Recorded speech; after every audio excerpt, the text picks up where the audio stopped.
The human princess, Hao Liangna, shyly promised to hold a grand wedding after her beloved defeated the last demon. The strongest golden warrior, Shafeng Liao, confidently replied that he would surely lead everyone to victory. Their enemy was the level 555 Demon King Wambola, who resided in the highest level lair, awaiting Shafeng Liao's army. Shafeng Liao shouted a challenge and charged into battle. He recalled that this was his 18th year in service, leading humanity's strongest army to attack the demon lair. He was determined that the millennia-long struggle between humans and demons would end by his hand. He fiercely cut through the enemy's encirclement. With unwavering faith, he declared that humanity would be victorious. But the colossal Demon King Wambola appeared, mocking his confidence with a question.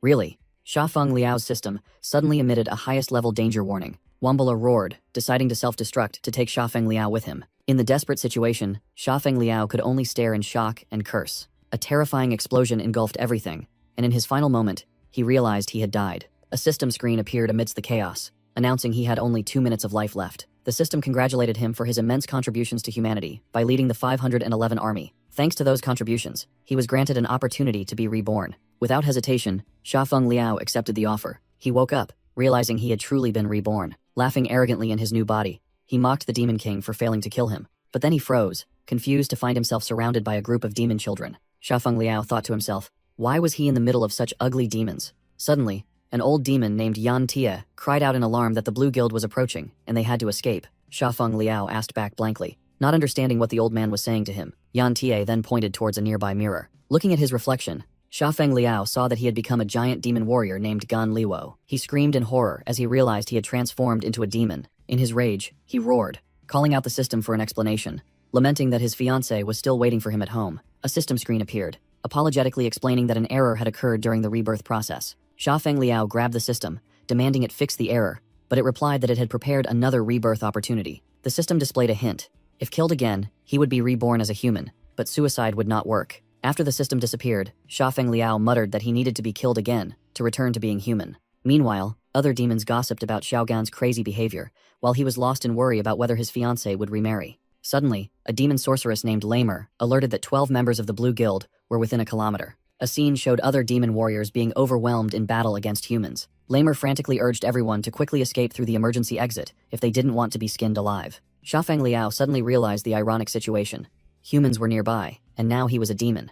An idea flashed, and he burst into maniacal laughter, realizing that if the humans killed him, he could be reborn. Without hesitation, he charged straight towards the path the humans were approaching. The other demons screamed in terror, trying to stop his reckless action. Shafeng Liao stopped at the cave entrance, confidently declaring that running away was not a solution. Shafeng Liao smiled, asserting that if he alone could hold back the humans, everyone could escape. The other demons were stunned, unable to believe the cowardly demon soldier Xiaogan wanted to sacrifice himself to protect them. Faced with their reaction, Shafeng Liao was completely bewildered. Suddenly, a purple magic circle appeared on the cave ceiling, and rocks began to fall, causing him to panic. A giant stone wall suddenly rose from the ground, sealing the exit. A person wearing black high-heeled boots stepped forward. That person was Liu Bingyi, the third Demon King's daughter, who declared she would not leave anyone behind. Shafeng Liao was furious, silently screaming that no one should block his path to rebirth. He shouted in vain. Don't even dream of it. He punched the stone wall, but it didn't budge, only costing him 1 HP. Both in pain and anger, he cursed the troublesome woman who interfered with his affairs. Being called troublesome woman, Liu Bingyi was stunned by shock and hurt. Yan Ti became angry, scolding Shafeng Liao for daring to be insolent to her highness. Shafeng Liao then braced himself, declaring not to underestimate a man's determination to sacrifice himself. Those words made Liu Bingyi blush in surprise, while 2 other little demons ignored it and left together. With a solemn expression, Shafeng Liao began a monologue about how he had always had to hide. He turned and walked away, grandly declaring that a brave demon had nothing to fear from humans. Then he turned back, begging the group not to stop him, to let him die with dignity. Hearing those words, Liu Bingyi's eyes welled up with tears. Yan Ti sighed, placed a hand on her shoulder, and advised, Your Highness, let's go. Shafeng Liao eagerly rushed out, seeking a glorious death for reincarnation. He quickly found his target, a patrol of human soldiers. With a maniacal grin, he taunted, Come here, my darlings, kill me. Seeing him as a lucrative experience pack, the entire troop immediately charged to attack. Shafeng Liao closed his eyes and savored the moment, thinking, Reincarnation. I'm about to return to humanity. But suddenly, a purple energy arrow tore through the air. The soldiers were hit by a surprise ambush, while Shafeng Liao could only stare in bewilderment. On a high cliff, Yan Tie drew his bow, determined to protect his brave comrade. He lamented the years the demons had been oppressed since the Demon King's death. Then he placed his hand on Shafeng Liao's stunned shoulder, affirming, This time, you were right. Immediately after, Liu Bingyi and other demon warriors appeared, declaring, Today, the demons will fight back. The Blue Guild soldiers were completely stunned by the sudden turn of events. The mighty demon army had now gathered, ready to confront the enemy. Xiafeng Liao was speechless, unable to believe that his suicide plan had turned into a full-scale counterattack. Liu Bingyi's power erupted, evolving to rank A, while her comrades chanted slogans of unity. The soldiers panicked, shouting, "Weren't their highest ranks only B? How can there be an A?" Liu Bingyi condensed a giant magic orb, ready to unleash the finishing blow. A massive, destructive energy beam shot out from the orb. In just a moment, the Blue Guild, once a glorious guild, was completely wiped out. Amidst the chilling silence, Xiafeng Liao could only stand frozen, witnessing this unintended outcome. Xiafeng Liao was speechless, unable to believe that not only did he not die, but he also leveled up. The system interface popped up, notifying him that he had received 10230 experience points and become a rank D demon, also suggesting he could still reincarnate as a human if killed again. Meanwhile, in the capital of the Yun Kingdom, another story was unfolding. Inside the magnificent Huo Manor, an important meeting was being held. Meidu Cao, one of the 3 great demon commanders, roared in anger upon hearing that the suspension bridge effect plan had failed miserably. A subordinate respectfully reported the entire incident. The original plan was for Her Highness Liu Bingyi to fall into a desperate situation, surrounded by the Blue Guild. Then, the young master Huo Wujun would heroically lead the demon soldiers to rescue her. This play was staged for Huo Wujun to showcase his masculinity in front of Her Highness. The ultimate goal was for him to win Liu Bingyi's heart after saving the damsel. But no one expected Her Highness to suddenly unleash her power and single-handedly destroy the entire Blue Guild, causing the mission to fail. The subordinate anxiously asked his superior what to do now. Having heard that, Her Highness had even awakened the Queen's power. Sitting on the main seat, General Huo An, another demon commander, declared that all military authority was in his hands. He asserted that with the status of the 3 great demon commanders, they would directly force Liu Bingyi to marry his son. Huo An ordered his son to be summoned back immediately so he could lead the troops to the court to propose tomorrow, while also dismissing the failed plan as useless. Contrary to Huo An's thoughts, Liu Bingyi was soaking in her bath, thinking that the young Gan Liwo was truly brave, indicating the suspension bridge effect had worked perfectly. She summoned her servant Lamer and ordered her to bring Gan Liwo to her so she could bestow a reward. Lamer became extremely excited at the word reward, her mind soaring with bold fantasies. She happily obeyed, leaving Liu Bingyi bewildered, wondering why her servant was so agitated. Returning to Xiafeng Liao, he sat slumped on the stairs, his face flushed as the system reminded him he still had 120 unallocated stat points. Xiafeng Liao angrily shouted, refusing to allocate points because it would only make him harder to kill.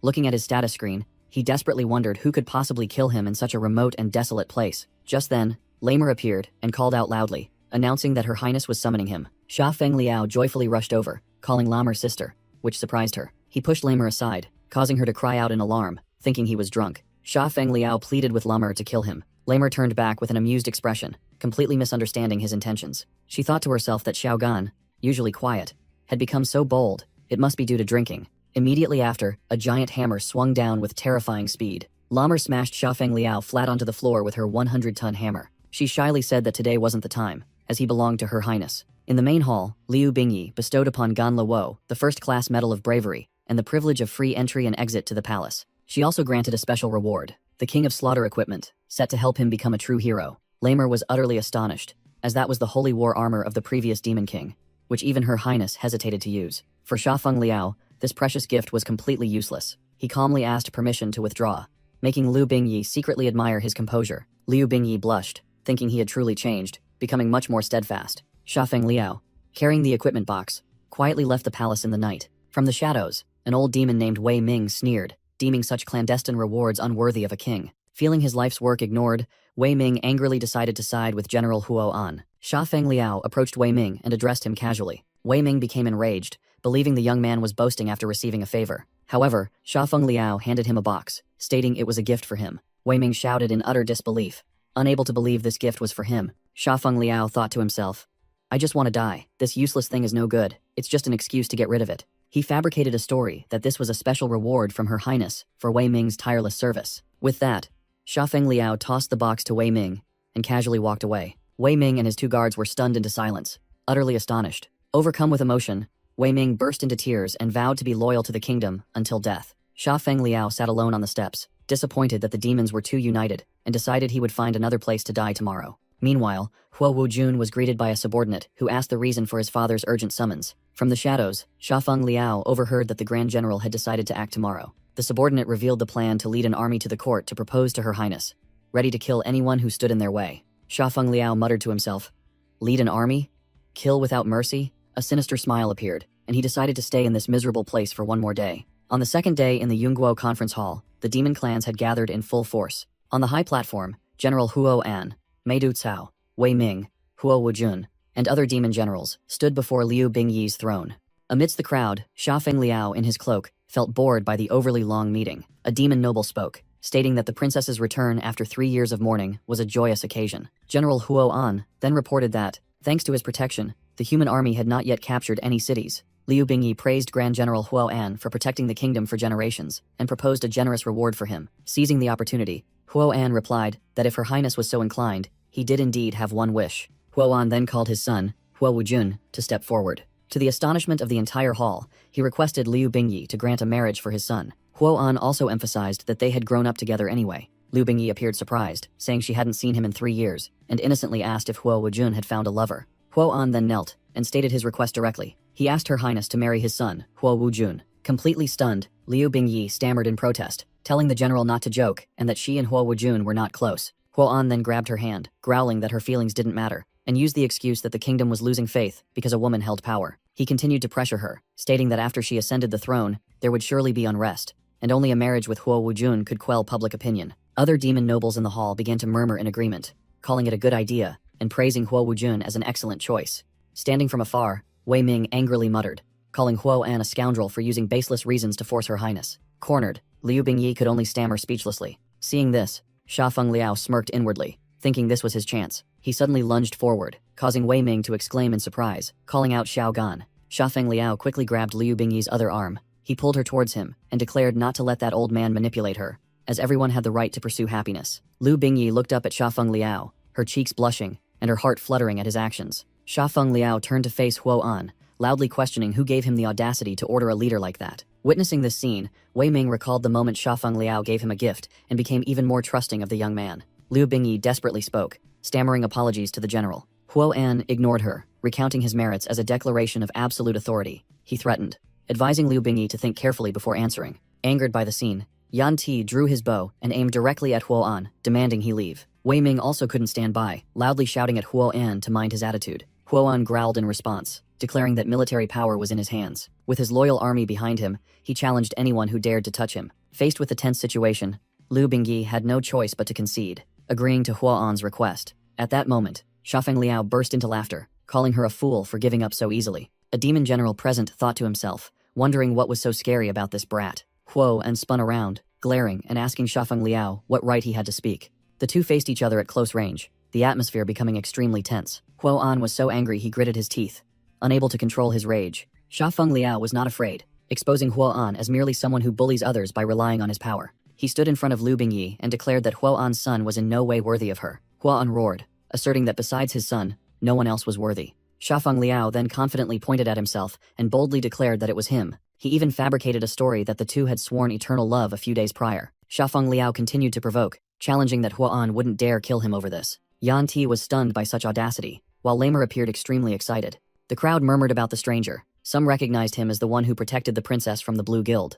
Liu Bingyi blushed, thinking to herself that she never expected him to go to such lengths for her. Provoked, General Huo An roared in anger, determined to kill the arrogant man. Sha Feng Liao was completely fearless, challenging him to strike if he dared. Huo An declared that insulting a general and the princess was a capital offense, and he would execute the sentence immediately. Saying this, he lunged forward, unleashing a destructive attack toward Sha Feng Liao. In that instant, a memory flashed of Wei Ming desperately shouting, "I'm too late." The memory shifted to his previous life, when Sha Feng Liao held an energy orb, swearing he would see Hao Liangna again soon. A happy image of him and Princess Hao Liangna appeared in his mind. Immediately after was a terrifying explosion, marking his sacrifice in the previous life. Back in the present, Huo An's attack struck Sha Feng Liao directly. A red-haired demon witnessed the scene with a confused expression. When the smoke and dust cleared, Sha Feng Liao was still standing, without a scratch. The red-haired demon couldn't believe his eyes, astonished beyond words. A golden magic military order had been activated, blocking the fatal blow. The system announced that Sha Feng Liao had leveled up, gaining 40 levels and becoming an A-rank demon.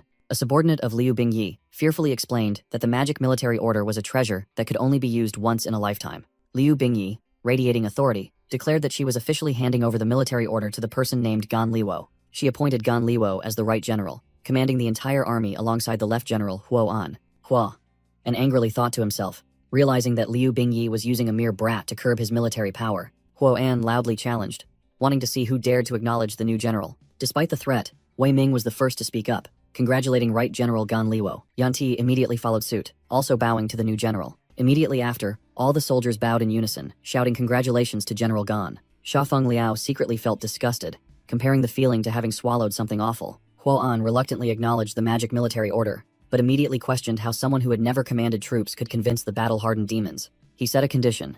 If Sha Feng Liao passed the ancestral demon cave, he would personally hand over the military seal. Wei Ming angrily exposed Huo An's scheme, stating that nearly 100 years had passed since anyone survived returning from that place. Liu Bingyi also vehemently objected, asserting that it was a forbidden place and entering meant certain death. Sha Feng Liao was stunned to hear that it was a life-or-death trial. Seeing everyone hesitate, Huo An laughed loudly, mocking them as a bunch of cowards. Contrary to expectations, Sha Feng Liao happily agreed, eagerly demanding to go to the demon cave immediately. Everyone, including Huo An and Liu Bingyi, was dumbfounded by his reaction. The narration recounted that 200 years ago, the ancestral demon king of the Liu clan sacrificed himself to protect his people. He sealed his final energy within a cave. But for the past 100 years, no one has passed the trial. Huo An added another condition. Entering the cave required a team of at least 2 people, then challenged anyone to dare accompany him. The crowd murmured and discussed. No one wanted to enter such a dangerous death trap. Huo An contemptuously suggested that if he couldn't even find one companion, Sha Feng Liao couldn't possibly command tens of thousands of troops. Amidst the silence, an arm decisively shot up, declaring readiness to go along. The volunteer was none other than Huo Wujun, an A-rank assassin and demon lieutenant. Huo An angrily questioned his son, Huo Wujun, for acting on his own initiative. Huo An roared, asserting that Huo Wujun was the future of the Yun kingdom and could not be risked. Huo Wujun declared solemnly that if the Yun kingdom needed a king, it must be someone acknowledged by the ancestors. Huo Wujun's loyal subordinates immediately cheered the young master's bravery. Meanwhile, Huo An could only clutch his head, helpless against his son's determination. Elsewhere, a strategist flattered Huo Wujun, suggesting that Sha Feng Liao lacked real strength and wasn't worthy of stealing the spotlight. The strategist continued to whisper, suggesting Huo Wujun find an opportunity in the cave to directly eliminate the rival. Huo Wujun coldly replied that he already knew what to do. Returning to the present, an ally warned Sha Feng Liao about Huo Wujun's cruel and selfish nature, assuring that he would betray him. Sha Feng Liao merely smirked at the warning, seemingly finding it somewhat amusing. Just then, Wei Ming rushed over, loudly calling out General Gan's name. He gave Sha Feng Liao the Yun Kingdom's best potions and instructed him to be careful. Sha Feng Liao secretly thought that Wei Ming's concern was truly a bit excessive. The group finally gathered before the entrance of the ancestral demon cave, a cold and perilous place. Unexpectedly, Sha Feng Liao offered the bag of potions he had just received toward Huo Wujun. A blonde woman, who appeared to be the guide, asked both of them if they were truly ready. From afar, Lamer and the others watched anxiously, secretly praying for Xiaogan's safety. Huo Wujun shouted the order to depart, while the narration signaled that a demon king was about to be born. Sha Feng Liao responded with a wicked smile, ready for any scenario. The guide activated the magic circle, opening the path of destiny for both of them. The female commander activated a massive teleportation array, emitting a brilliant golden light. Sha Feng Liao and Huo Wujun entered the ancestral challenge dungeon, where D-class by ghost souls were lurking. Huo Wujun appeared cautious, unsure what kind of monsters awaited them in the cave. Sha Feng Liao recalled the warning that Huo Wujun was arrogant, cruel, and would certainly stab him in the back. Suddenly, Sha Feng Liao feigned panic, complaining about his weak attire, which confused Huo Wujun. Huo Wujun secretly mocked Sha Feng Liao's careless action of exposing himself to invisible enemies. With a provocative smile, Sha Feng Liao turned his back and challenged Huo Wujun to strike. Huo Wujun did not hesitate, drawing a flaming blade from his armor. Just as expected, Sha Feng Liao thought to himself, preparing to unleash a skill called Flower. A glowing green flower suddenly appeared in front of him. An attack named Flower Strike shot past, astonishing Sha Feng Liao. That skill wasn't his, but belonged to a bi-ghost soul that had just materialized and snatched the flower. The demon immediately lunged to attack Huo Wujun. Sha Feng Liao was completely dumbfounded by this unexpected turn of events. Both stood in a suddenly transformed space, surrounded by sharp crystals. Huo Wujun yelled, and a similar flower formed in his hand. 2 other bi-ghost souls were rapidly rushing toward them. A massive swarm of demons descended from above, obscuring the entire sky. In the midst of this, Sha Feng Liao raised his hand, showing delight at the perilous situation. Sha Feng Liao and Huo Wujun were surrounded by a massive blue energy net, an attack from the swarm of demons ambushing them from above. Huo Wujun confidently explained that he had seen through Sha Feng Liao's plan, deliberately acting weak to lure out the monsters, then letting him, the strongest one, clean up everything. He sneered, believing Sha Feng Liao shouldn't dream of catching up to him this way. Sha Feng Liao made a mocking face, sarcastically remarking that this was the first time he had seen Huo Wujun use his brain so well. Naturally, Huo Wujun replied, revealing a sharp blade in his hand. He yelled assassination and charged straight into the middle of the monster swarm. Huo Wujun's hand burst into fierce flames as he prepared to unleash his ultimate technique. With a shout of flower, Huo Wujun unleashed a fiery slash that swept through the enemies. Sha Feng Liao thought to himself that his original plan was just to let Huo Wujun stab him, but this idiot had imagined a scenario of cooperation. He realized that Huo Wujun's high damage attack had created a taunt effect, causing all the monsters to now target him alone. With the current danger level at 0, Sha Feng Liao bitterly admitted that he had become the safest person here. He gritted his teeth, determined that he absolutely must lure all these monsters to kill him. Sha Feng Liao checked his status panel, wondering where to allocate his remaining 480 attribute points. The two proceeded deeper inside. Sha Feng Liao figured they had reached the deepest area of the map. Huo Wujun began to grow suspicious upon seeing that Sha Feng Liao still hadn't made a move. He concluded that perhaps Sha Feng Liao had no power at all, just a useless freeloader looking to gain experience. Suddenly, the system sounded a danger warning as Sha Feng Liao charged forward, triggering the Demon King's Messenger Defense Battle event. A massive demonic foot slammed down onto the ground, signaling the appearance of a formidable enemy. The system announced an A-rank mission. Survive the siege of the Demon King's Messenger for 20 minutes, an enemy with no weaknesses. Huo Wujun narrowed his eyes, focusing intently on the battle. He dodged a massive attack and shouted the name of his skill, Flower. A stream of green energy violently clashed with his fiery attack. Huo Wujun was stunned, realizing his attack wasn't as effective as expected. He looked up at the giant monster standing impervious in the flames. The Demon King's messenger retaliated by firing a destructive energy beam downwards. The explosion created a massive crater on the ground. However, Huo Wujun still stood firm, his body enveloped in a layer of black, spiky armor. He was surprised to see something charging out of the explosion. 2 thorny vines suddenly shot towards him. Huo Wujun was tightly bound by the vines and lifted into the air. While restrained, he glanced at Sha Feng Liao and secretly thought he had overestimated a useless person. In contrast, Sha Feng Liao smiled smugly, believing everything was going according to plan. He secretly told himself that he had put all 480 points into strength without increasing defense. Meanwhile, Huo Wujun decided to take the hit himself, declaring he would show the monster his strongest attack to draw its attention. He exerted his strength, shattering the vines in an energy explosion. Countless sharp spikes shot out, embedding themselves in the tough skin of the Demon King's messenger. Provoked, the monster roared furiously. "Go to hell." Huo Wujun didn't flinch, shouting back a curse in response. Another fierce explosion erupted, signaling the intense clash between the two. At the epicenter of the explosion, Huo Wujun stood firm after unleashing a destructive attack. However, the Demon King's messenger still stood tall without a scratch. Possessing a 90% damage reduction ability, Huo Wujun realized in horror that his attack couldn't even break its armor. Sensing danger, he quickly jumped back to evade the monster's counterattack. At the same time, the other messengers also began to act, preparing to surround him. Huo Wujun was cornered, while Sha Feng Liao, in the distance, casually turned his back and walked away. But that was just a feint. Sha Feng Liao suddenly accelerated, charging towards the enemy. He targeted a fire messenger, approaching it from its blind spot behind its back. A powerful scale-armored punch was unleashed. With just a single blow, the fire messenger was shattered into dust. The 2 remaining messengers turned in shock to look at Sha Feng Liao, completely surprised by his power. They immediately ignored Huo Wujun, who was on the ground, and redirected their attacks. Huo Wujun stared in astonishment as Sha Feng Liao single-handedly faced 2 giant monsters. Sha Feng Liao secretly thought he hadn't expected putting all his points into strength would yield such astonishing results. Huo Wujun suddenly realized that the weakness of these messengers was their backs. He smiled in admiration, understanding that Gan Liwo had calculated everything to lure the enemies into revealing their weaknesses. A system notification appeared, stating that Sha Feng Liao had become the priority target for all monsters. But he just stood there, with his arms crossed, completely unfazed by the taunt effect that had just activated. Sha Feng Liao smirked. His plan had succeeded. Now all of them were targeting him. He calmly analyzed that an A+ ranked demon with extremely high attack power could crush him with a single punch. Sha Feng Liao provocatively yelled, "Come here!" Facing the charging Demon King's messenger, he feigned panic, secretly thinking he was about to turn back into a human. But immediately after, he flashed a cunning, self-satisfied smile. Meanwhile, Huo Wujun also made his move, shouting the name of his skill, Flower. He unleashed piercing poison thorn transformation directly at the Demon King's messenger. Sha Feng Liao was astonished to see the attack seemingly have no effect. Indeed, the messenger's spiky armor had completely blocked Huo Wujun's attack. After the fire messenger was destroyed, only 3 Demon King's messengers remained on the battlefield. Sha Feng Liao suddenly froze as he realized something. Huo Wujun turned back and told him, declaring he had figured out the strategy. Their weakness was their backs. One person taunts, the other attacks. He winked and confidently said that he understood, believing the taunt effect had shifted to Sha Feng Liao. Sha Feng Liao yelled in panic.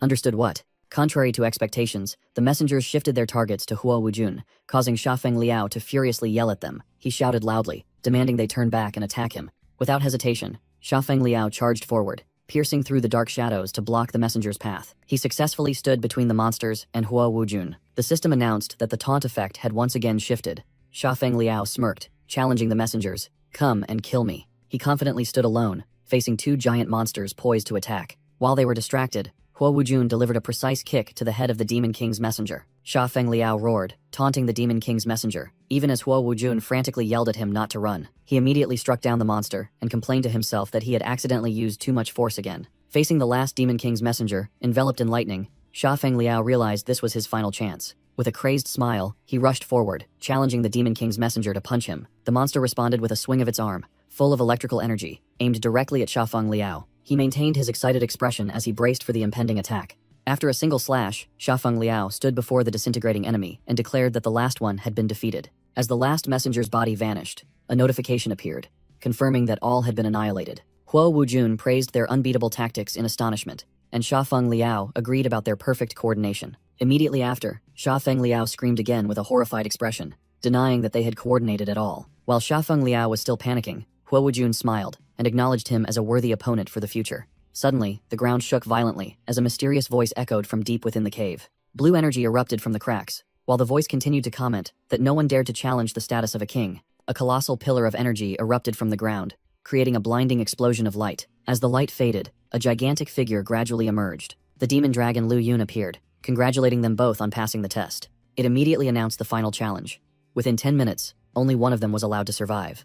Liu Yun stipulated that the survivor would receive the title of king, otherwise it would personally kill them both. Huo Wujun turned back with an enraged expression, unable to believe the cruel demand they had just heard. Huo Wujun screamed in horror. Kill each other? He secretly thought that he was the future of the Yun kingdom and could not die, but also admitted that the strength of the person before him was unfathomable. In stark contrast, Sha Feng Liao broke into a delighted smile, seeing this as a heaven-sent opportunity. He realized this was the most direct chance to die, and began to take off his jacket. Seeing his opponent's nonchalance, Huo Wujun believed that Sha Feng Liao was determined to win, and told himself he could not lose. Sha Feng Liao finished taking off his jacket and challenged. Since only one person can leave alive, make your move. As Sha Feng Liao continued to take off his shoes, Huo Wujun became bewildered, wondering if this was a trap. Sha Feng Liao stood up, shirtless, and asserted that he had no spatial bag, with only his pants remaining on him. He puffed out his chest, urging Huo Wujun to stab him to claim the title of king and become the sole new generation king. Huo Wujun cautiously asked, "What trick are you playing? You're about to succeed, yet you're giving up?" Losing patience, Sha Feng Liao growled. "You're really annoying. Why are you still hesitating?" He grabbed Huo Wujun's hand, pulled the weapon towards himself, and listed the achievements his opponent had attained. Huo Wujun angrily yelled, confessing that even he wasn't confident he could easily defeat Sha Feng Liao, and questioned why he was surrendering. Sha Feng Liao calmly explained that the Yun kingdom could not do without the Huo family, praising Huo An's loyalty and Huo Wujun's future. He humbly claimed to be just an unknown pawn, not worth comparing to the life of the young master. "For the entire demon race, I must die," Sha Feng Liao declared decisively. Those words silenced Huo Wujun, who sank into his own thoughts. He recalled his mother's words from years ago, that one day he would grow up, and the demon race could only be powerful when united. Returning to reality, Huo Wujun clenched his fist and whispered, "Mother." Huo Wujun clenched his fist, feeling that he had been humiliated. He blamed himself for only thinking of petty schemes while his opponent carried the fate of the entire demon race. The disparity between vying for a title and caring for the future of an entire race made him feel ashamed. The demon dragon Liu Yun roared, warning that only 8 minutes remained before punishment would descend if they both failed to act. Sha Feng Liao lost patience, grumpily asking Huo Wujun what scheme he was plotting. Huo Wujun calmly reiterated the rules of the game, making Sha Feng Liao even more confused. After a moment of silence, Huo Wujun resolutely declared that he wanted to try a different method. Immediately, he roared as a colossal surge of energy erupted from his body. Huo Wujun unleashed his scatterflowers technique, aiming directly at the arena's barrier. The energy orb swelled and prepared for a violent explosion. A terrifying explosion engulfed the space, shattering the rules of the challenge. Liu Yun roared in fury as the barrier was destroyed. In his newly enhanced form, Huo Wujun suggested that Sha Feng Liao join him in destroying the Demon King. Liu Yun laughed loudly, mocking their confidence, while the system revealed it was the SS-class Demon King, Liu Yun. Feeling the amplified power surging through his body, Huo Wujun was more confident than ever. Sha Feng Liao stood behind, staring in astonishment at the familiar scene before him. He inwardly sighed, annoyed at why everyone liked to complicate simple matters. Without hesitation, Huo Wujun charged forward, attacking Liu Yun with his flower skill. The demon dragon immediately retaliated with a colossal breath of energy. The demon dragon, Liu Yun, responded by spewing a colossal breath of energy. Huo Wujun dodged the attack and charged straight in, swinging his flaming sword towards the dragon's head. The slash only dealt 150 damage, barely making a dent in the demon dragon's 100,000 HP bar. Huo Wujun marveled internally at the opponent's ridiculously thick HP bar. Undeterred, he continued to fly around, searching for an opening. Liu Yun roared, gathering another energy sphere in its mouth to counterattack. Suddenly, a golden energy blast from Sha Feng Liao struck Huo Wujun, dealing continuous damage. Huo Wujun turned around, completely bewildered by the unexpected attack from his ally. Shafeng Liao had used the taunt skill, forcing the Demon King to switch its target to him. Affected by the skill, the giant evil dragon immediately turned to face Shafeng Liao. Huo Wujun stood stunned amidst the smoke, witnessing the sudden shift in the battle. He still couldn't comprehend why Shafeng Liao would do such a thing. At the same time, Huo Wujun's transformation state also dissipated. He fell to the ground in his original form, while Shafeng Liao stood between him and the dragon. Shafeng Liao thought to himself, if Huo Wujun died, he might become the Demon King, an outcome he did not desire. He looked up, recognizing the evil dragon's impending attack as Cloud Dragon's breath. Liu Yun unleashed its full power in a blinding sphere of light. The destructive breath engulfed Shafeng Liao, causing his HP to plummet. From the ground, Huo Wujun watched in horror as Shafeng Liao took the full brunt of the attack. Shafeng Liao collapsed, his HP reduced to a mere 1,400 out of 8,200. He knelt on the ground, his body covered in wounds, while Huo Wujun watched in shock. Huo Wujun angrily thought to himself, he took another critical hit for me. Damn it. Determined to act, he took out a healing potion capable of restoring 1,000 health points. Huo Wujun threw the potion at Shafeng Liao, instantly restoring 1,000 health to him. Shafeng Liao's HP immediately refilled to 8,200, much to his surprise. However, he turned and angrily yelled at Huo Wujun. Ignoring the scolding, Huo Wujun continued to prepare to throw other items. A barrage of strength and defense enhancement potions flew towards Shafeng Liao. Shafeng Liao's stats skyrocketed. Resistance plus 100, recovery plus 50, and defense plus 500. Huo Wujun also drank a potion that increased his strength by 100 and shouted, keep fighting. Faced with his opponent's actions, Shafeng Liao burst into tears of emotion as the support effects reached their maximum. Huo Wujun once again activated his high combat state. His body encased in thorny armor, the evil dragon Liu Yun, with nearly 100,000 HP, fired energy beams from its eyes. Huo Wujun, unfazed, charged directly to confront the colossal dragon. He channeled energy into his fist, preparing for a powerful strike. But as Huo Wujun launched his attack, Liu Yun countered with a fierce lightning blast. A flash of electric light occurred, triggering the paralysis lightning strike effect. Huo Wujun was struck by the current and completely paralyzed, while Shafeng Liao watched from afar. He recalled the moment Shafeng Liao rushed out, declaring he would block the evil dragon's attack to protect Huo Wujun. He used his body to absorb the massive destructive energy. Shafeng Liao's HP dropped to only 3,800 out of 8,200. Suddenly, a healing energy surge restored 5,000 HP to him. Shafeng Liao angrily turned and yelled at Huo Wujun. Hey, that's enough. Huo Wujun simply smiled confidently, signaling that everything was going according to plan. And so, in the cave, Huo Wujun and Gan Luo continued their battle against the Demon King. Finally, they succeeded in depleting its HP to half, leaving it with 4,9,800 out of 1,000,000. Huo Wujun encouraged his comrade. Just a little more. We're about to defeat the Demon King. But the system announced that when the Demon King's HP dropped to half, a passive skill would be activated. It was the SSS class skill One Return to the Lake, which allowed it to recover 100,000 HP per minute. Huo Wujun realized in horror that his attack speed could not possibly match this terrifying recovery rate. The evil dragon mocked their weakness, asking if mortals dared to think of killing a god. It unleashed an overwhelming energy blast, causing both of them to scream in pain. Against absolute power, courage became meaningless as they were poisoned, weakened, stripped of buffs, and had their defense reduced. Both Shafeng Liao and Huo Wujun collapsed, continuously losing health. Shafeng Liao lay face down on the ground, unable to move. Huo Wujun's system activated its near-death protection function, blocking a fatal blow. He sat up, despairingly admitting that he had used up all his healing potions. The evil dragon roared, preparing to unleash its final attack. Huo Wujun gasped, despairingly admitting that they had lost. However, Shafeng Liao smiled confidently, stating they hadn't lost yet, and offering to sacrifice himself so Huo Wujun could complete the trial. Huo Wujun grabbed Shafeng Liao by the collar, unable to believe his ears when his comrade said he could still win the title of king. He screamed in horror, asking Shafeng Liao what he meant. Regardless, the evil dragon unleashed its destructive breath, the final test being survival. For the future of the demon race, Shafeng Liao pushed Huo Wujun away from danger. Engulfed by the light, Shafeng Liao thought to himself that even as a demon, Huo Wujun wasn't too troublesome. Huo Wujun desperately screamed his comrade's real name, Gan Liwo, as he vanished into the light. The destructive energy engulfed everything, ending the battle. The flashback ended, and Huo Wujun sat alone amidst the dissipating smoke. He numbly recalled Shafeng Liao's sacrifice. Suddenly, the evil dragon's spirit appeared, congratulating him for finally passing the ancestor's trial. It explained that a past king had hidden his most precious skill within the demon cave, awaiting a strong, recognized individual. The system announced Huo Wujun received countless rewards, while the evil dragon revealed that for 200 years, those who passed had slaughtered each other. Huo Wujun realized that even if he survived, he was not qualified. The evil dragon declared that only the two of them had supported each other, showing faith in protecting the demon race without fear. A blinding light appeared, and Shafeng Liao was reborn with the title The king recognized by the ancestors.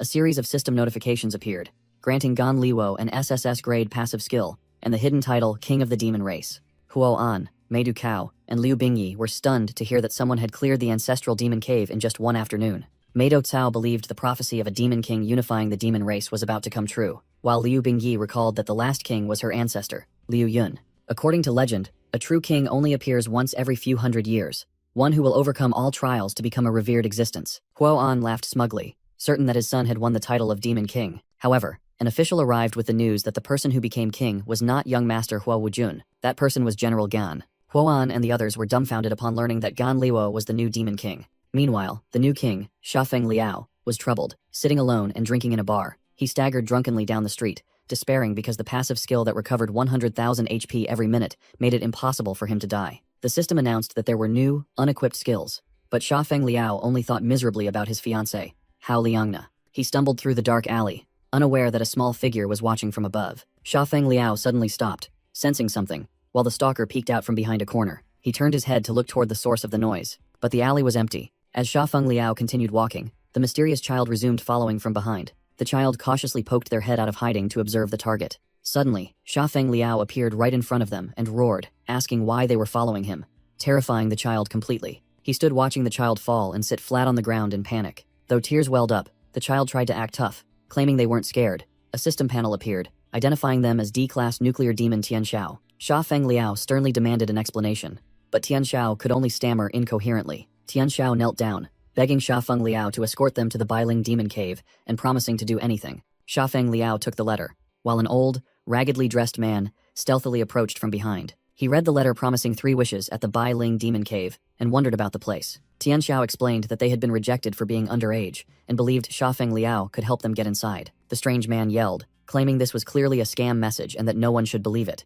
Shafeng Liao, however, became excited, asking if it was true that all wishes would be granted, stunning the other man. He blushed excitedly, recalling that he had once heard about a legendary fountain of wishes in demon lore. Shafeng Liao grabbed Tianxiao's hand, believing this opportunity was real after hearing the child paid 50,000 coins to obtain it. The old man became even more certain that this was a scam. He sarcastically mocked Shafeng Liao's luck, and the latter proudly agreed. Tianxiao sadly revealed that they had spent all their savings to buy this ticket because their mother was gravely ill and only had 1 month left. Shafeng Liao suddenly declared he would go along, on the condition that he be given 1 wish. He smirked, thinking to himself that simply wishing to be reborn as a human would be enough. Tianxiao generously offered him 2 wishes, as long as their mother was saved. The old man praised Tianxiao's filial piety and told the child not to worry, their mother would be saved. Suddenly, he realized that the Bai Ling Demon Cave was the name of a black market scam group operating recently. Shafeng Liao and Tianxiao arrived in front of a cave with a large metal gate, and he excitedly stepped forward. He placed the letter on the gate's scanner, and the authentication process was completed.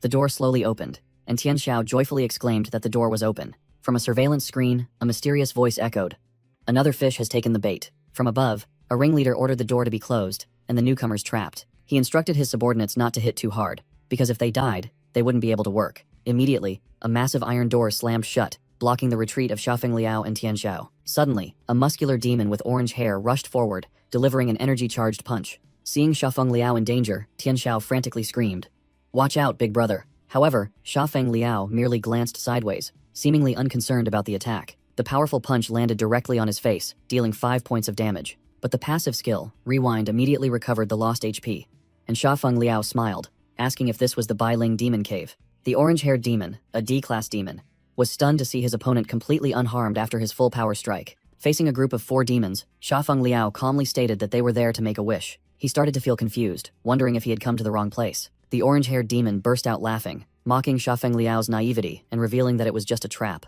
He continued to call Shafeng Liao an idiot, but the latter persistently pressed him about the Fountain of Wishes. The entire group of demons roared with laughter, saying the story of the fountain was just a fairy tale used to trick children. The truth was revealed. This was the lair of the largest human trafficking organization in the Yun Kingdom, specializing in luring fools to capture them for forced labor. The demon wearing the cowboy hat cruelly threatened to chop off the limbs and sell the organs of anyone who disobeyed, sneering that no one would notice if lowlifes like them disappeared. He continued to size up Shafeng Liao, judging that his skinny physique was only suitable for military assembly work. With that, he abruptly grabbed Shafeng Liao by the collar, demanding that he know his place like a good dog. But before he could finish speaking, the cowboy demon was sent flying backward by an extremely powerful blow. Shafeng Liao stood there with an energy-radiating fist, leaving the two remaining demons terrified and confused about what had just happened. The cowboy demon was struck down, his body hanging lifelessly. Xiafeng Liao pondered, wondering how many times this had happened. He thought that ever since his reincarnation, he had continuously experienced these shattering illusions. The orange-haired demon roared angrily because Xiafeng Liao dared to resist and ordered his comrades to put on their armor. Immediately, parts of the high-tech armor flew toward the three demons.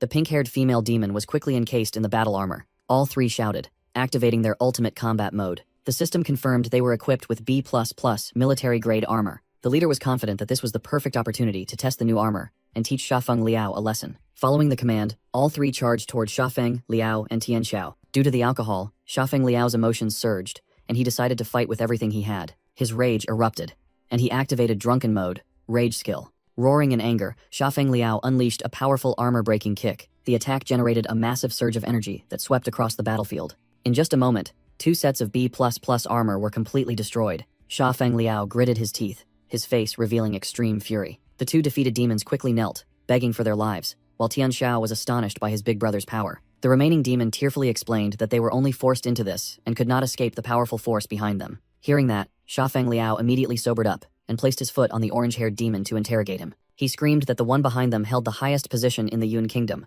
and a general would soon arrive to destroy him. Xiafeng Liao angrily calculated that the mastermind of this deception must be among the three newcomers. Suddenly, a massive metal door was blasted open by a powerful surge of energy. The restrained orange-haired demon burst into a triumphant laugh, declaring that the general had arrived and Xiafeng Liao was about to die. Xiafeng Liao and Tianxiao both looked up toward the newcomer. A massive figure stood amidst the rubble, asking who was causing trouble here. It was a large, fat demon with giant blue horns, accompanied by a hooded, blonde-haired subordinate. Xiafeng Liao recognized the leader, which angered one of the leader's skinny subordinates because his master had been insulted. The system confirmed the newcomer was Meido Pang, an A-class warrior and the younger brother of Meido Cao. The defeated subordinates quickly begged Meido Pang for mercy, denying that they had revealed anything. Without warning, Meido Pang acted ruthlessly, exploding the head of one of the subordinates. Tianxiao screamed in horror at his brutality. Meido Pang contemptuously called the subordinates useless trash for failing to deal with an unknown nobody. Meanwhile, the blonde-haired assistant was trying to recall where he had previously met Xiafeng Liao.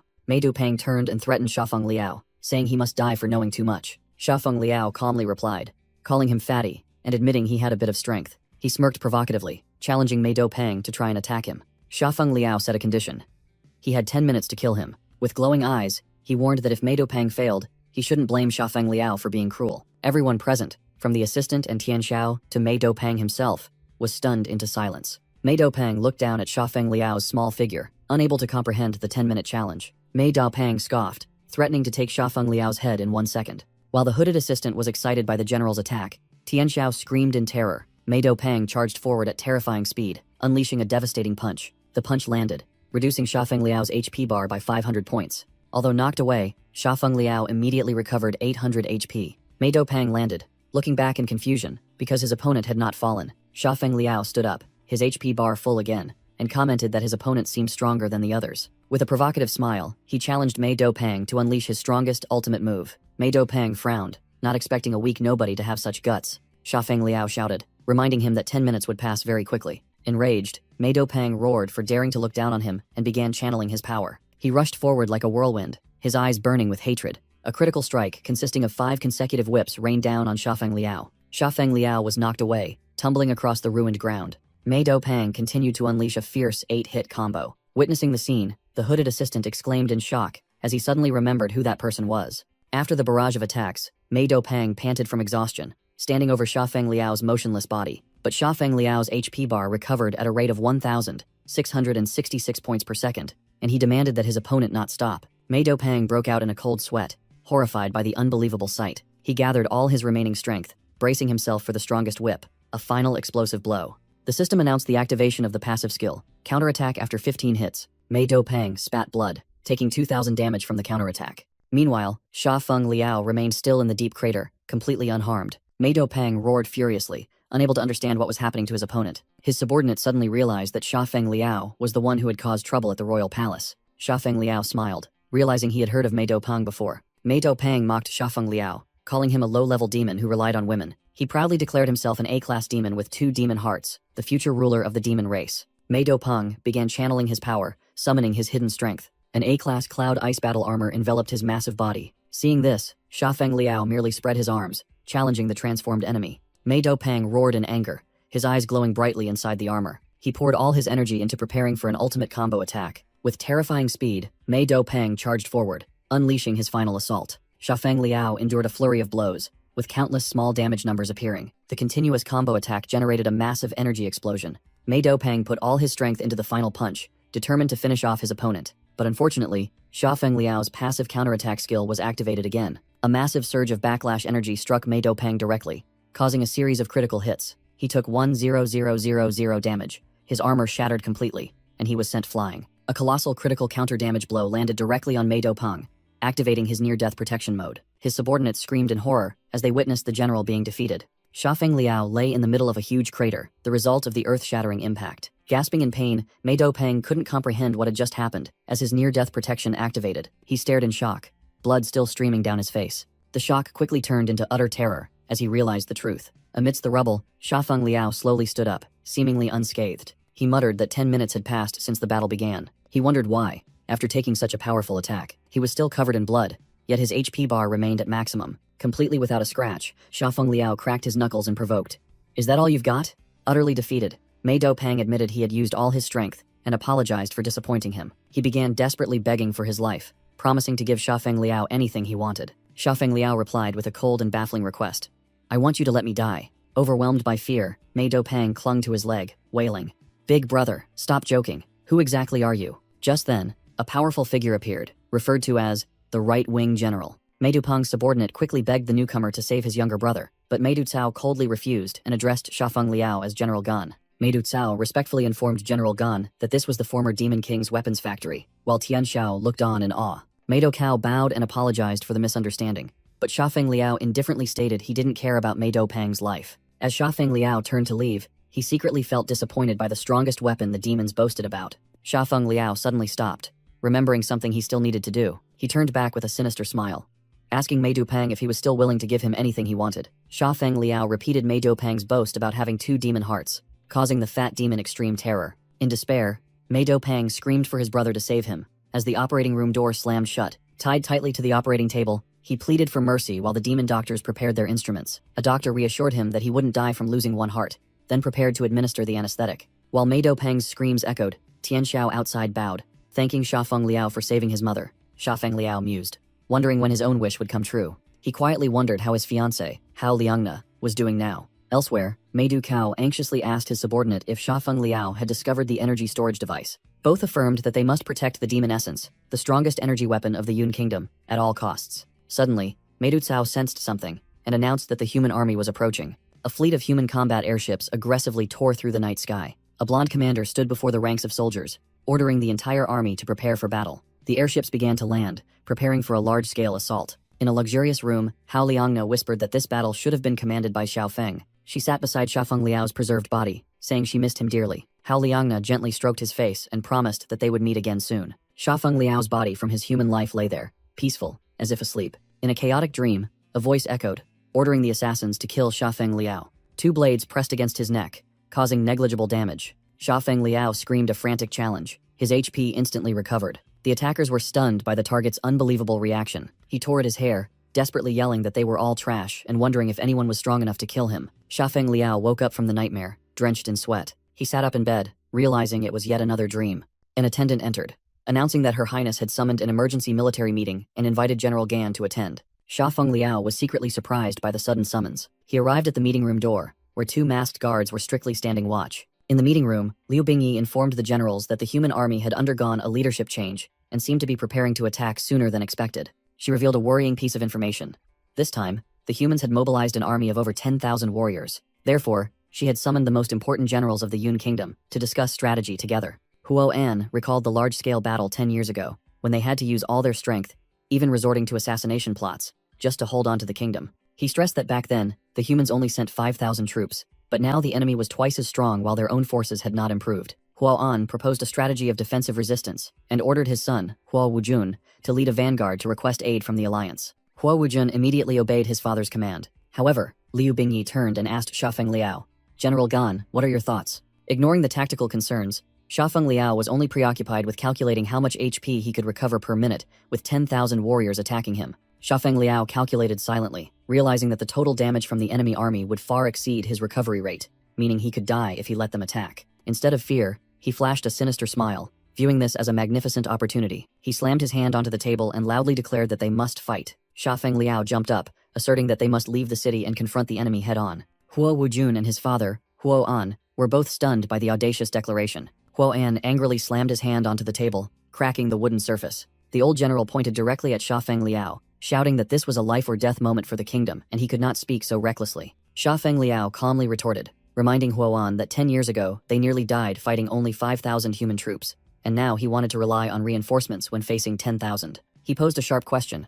What would they do when 20,000 enemy troops arrived in another 10 years? He pointed toward them, questioning whose hands they would place their fate in then. Shafeng Liao loudly asked the entire council if they dared to seize their own destiny, causing Huo Wujun to exclaim his name in astonishment. He continued his rebuttal, asking who dared to say that the demon race's military strength had not improved. A golden emblem certifying the king, recognized by the demon ancestors, appeared behind him as he proudly pointed to himself and asked, "Who am I?" With a confident smile, Shafeng Liao declared that he was the greatest change in their military power. Liu Bingyi looked at him with admiration, emotionally calling out Gan. Two officials in red robes realized he was the true demon king of prophecy, who would unite and lead the demon race toward the light. Huo An roared in anger, accusing Shafeng Liao of trying to push millions of demon soldiers to their deaths. He continued to yell, arguing that someone who had never been on a battlefield like Shafeng Liao could not understand its brutality. Shafeng Liao turned his back, coldly asking if victory was free and if the enemy would give them a second chance after a successful ambush. Shafeng Liao pointed at Huo An, challenging him.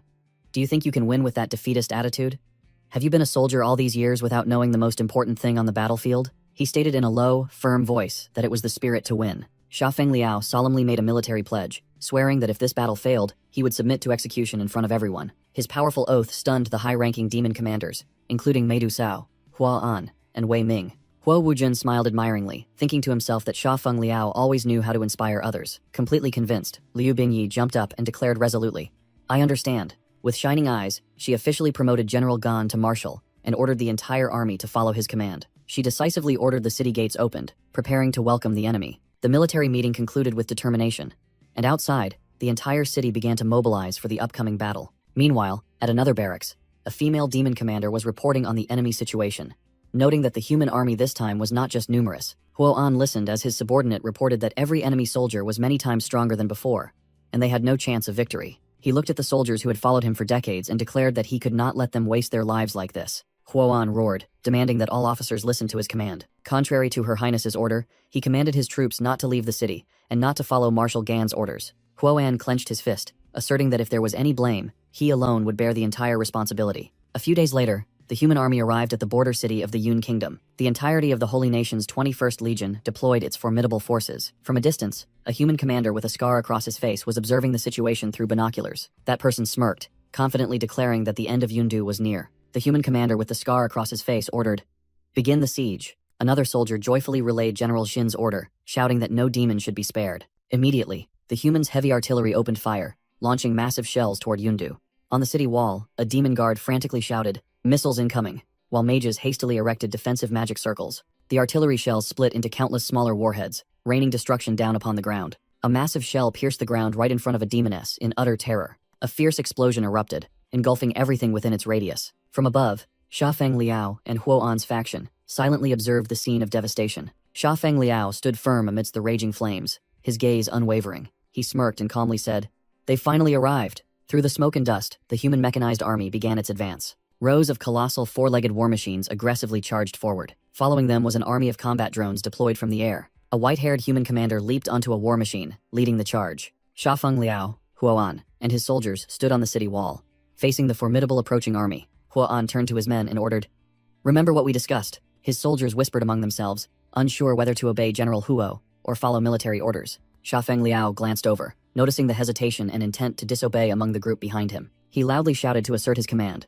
"All officers, heed my orders." Shafeng Liao yelled an absolute command. "All of you must stay in the city. No one is allowed to leave." Huo An and his soldiers were utterly stunned by this strange military order. Shafeng Liao turned towards the battlefield and declared, "This battle, leave it to the king alone," he roared as he leaped from the city wall. His landing created a powerful aftershock, causing Huo An to exclaim in astonishment, "What?" On the opposite side, a crowned human general stood atop a colossal war machine, witnessing the enemy's sudden appearance. Another commander with a scar on his face was also surprised by the unexpected situation. Amidst the smoke and dust, Xiafeng Liao's figure gradually emerged, facing the entire army alone. He stood defiantly before the entire human mechanized legion led by the scarred commander. The vast scene showed a stark contrast, a lone individual against a formidable army. The human commander observed cautiously, wondering, what is this demon doing? He narrowed his eyes, trying to analyze his opponent's unpredictable actions. He came down here alone, he muttered, and his identity was revealed as the Blue Core Mage, Lu Renjia.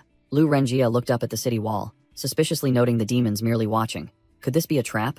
Indeed, on the city wall, Huo An and his troops remained motionless as ordered. Two of Huan's soldiers whispered to each other in confusion, confirming that their marshal truly intended to take on the entire battlefield alone. Huan roared in anger in his mind, unable to comprehend Xiafeng Liao's insane plan. From Xiafeng Liao's perspective, the 10,000-strong human army stretched out before him, ready for battle. He smirked defiantly. I heard the human army is very strong. While his own defense stats decreased by 50 points, Xiafeng Liao took off his shirt, challenging the human army. Why don't you dare attack? He continued to provoke. Are you perhaps scared? While his own stats were reduced, the human commander, Lu Renjia, was stunned by the audacity of the lone enemy. On the battlefield, the two stood facing each other, Xiafeng Liao alone on one side, an entire army on the other. Xiafeng Liao recognized Lu Renjia, his former subordinate, and said, Lu Renjia, I didn't expect you to be leading the army this time. Don't disappoint me, he thought to himself, knowing Lu Renjia's prideful nature would make him easily fall for the taunt. To ignite their anger, Xiafeng Liao turned his back and performed a ridiculous, insulting gesture towards the entire army. Lu Renjia was dumbfounded, unable to believe his eyes. His rage exploded, and Lu Renjia roared, That bastard dares to turn his ass towards us. Losing all composure, he brandished his sword and ordered, Attack! Kill him! Xiafeng Liao smiled triumphantly, spreading his arms wide. That's right. All of you. Come at me. Deal maximum damage to me. He immediately took a barrage of energy projectiles, hitting him relentlessly. Lu Renjia led the army into a melee attack. He struck a powerful sword blow to Xiafeng Liao's back, dealing 150 damage. Immediately, human soldiers swarmed in, surrounding and attacking Xiafeng Liao from all directions. He stood firm, calmly, enduring countless sword strikes with damage numbers appearing. Xiafeng Liao's HP bar recovered 1,000 points, and he told himself that these attacks were too weak to overcome his 1,666 HP per second regeneration. He continued to mock his opponents. Haven't you eaten anything? Use all your strength. The soldiers began to panic as they realized Xiafeng Liao's wounds were healing themselves and their attacks seemed ineffective. Lu Renjia shouted in astonishment at Xiafeng Liao's extraordinary regeneration ability. Without hesitation, he ordered the second unit to advance and attack. Soldiers and heavy war machines charged forward simultaneously. The laser weapon system locked onto Xiafeng Liao, who stood still, waiting. The war machine fired an enormous energy beam. The laser beam accurately struck Xiafeng Liao directly in the chest. However, he laughed maniacally and encouraged his opponents to continue attacking. From afar, Demon General Huo An and his army witnessed an unbelievable sight. Huo An was utterly bewildered, wondering what was happening with this astonishing recovery ability. A flicker of doubt flashed in the general's eyes as he began to ponder. He realized that Xiafeng Liao had been serious from the start about facing the entire army alone. Meanwhile, the human soldiers charged into close combat. While observers wondered about his strategy, Xiafeng Liao was delighted to see his HP bar finally starting to decrease. Suddenly, a notification from the system appeared, indicating that a passive skill had been activated. His counterattack skill unleashed a destructive surge of energy,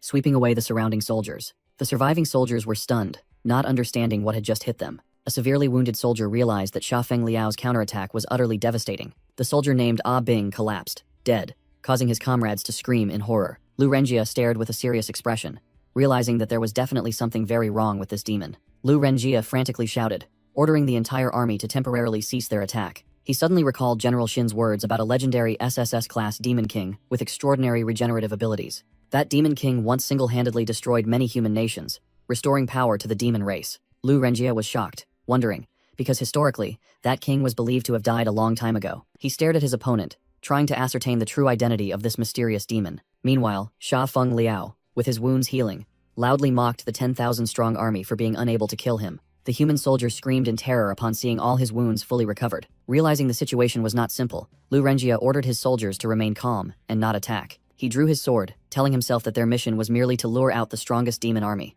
With a confident smile, Lu Renjia declared their mission complete. He decisively ordered the entire army to retreat immediately, to minimize unnecessary casualties. As ordered, the human army began to move, executing a tactical retreat. Xiafeng Liao stood still, observing, allowing his enemies to withdraw from the battlefield. From atop the city wall, Lamer couldn't believe her eyes as she watched the human army attempting to escape. Enraged, she leaped onto a dragon demon, calling for the royal guard to charge and pursue the enemy. Lamer led the flying cavalry, charging directly towards the retreating human formation. Seeing this, Huo Wujun also seized the opportunity, ordering his entire army to sortie. A warlike smile appeared on Huo Wujun's lips as he prepared to join the pursuit. One of his masked subordinates immediately responded, riding a dragon demon into battle. Xiafeng Liao was surprised to see the human army suddenly retreating. Lu Renjia was also stunned when an army of dragon-riding demons unexpectedly appeared in the sky. He frantically realized that his ultimate skill had not yet cooled down. The commander of the newly arrived demon army declared that they would punish the invaders. From afar, Huo An secretly admired the courage and cunning of the younger generation.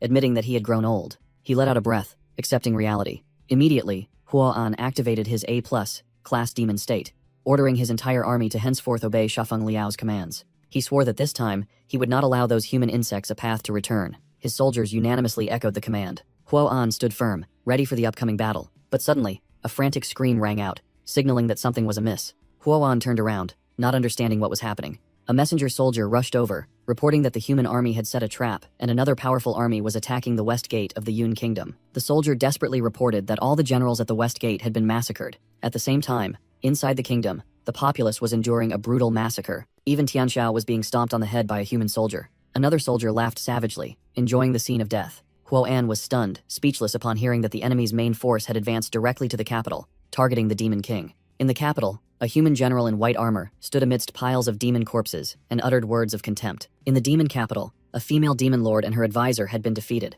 Helpless before a human general, the female demon lord gasped, admitting that this human was unimaginably strong. The old advisor frantically urged his mistress to find a way to retreat immediately. The human general sat on the advisor's corpse, declaring that the demon kingdom's defense system had been completely destroyed. With a smug smile, he announced that he would proceed into the palace. Standing with his elite army, he declared that playtime was over. Suddenly, a massive surge of fire energy shot directly towards the human army. The explosion engulfed the soldiers, causing the commanding general to look back as well. He appeared surprised by this sudden attack. The elite army fell into chaos, rushing to aid their comrades, and wondering where the demon reinforcements had come from. In his transformed state, Huo An appeared with eyes burning with hatred and roared, "All of you." He stood tall before the Demon King, completing his condemnation.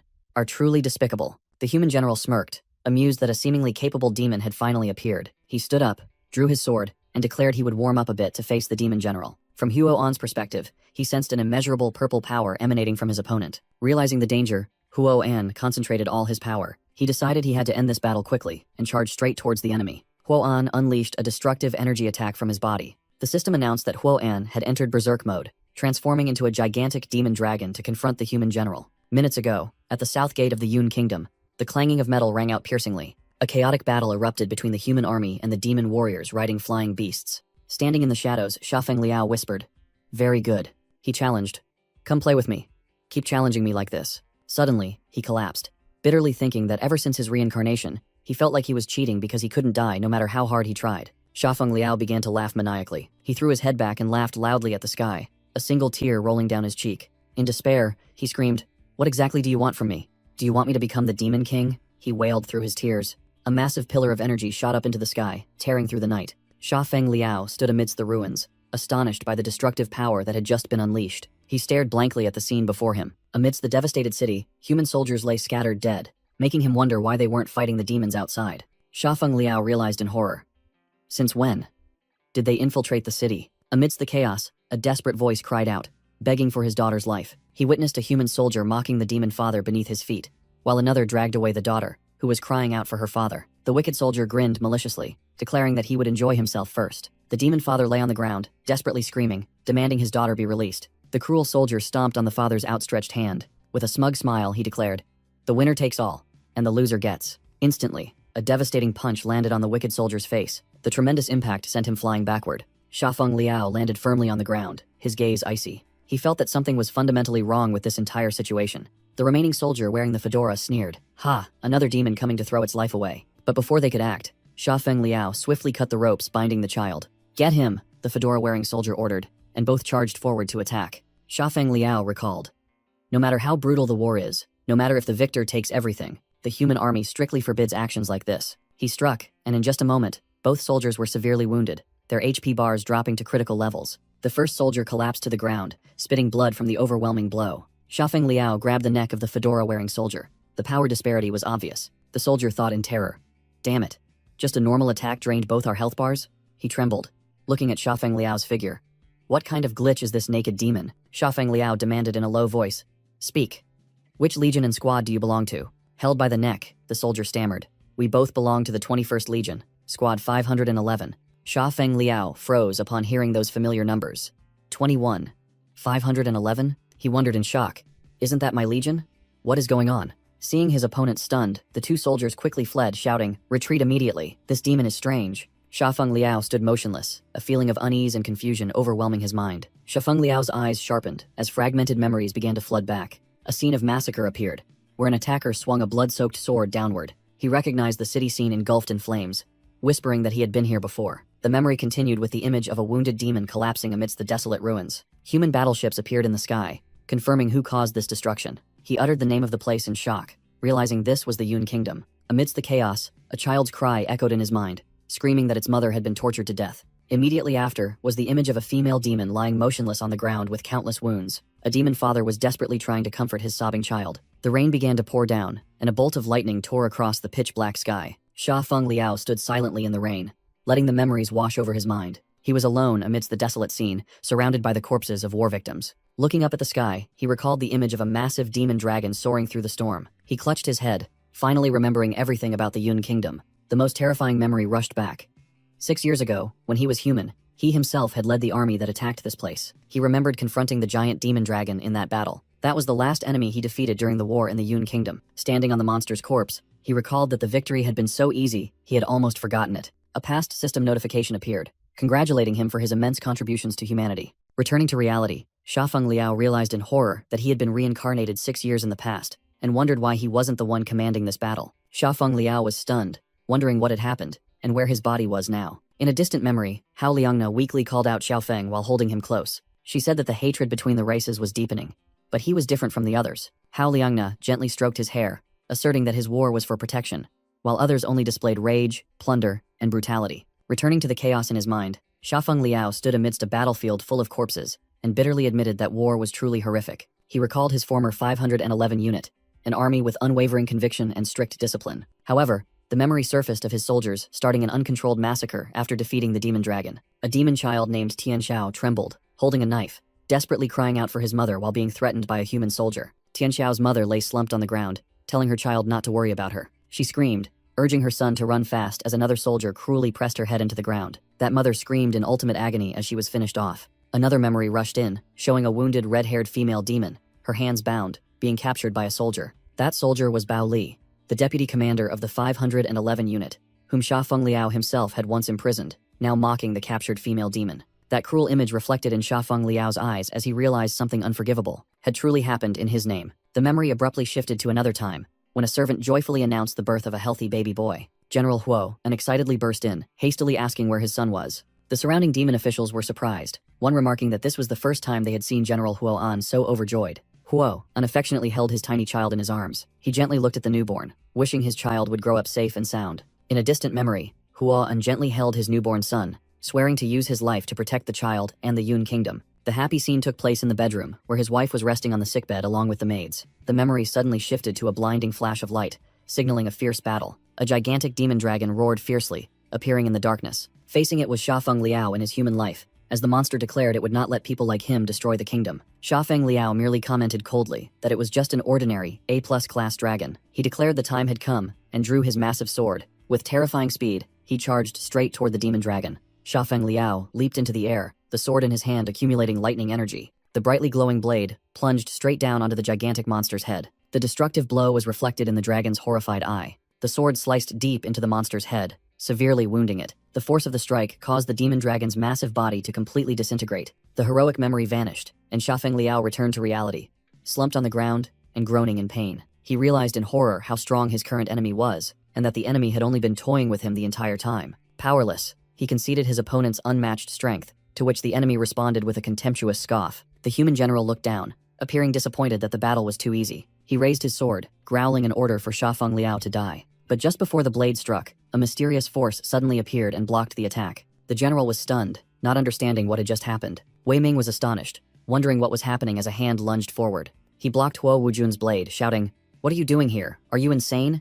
Huo Wujun replied coldly, "To kill him, of course." Wei Ming grabbed the wounded Huo Wujun, scolding him that he was no match for that enemy and had always been reckless since childhood. Wei Ming's words Idiot. Reckless. Stop it. Echoed in the desperate Huo Wujun's mind. Huo Wujun screamed back in agony. Is that how you've judged me since I was a child? Am I truly that useless in your eyes? A memory flooded back, starting with his father, Huo An's. Question. Who do you admire the most? Young Huo Wujun answered proudly. You, of course. The great general who leads the army into battle. The young Huo Wujun happily ran off, shouting number one. Number one. He excitedly showed his father his first-place military achievement report. However, Huo An merely replied coldly.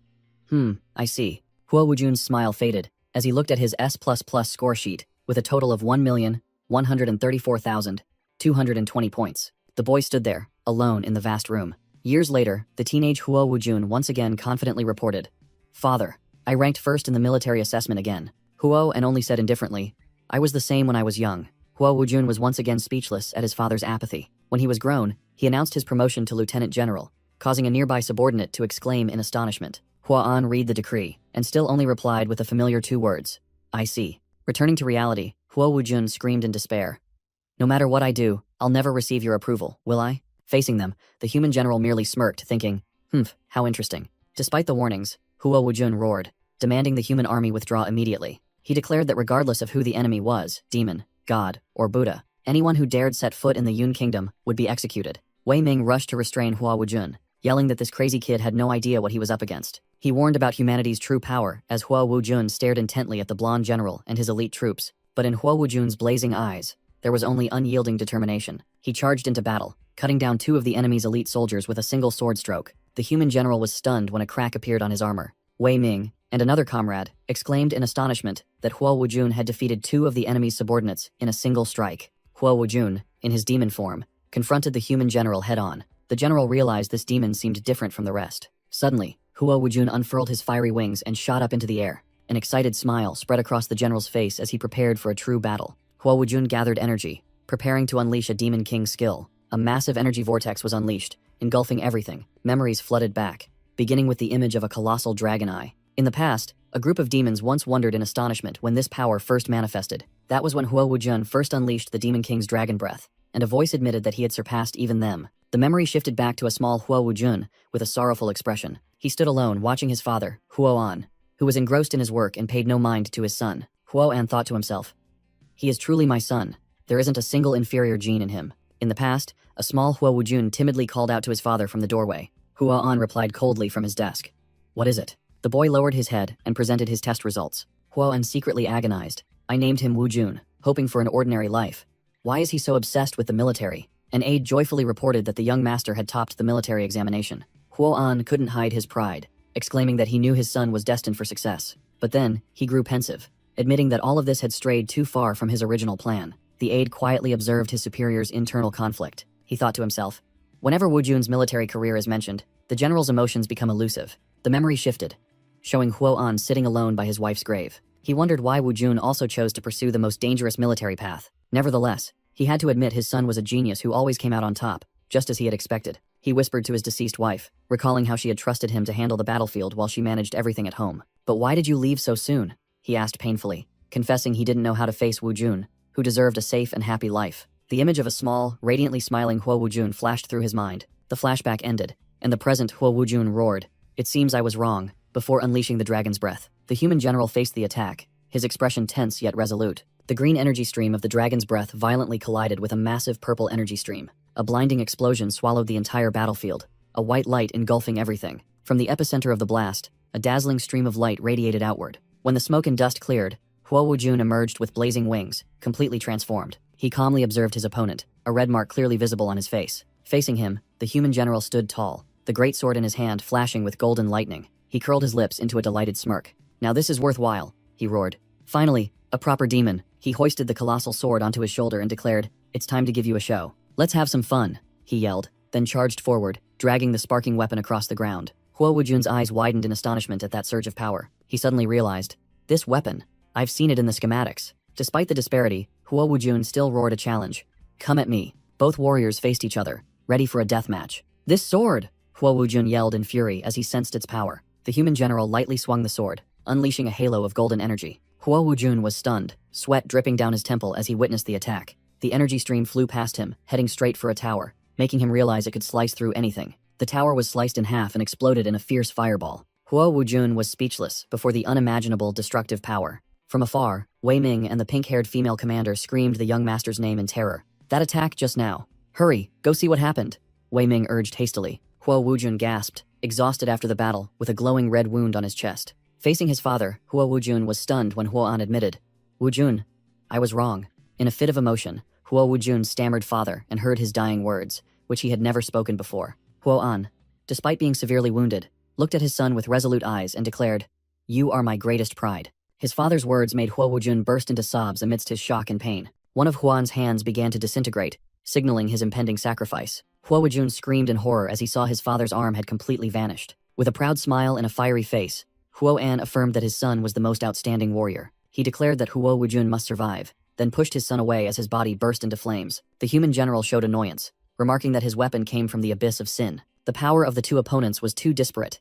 Even the entire Yun kingdom could not compare. Huo An roared, revealing that he had kept one last trump card to protect the future of the kingdom. Huo Wujun cried out in despair, realizing that trump card demanded too high a price. He painfully asked if his father truly had to sacrifice himself, as the ultimate skill, Wall of Life, was activated. Huo An faced his destiny, his face resolute as energy erupted. In a fleeting memory, Huo An cradled his newborn child and swore to protect him with his life. The memory continued with an image of a young Huo An, smiling and promising to protect the entire Yun kingdom. Back in the present, a blinding explosion of light pushed Huo Wujun back, as Wei Ming yelled for them to leave quickly. Wei Ming tried to pull back, frantically resisting Huo Wujun, who screamed that he would not abandon General Huo. The human commander stood tall on the battlefield, mocking their attempt to flee in the face of Huo An's sacrifice. The human general sneered that the demon's performance still hadn't satisfied him. With a cruel smile, he roared that he still hadn't seen their expressions of despair. Suddenly, a voice echoed from behind, telling the general not to act so hastily. The stranger said that they couldn't be allowed to die so easily. A masked demon appeared,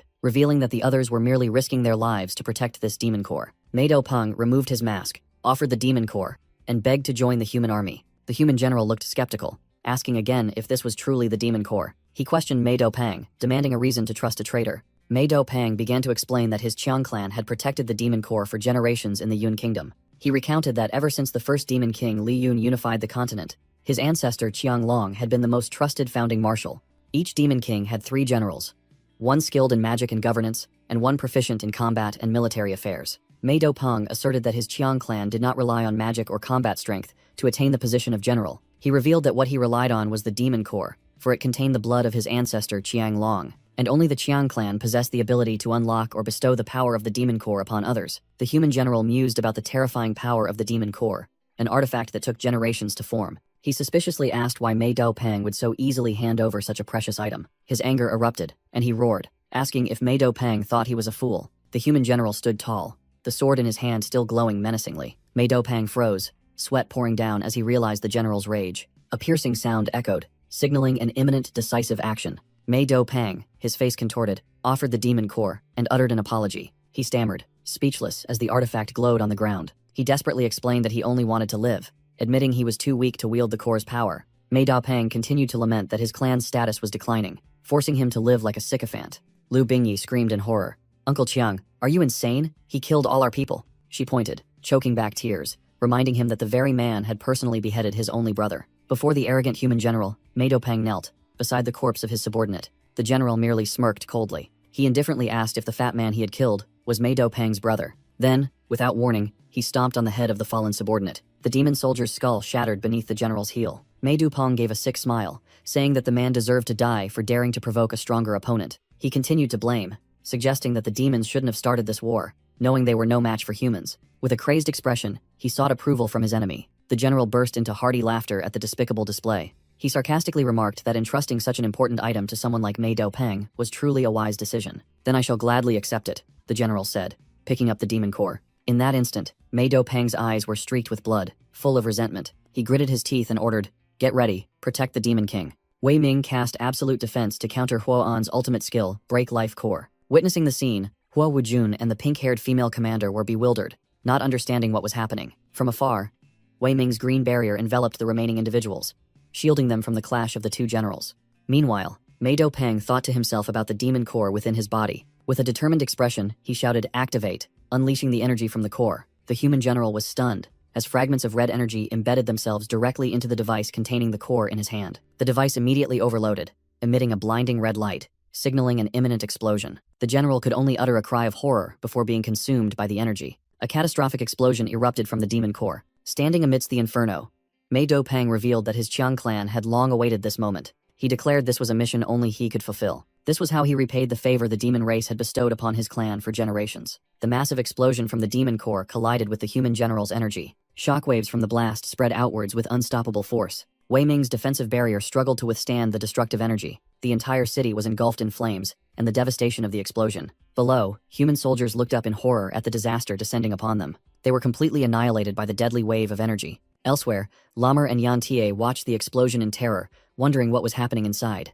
From a distance, Lamer and Yan Tie witnessed a cataclysmic explosion with dread. The sky was torn apart by violent lightning strikes amidst a torrential downpour. The destructive shockwave obliterated everything in its path. A beam of pure energy shot upwards from the epicenter of the explosion. The two could only watch in utter helplessness. Amidst the flames, Huoan knelt, his body burning as he used his own life as a shield. He gritted his teeth, enduring, channeling all his remaining strength. But he despaired, realizing that with his strength, he could only unleash a fraction of the demon core's power. Behind him, other generals like Wei Ming and his son, Huo Wujun, watched the scene with heavy expressions. "How irritating," Huoan whispered, as his body began to disintegrate. Memories flashed back to a past battle, where an absolute defense skill was activated against a thunder dragon. It was when Shafeng Liao, in his human life, single-handedly faced a colossal demon dragon. He coldly declared to the monster, "You've made the worst possible choice." Returning to the present, the blonde human general stood tall, sneering.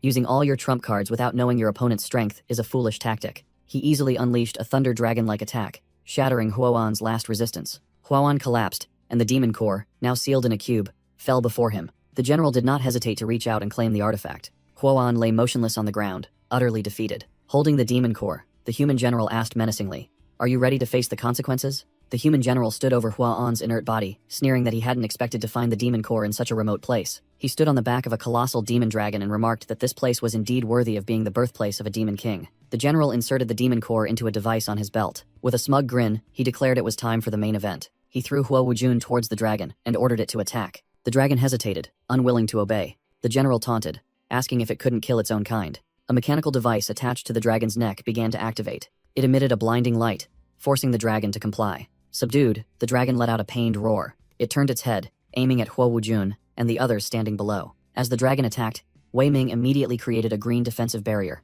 Inside the barrier, Wei Ming and the pink-haired commander shouted, determined to protect the young master. The human general observed from afar, muttering that dealing with demons was truly troublesome. A massive, destructive energy beam from the dragon collided with the barrier. Wei Ming strained to hold on, his face contorted with the immense pressure as the general finished his remark. He coughed up blood as the barrier began to crack under the strain. In a flash, the human general appeared directly before Wei Ming, unleashing a lightning-charged punch. Huo Wujun lunged forward, taking the fatal blow with his own body to protect Wei Ming. Huo Wujun was shocked to find himself impaled through the chest, taking the attack for his comrade. The human general activated his S-rank skill, Eye of Judgment, allowing him to see through his opponent's attributes. He recalled analyzing Huoan's stats, an elite warrior of A+ rank. With a smug smile, he mocked Huoan's strength of 1,484 and stamina of 1,456, considering them his most prideful stats. "Then let me destroy your power," he coldly declared in the flashback. The general's hand tightened, crushing Huoan's arm amidst a scream of pain. Huoan could only scream in despair against the enemy's brutal strength.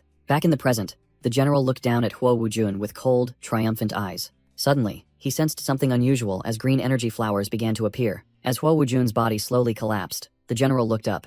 Unexpectedly, a brilliant golden light flashed from Huo Wujun's eyes. A source of golden lightning energy erupted, and Huo Wujun roared, transforming into a powerful new form. Now, the general himself became the target of analysis by an unknown power. His system displayed Huo Wujun's new stats, an A+ Demon King, Assassination Specialist, with a speed reaching 2,853. The general sneered. "I didn't expect you had the potential to become a Demon King. What a waste. As an assassin-type demon, your highest stat must be speed." He continued to comment, while Huo Wujun ground his teeth in fury. "Over 2,000 is truly impressive. You might be the fastest demon in this Yun kingdom," the general said, his arm glowing with light again. He lunged forward at terrifying speed, a streak of golden light tearing through the air. The general's attack was too fast to dodge, slicing a deep wound into Huo Wujun and sending him flying. Huo Wujun was thrown back, blood spraying after the lightning-fast strike. He crashed heavily to the ground, lying motionless amidst the residual golden lightning. The human general stepped onto his back and declared, "Then let me strip you of your speed." Huo Wujun screamed in pain beneath the heel of his cruelly smiling enemy. "Do you really think an ant can shake a tree?" he asked contemptuously. He spread his arms wide, asserting, "No matter the stats, you are far inferior to me." The general stood towering over Huo Wujun's fallen body, witnessed by the horrified eyes of his comrades. Lying on the ground, Huo Wujun wondered, "And what if there were many like me?" A sudden shadow of lightning rose from his body, causing him to exclaim, "What is happening?" Wei Ming could only kneel in despair and whisper, "No." The pink-haired female commander suddenly recalled a question that had always troubled her. "Since you are so weak, why do you exist?" she wondered. As the image of a small cat appeared, she stood firm, facing the enemy, seemingly having found the answer. Later, I understood, she thought, recalling the image of the general as a child holding that cat. A brutal memory rushed back, showing the cat being strangled to death. The boy's savage smile from years ago appeared, matching the general's current words, "Your value of existence." He activated the S-rank skill Thunder Shadow Master, creating an army of shadow clones. "Your existence is merely for my amusement," his voice echoed, terrifying the female commander. Completely overwhelmed, she collapsed in despair. Surrounded by countless clones of the general, the demon female commander knelt in despair, whispering that all hope was lost. One of the shadow clones lunged forward, preparing to finish her off. Amidst the ruined battlefield, only Huoan remained standing, bitterly acknowledging defeat. Even so, he thought they were lucky. He was determined to face death alongside his comrades. The human general appeared, mocking that even in this situation, Huoan maintained the spirit of a kingdom's protector. He said that surrendering now would spoil the fun. The general gave a silent command. A sudden burst of energy struck Huoan down. He grabbed the unconscious Huo Wujun, using the boy as a hostage to threaten his father. The general promised to spare Huo Wujun's life, not letting him die with his father. He set the condition: if Huo An would kneel, he would let the boy go. Huo Wujun woke up and screamed that his father would never submit, while Huo An roared in anger. The general reminded him this was his only chance, advising him to think carefully. Huo An gritted his teeth, his face showing clear agony and conflict. Finally, the proud demon general began to sink to his knees. He bowed his head in humiliation, begging the enemy to keep his word. Witnessing the scene, Huo Wujun called out his father's name in shock. The general turned back to Huo Wujun, asking if he wanted to save his father, as he had a similar chance. Huo Wujun roared in fury, lunging toward the enemy and shouting, "Get lost." The human general merely smirked arrogantly. He easily blocked Huo Wujun's attack, while the son fearfully called out to his father. Right in front of Huo Wujun, a spear of light pierced Huoan's shoulder. Blood poured out, but the demon general gritted his teeth and endured as the countdown reached 9. The general stood coldly above,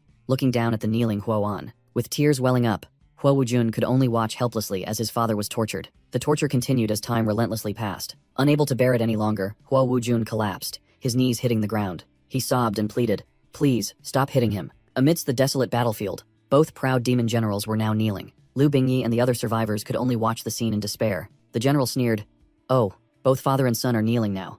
Who should I spare?"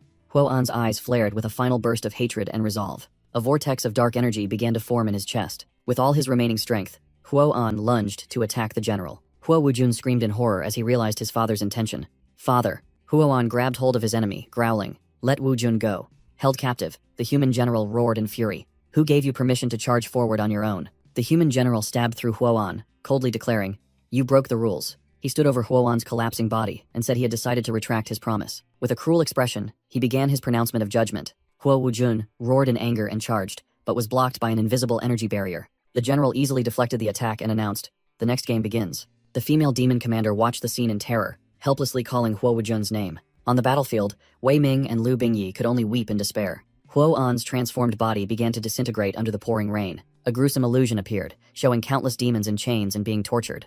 The memory flashed back to the general's childhood, when he stood before a wall covered with the corpses of murdered animals. Returning to reality, he delivered another fatal stab to Huoan's abdomen. Huoan coughed up blood, collapsing exhausted onto his enemy. The general mocked him, saying he would avoid vital points to see how many blows Huoan could endure. Then, he turned and called forth a massive, chained shadow demon dragon. The demon dragon bowed its head, revealing an energy-emitting control device clamped tightly around its neck. He placed his foot on the dragon's head, hoisted his weapon onto his shoulder, and announced preparations for the final celebration. Sitting atop the monster, he contacted Deputy Bao Li, asking if he was done playing around. With a wicked smile, he ordered the entire army to commence action. Suddenly, he showed surprise at Huoan's final act of defiance, thinking, "You dare to rebel?" The human general, confused, asked the identity of the stranger, while also calling out for his subordinate Bao Li. A voice echoed from the shadows, claiming to be Bao Li himself. The general turned around, looking cautiously toward the speaker. Sha Feng Liao, in the attire of assassin King Gan Liwo, appeared and declared that he understood the situation. He scorned the general's despicable actions, the one who disregarded all means to seize power. Looking back at the devastated battlefield littered with countless fallen demon soldiers, he felt immense pain. Sha Feng Liao blamed himself for allowing this tragedy to happen to them. Meanwhile, the general stood proudly on the back of the colossal demon dragon he controlled. He looked bewildered, not understanding why a stranger had appeared here. Sha Fengliao bitterly realized he should have anticipated the traitor's bestial nature. He growled, declaring that the general's crimes deserved the punishment of death by 1,000 cuts. Called a piece of trash, the general began accumulating lightning energy around himself. Sha Fengliao decided not to waste any more words and moved directly to kill him. The general immediately charged, swinging his massive energy sword in attack. He flashed a maniacal grin, showing delight in the fight. But Sha Fengliao blocked the attack with a devastating punch, delivered with power the system could not measure. The punch sent the general flying, slamming him hard into the ground. Grabbed by the neck and lifted by Sha Fengliao, the general was terrified by his opponent's unimaginable strength. Looking down at his utterly defeated enemy, Sha Fengliao coldly contemplated how to begin his torture. With eyes blazing with fury, Sha Fengliao listed the enemy's war crimes: coup d'état, rebellion, rape, prisoner abuse, slaughtering comrades, then wondered which crime he should execute first. The defeated human general gritted his teeth in pain, unable to understand what Sha Fengliao was talking about. On the devastated battlefield, the general and a subordinate lay slumped in a pool of blood. A surviving human soldier was stunned, realizing something was deeply wrong with this demon, who had been overly concerned with human affairs since they met. Not long before, in a combat zone within the Yun Kingdom, a voice commanded the ice golem not to kill the child being protected by Sha Fengliao. A human soldier named Bao Li held a female demon tightly, making the vulgar remark that the demon's wife was still quite charming. The child Tianxiao screamed for his mother in terror, while a command rang out, demanding that Bao Li not be killed under any circumstances. Bao Li laughed sickeningly, saying he would let the female demon's husband watch him toy with her. Amidst the shattered ice fragments, Bao Li still held the helpless woman tightly. Sha Fengliao lunged forward with clenched fists, determined to end this brutality. Bao Li contemptuously asked why a low-level demon dared to block his path. He roared and launched sharp ice spears to attack. Sha Fengliao and Tianxiao now faced a gigantic A-class ice golem. Bao Li smugly boasted that the golem, created from half his blood, possessed half of his power. Sha Fengliao charged directly at the giant golem. He delivered a powerful punch to its chest. The ice armor cracked under the unbelievable force, causing Bao Li to exclaim in astonishment. What? The smug look on Bao Li's face turned into extreme panic. Sha Fengliao delivered a devastating uppercut to Bao Li's face.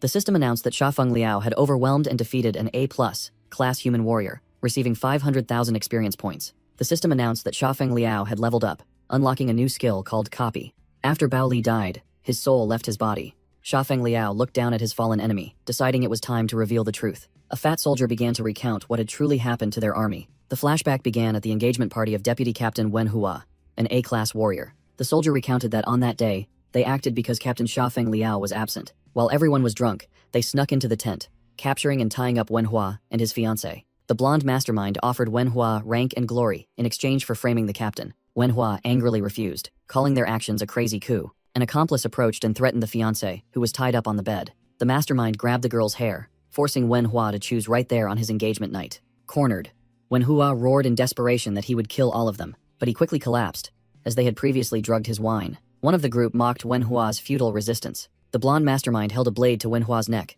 asking one last time if he would cooperate. Wenhua remained defiant, screaming, "Go to hell." The fat soldier recounted with a savage smile that they tortured both of them. But until the very end, Wenhua never spoke a single bad word about Sha Fengliao. They murdered both of them, and left Sha Fengliao's dagger at the scene to frame him. The mastermind then deceived the entire army, placing all the blame on Captain Sha Fengliao. The mastermind, Xin Jibiao, ordered the army to attack Sha Fengliao's base directly. However, when they arrived, Sha Fengliao had long since left the camp and escaped. Xin Jibiao claimed that Sha Fengliao had fled in haste to escape punishment, even abandoning his gear and weapons. He then used the pretext that Sha Fengliao's rebellion had been discovered, falsely accusing him of rape and murdering a comrade's wife to demand the highest level warrant. With Sha Fengliao branded a war criminal, Xin Jibiao gleefully seized his weapons. The army was forced to change leadership before the battle, and with his father's recommendation, Xin Jibiao became the supreme commander. Returning to the present, the hanging prisoner asked Sha Fengliao why he cared about human affairs. Sha Fengliao angrily questioned the fate of those who doubted the story. The prisoner sneered, revealing that all dissenters had been eliminated by Captain Xin. He couldn't believe there were still blindly loyal fools, claiming that truth and justice no longer mattered in the military. After finishing his story, he tried to bargain, promising to convince Xin Jibiao to spare Sha Fengliao's life if he was released. Without a word, Sha Fengliao stabbed the prisoner through the chest, making him scream in agony. Just then, a female demon ran up, shouting the name General Gan. Through tears, she explained that this was the battle armor he had gifted General Wei Ming, and that the general had instructed her to wait for him here. She relayed Wei Ming's message, advising him to take the gear and leave the Yun Kingdom, because he was the last hope of the demon race. She sobbed, saying she had just received General Wei's final magic message, believing that something terrible had happened to them. Sha Fengliao silently opened the box. A suit of dark armor began to envelop his body. He equipped the S-class God-slaying king armor, which offered superior strength and defense. The armor immediately transformed into a perfectly fitted suit, demonstrating its shape-shifting ability. The flashback begins. Wei Ming's subordinate urgently pleaded with General Gan to leave through the city gate. But Xiaofeng Liao grabbed the plump official and coldly ordered, "Take me to Xinjibiao." The official screamed in despair, believing he was a foolish demon who would be crushed by Captain Xin. Returning to the present, Xiaofeng Liao dodged an attack, causing the human general to wonder why he was interfering in human affairs. The flashback ends with the official stunned, wondering who Xiaofeng Liao truly was. On the battlefield, Xiaofeng Liao moved like lightning, quickly wiping out the shadow clones. The human general activated his appraisal goggles, beginning to analyze the opponent's attributes. The status window appeared, revealing Xiaofeng Liao as an A+ class demon with immense physical strength. The general sneered, thinking that aside from strength, all other stats were trash, especially the speed, which was only half of his own. He immediately charged forward at terrifying speed, leaving streaks of thunderous after-images behind him. From above, he launched a series of attacks, believing Xiaofeng Liao's previous reaction was pure luck. He told himself that luck wouldn't last forever, as the energy spheres hurtled down. Xiaofeng Liao was completely engulfed in the horrific explosion. But when the smoke cleared, the general was stunned to see him completely unharmed. Realizing the opponent's speed far exceeded expectations, his confidence shattered, replaced by extreme confusion regarding this mysterious demon. Xiaofeng Liao calmly adjusted his clothes and coldly declared, "It's my turn." Facing him was the general's entire force. 2 shadow clones and a gigantic chained demon dragon. The general tried to maintain his confidence, thinking that, based on the strength stats, there was no way he could lose. He trusted his clones, as they possessed power nearly equivalent to his original body. However, the system revealed a harsh truth. His appraisal skill had missed an immeasurable stat belonging to Xiaofeng Liao. The human general looked at the analysis panel in confusion, sensing that something was wrong. He reassured himself that even though the opponent's strength was 4,102 with his equipment, his own strength reached 5,424. He continued comparing. The opponent's speed was only 1,477, while his was 3,732. Unable to accept the truth, he growled, "There's no way he's faster than me. I'll try again." The general channeled energy. Golden lightning enveloped his body, and he shot forward like a flash of light. He intended to ambush Xiaofeng Liao using his superior speed. However, Xiaofeng Liao effortlessly dodged the lightning-fast attack. The general was horrified to see that his clones had all been defeated, wondering what his opponent was hiding. Xiaofeng Liao mocked, "Are you still relying on that flawed data?" At the same moment, his true status panel appeared, displaying the title, Demon King. He explained that the title tripled all stats and made them undetectable, then threw a lightning punch and asked, "So what made you think you could see through everything?" A terrifying energy explosion erupted from the collision. The general was thrown far back, screaming in despair, "I don't believe it! I don't believe it!" His face contorted in horror.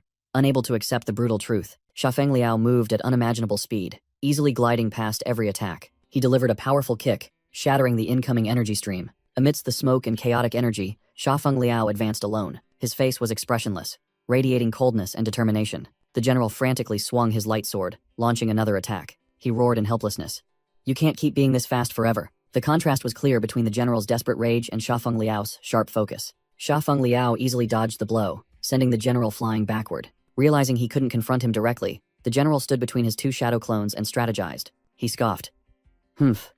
Whatever secret you possess, you are ultimately just a subordinate of the Demon King." A clone appeared in front of the chained Demon Queen. From the dragon's back, the general declared, "Hey, your boss is in my hands." His clone grabbed the Demon Queen's face, demonstrating absolute control. Xiaofeng Liao looked up and contemptuously asked, "When facing someone you cannot defeat, is this the only dirty tactic you know?" The clone tightened the chains, causing the Demon Queen to grimace in pain. Xiaofeng Liao merely replied coldly, "How outdated." Another clone roared a threat. "One more step and they all die." It turned out that Huo Wujun was also captured and being tortured by electric currents running through his chains. Both Huo Wujun and the Demon Queen were held captive by the general's clones. Many other hostages were also suspended by chains, each guarded by a clone. The general's clone continued to provoke, "Come on, aren't you supposed to be so skilled?" He tightened a link in the chain, demonstrating his power. The general shouted, "No matter how fast you are only one person." He issued an ultimatum. "If you dare rush in to save one person, I will immediately kill the other." "What now? How will you choose?" The general challenged, cornering Xiaofeng Liao. Xiaofeng Liao clenched his fist so tightly that blood seeped out. But then, he flashed a confident smile and charged forward. The general roared in astonishment. Damn it, he really dared to charge. Meanwhile, Huo Wujun desperately shouted, "Go save the Demon King." Despite the plea, Xiaofeng Liao still charged forward with unstoppable speed. He delivered a thunderous punch straight to the general's face. Huo Wujun was completely stunned by this unpredictable action. Xiaofeng Liao seized the opportunity to pull him out of the chains that held him captive. "Why save me? What about the Demon King?" Huo Wujun angrily questioned. Xiaofeng Liao smirked confidently. "Who said I'd only save one person? Memories of the battle with Baoli's A+ class ice golem flashed through his mind. Instantly, a gigantic ice sword formed from thin air. It swung a powerful strike, carrying deadly cold energy. Back in reality, Shafeng Liao commanded the summoned creature, "Save all of them." The icy blade easily cut through the sturdy chains. The general stammered in horror. "An ice golem? How can this be?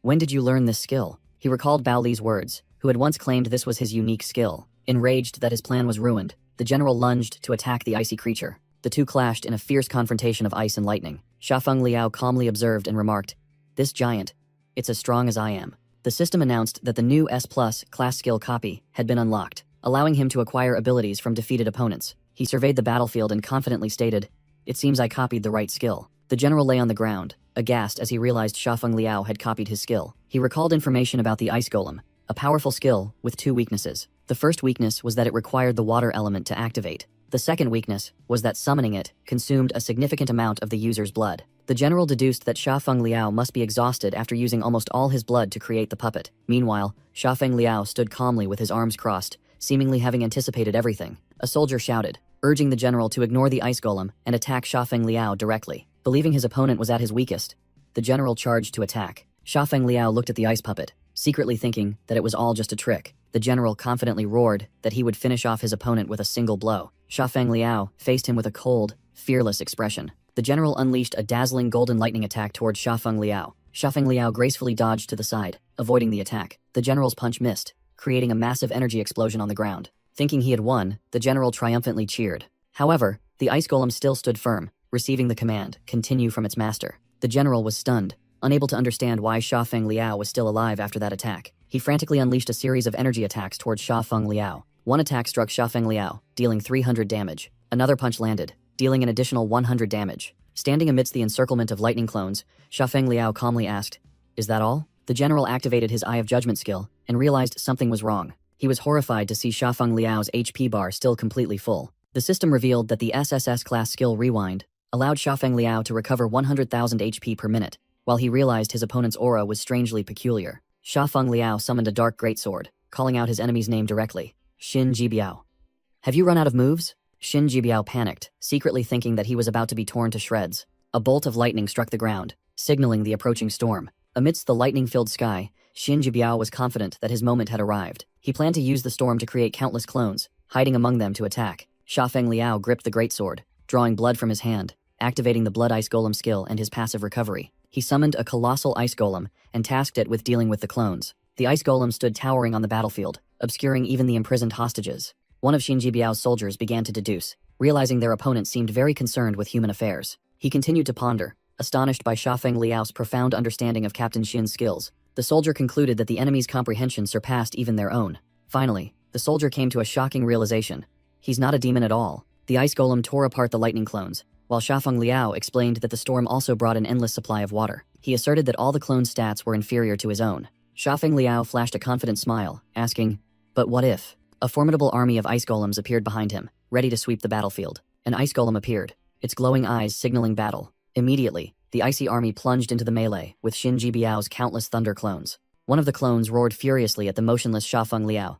"Why aren't you acting?" Without waiting, the clone charged, swinging an energy sword at him. The system immediately announced the activation of the demonic transformation skill. Shafeng Liao easily blocked the thunderous attack with his bare hand. He clenched his fist, stating resolutely, "I will end this battle soon." From a distance, Xin Jibiao silently observed his opponent amidst the rain. He secretly calculated, realizing that a direct confrontation at this moment would be a defeat. However, Xin Jibiao remained confident, believing he had grasped his opponent's abilities. He analyzed that even with Shafeng Liao's extraordinary recovery ability, the attack still caused him to lose blood, and he was not immortal. Xin Jibiao planned to use the clones to buy time while he fully charged his SSS class weapon Le to deliver the finishing blow. However, an ice golem unexpectedly attacked, piercing through Xin Jibiao's shoulder. Despite the blood gushing out, he still wore a crazed smile, his hand gripping the weapon tightly. On the battlefield, the thunder clones were overwhelming, continuously inflicting injuries on both the ice army and Shafeng Liao. Xin Jibiao smugly explained his strategy, stating that he could swap between clones, so his true body would never be destroyed. A soldier under his command suddenly realized that the captain was using thunder to continuously move between clones, making him invincible. The soldier further analyzed that the ice golems had a time limit and could not be summoned infinitely. He confidently shouted, asserting that Shafeng Liao would never be able to kill his captain. In response, Sha Feng Liao grabbed a clone's head and coldly asked, "Who said I intended to kill him?" Sha Feng Liao declared that for every crime he had committed, Xinji Biao must be punished with a slow death. Xinji Biao's clone stammered in terror as Sha Feng Liao gripped its neck tightly. A flashback appeared, showing a young Xinji Biao with a wicked smile, saying not to die too easily. His victim then was a small, tied-up cat, and he said that if it died, he would have no one left to play with. Back in the present, Sha Feng Liao began to crush the clone's head, explaining that each clone was a part of the main body. He asserted that all the pain the clone endured would be transmitted back to the main body. Xinji Biao was horrified, wondering how his opponent could know the secret of his skill. Sha Feng Liao began to list Xinji Biao's crimes: coup, rebellion, raping women, torturing prisoners, and murdering comrades. He roared that those crimes could not be resolved by his death alone. Extreme pain surged, causing Xinji Biao to clutch his head and scream miserably. Meanwhile, on the battlefield, the ice golems were overwhelming and smashing the other thunder clones. Sha Feng Liao lunged at another clone, shouting that Xinji Biao must feel it too. That was the pain of all those he had tormented. A soldier under Xinji Biao's command was stunned, realizing that the opponent had never intended to kill the captain. He was merely torturing him. Xinji Biao collapsed, gritting his teeth and cursing in agony and despair. He decided to use his trump card, channeling all his energy into a colossal weapon. He told himself that this was an SSS-class weapon. One blow would be enough. The weapon was fully charged, ready to fire. Xinji Biao raised his weapon high, declaring that with this attack, the entire demon race would be annihilated. He unleashed a massive destructive energy blast towards Sha Feng Liao. In a dense forest, small, cat-like creatures moved nimbly among the branches. Rustling sounds echoed from within the dense bushes. One of the creatures cautiously poked its head out, its yellow eyes observing intently. Nearby, a human soldier angrily reported that their target, a thunder dragon, had escaped. From above, the small creature silently watched the army searching below. Memories flooded back. A young Sha Feng Liao was sitting in a tree eating pastries when the creature suddenly appeared. The small animal growled fiercely at the eating boy. Unafraid, Sha Feng Liao offered a handful of pastries, asking if it wanted to eat. The boy explained that the war between humans and demons over magic crystals had caused many to suffer from hunger. With his new friend, he looked out at the forest and wished the war would end soon. Back in the present, Xinji Biao was excited as his SSS-class weapon accumulated maximum energy. He raised the weapon, declaring that this attack would wipe out the entire demon race. A massive destructive energy blast was fired, hurtling straight towards Sha Feng Liao. The power of the attack transformed into a colossal shadow monster, poised to devour him. Facing destruction, Sha Feng Liao remained unusually calm, merely extending his gloved hand forward. He coldly commanded, return." Xinji Biao watched in shock as the weapon in his hand began to emit unusual sparks. To his horror, the ultimate weapon suddenly shattered into pieces. The parts of the weapon hovered in midair, radiating electrical energy. They flew towards Sha Feng Liao and began to reconstruct in his palm. Sha Feng Liao summoned his weapon, declaring it had returned to its rightful owner. Xinji Biao was utterly terrified, unable to believe his eyes.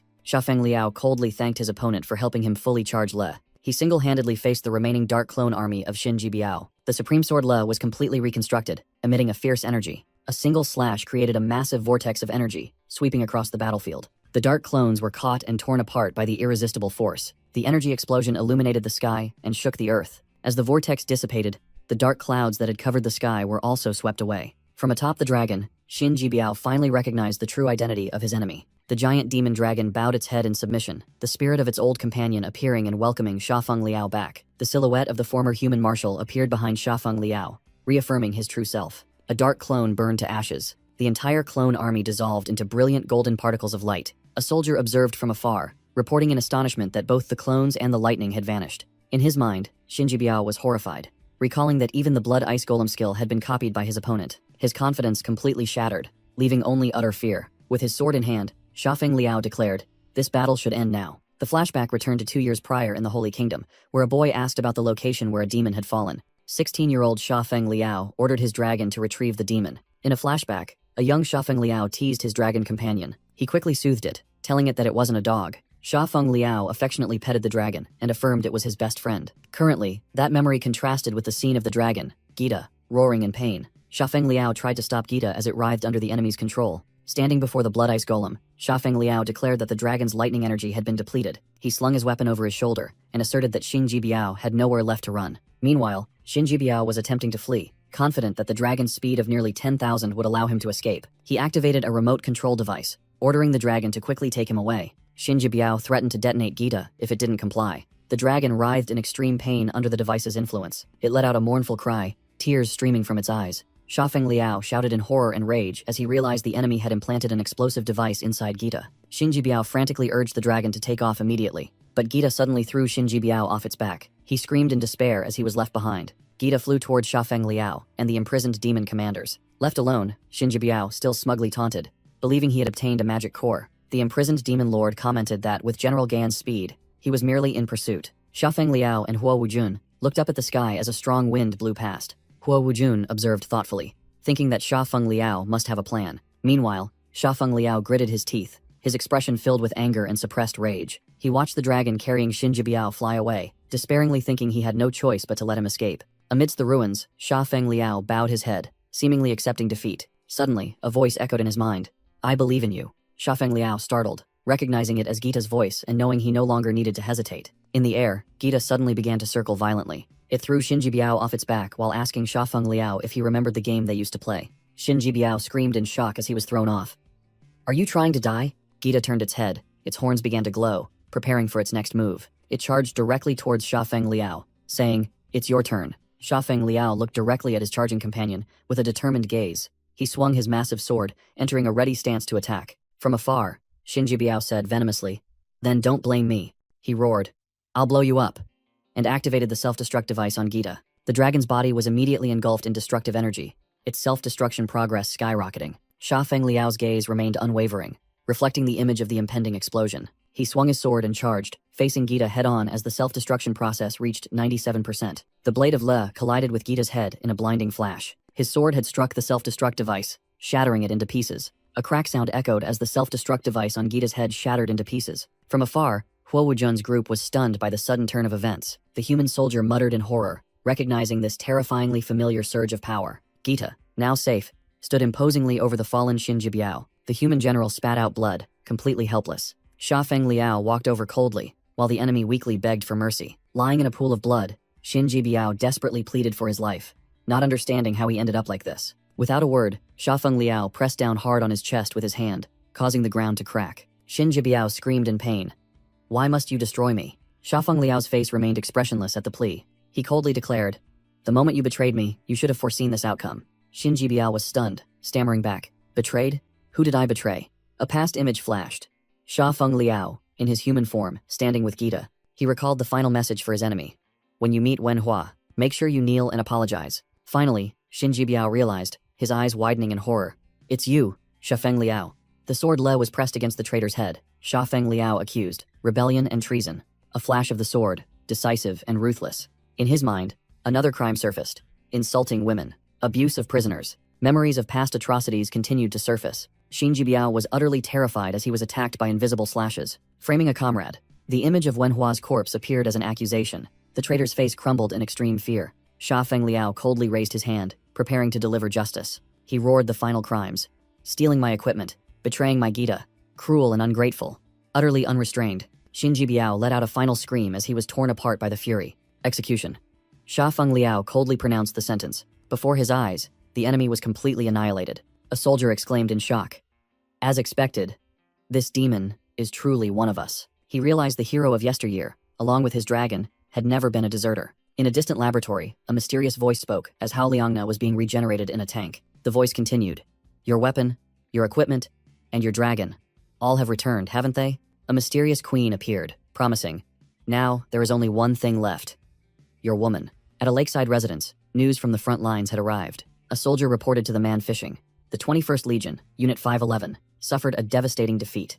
And Shinji Biao, that man, Xin Cheng, Shinji Biao's father, heard that his son had perished. He calmly asked if the body had been found, and received the answer that it could not be recovered. Xin Cheng calmly ordered a state funeral with an empty coffin. He requested that the entire world be informed that his eldest son, Xin Cheng, had bravely sacrificed himself on the battlefield. Suddenly, his composure vanished as a large fish bit the hook, and he excitedly yelled for help. Elsewhere, Shinji Biao's younger brother, Xin Ling, an SS-class mage, clenched his fists, whispering with hatred about the Yun Kingdom and his intent to kill. He roared, vowing to slaughter them all without leaving anyone alive. The scene shifted to a magnificent palace surrounded by lush greenery. Inside the palace of the Wind Kingdom, a king sat on his throne. A subordinate with blue horns reported that the invitation to the Alliance Conference had arrived and asked the king about the representative. King Mofang sighed, considering the conference a public humiliation for smaller nations, but he had no other choice. He lamented the danger of the conference and the scarcity of A+ class demons in the kingdom. Precious talents he was unwilling to risk. The subordinate continued to urge the hesitant king to make a decision. Under the heavy pressure, the king's silhouette appeared in despair, begging for more time. A giant monstrous shadow appeared, declaring it would help him decide, causing the king to scream in horror. Meanwhile, in the Yun Kingdom, a female commander received the conference invitation. Surprised that the Fire Kingdom had quickly sent aid after the attack, Liu Bingyi, with a tired look and injuries on her face, sat on the throne and thanked the Fire Kingdom for their help. The commander respectfully asked Lord Liu to rest and to soon decide the representative for this year's conference. She emphasized that this was the grandest event for all demons. In another city, workers were busy at a construction site. Suddenly, a blue-skinned demon child unleashed a destructive red energy blast, blowing away debris. Amidst the rubble of the reconstruction site, Tianxiao panted after a tiring day of labor. A worker called him to rest, informing him that General Chiang was looking for him. This person was Meidu Cao, his body wrapped in bandages, sitting in a wheelchair pushed by an attendant. Tianxiao bowed his head in thanks, grateful that he had implanted one of his hearts into his mother. Meidu Cao explained that it was the heart of his useless younger brother, which had stopped beating after the explosion. Amidst the scene of workers cleaning up, Meidu Cao philosophized that both humans and demons have good and bad people. He believed that those who do evil will eventually face retribution, as depicted by a terrified human soldier begging for mercy. The soldier screamed in despair as a purple-skinned monster lunged at him. The monster pounced and brutally tore him to shreds. Meidu Cao stated that only those who do good deeds will have a good ending, and since his brother violated that tenet, there was no reason to pity him. That's not true, Tianxiao suddenly retorted, stunning Meidu Cao. The boy began to recount, admitting that Meidu Cao's brother used to be a fearsome person, but when humans suddenly invaded, despite having just undergone surgery, he still acted. In a flashback, Meidu Pang hurriedly urged Tianxiao to hurry. The boy recalled that Meidu Pang had taken him and his mother to safety, determined not to let his heart be wasted. Unfortunately, they encountered the human general, Xin Jibiao. Meidu Pang resolutely handed the box containing his heart to Tianxiao, and told him to take his mother and go first. With a determined expression, Meidu Pang turned back and declared he would hold off the enemy alone. Returning to the present, Tianxiao yelled at the stunned Meidu Cao, asserting that Meidu Pang had died to protect him and his mother, and was their savior. Amidst the ruins of a city, a figure wrapped in white bandages silently gazes into the distance. The figure seems lost in a deep reverie. Tears streaming down, the figure sobs, "I don't understand you at all." In an illusion, a large demon looks at the figure in a wheelchair and says they are just like they were as a child. Memories flash back to when Xiafeng Liao was hailed as the greatest hope of the entire demon race. At that time, Wei Ming, on behalf of the leaders, presented General Gan with a powerful artifact. This artifact was said to help him break through to S rank and gain extraordinary skills. However, Xiafeng Liao refused, stating that the energy should be used to rebuild the kingdom. He abruptly announced his departure from the Yun Kingdom, leaving everyone stunned. He explained that if he kept getting stronger, no one would be able to kill him anymore. Deep down, he only wished to find a way to become human again, and worried about Hao Liangna's safety. He told himself he was human, while they were just demons. Therefore, he couldn't have any emotional attachments, as they would never understand his desires. Suddenly, a voice echoed in his mind, reassuring him that Princess Hao was safe. Gita, his companion dragon, promised to stay by his side as well. Xiafeng Liao smiled in response, happy to have a companion. Gita then asked where he had decided to go. Returning to reality, Wei Ming cried out in panic, asking where General Gan intended to go. Xiafeng Liao had already climbed onto Gita's back, ready to depart. The dragon took flight, soaring into the sky, leaving Wei Ming desperately calling out General Gan's name. In another room, Hua Wujun was carefully tending to a leg wound. He sat on the bed, gazing thoughtfully out the window. His eyes held a deep, contemplative look. Hua Wujun turned to his father, lying in bed, and asked, "Did they say when the other prosthetic leg will arrive?" Huo An, breathing with the aid of a machine, replied, "This is the third time today you've asked me that. What are you thinking about?" He guessed, "Is it about him?" Huo Wujun simply replied, "Rest, father," then stood up and pulled up his cloak's hood.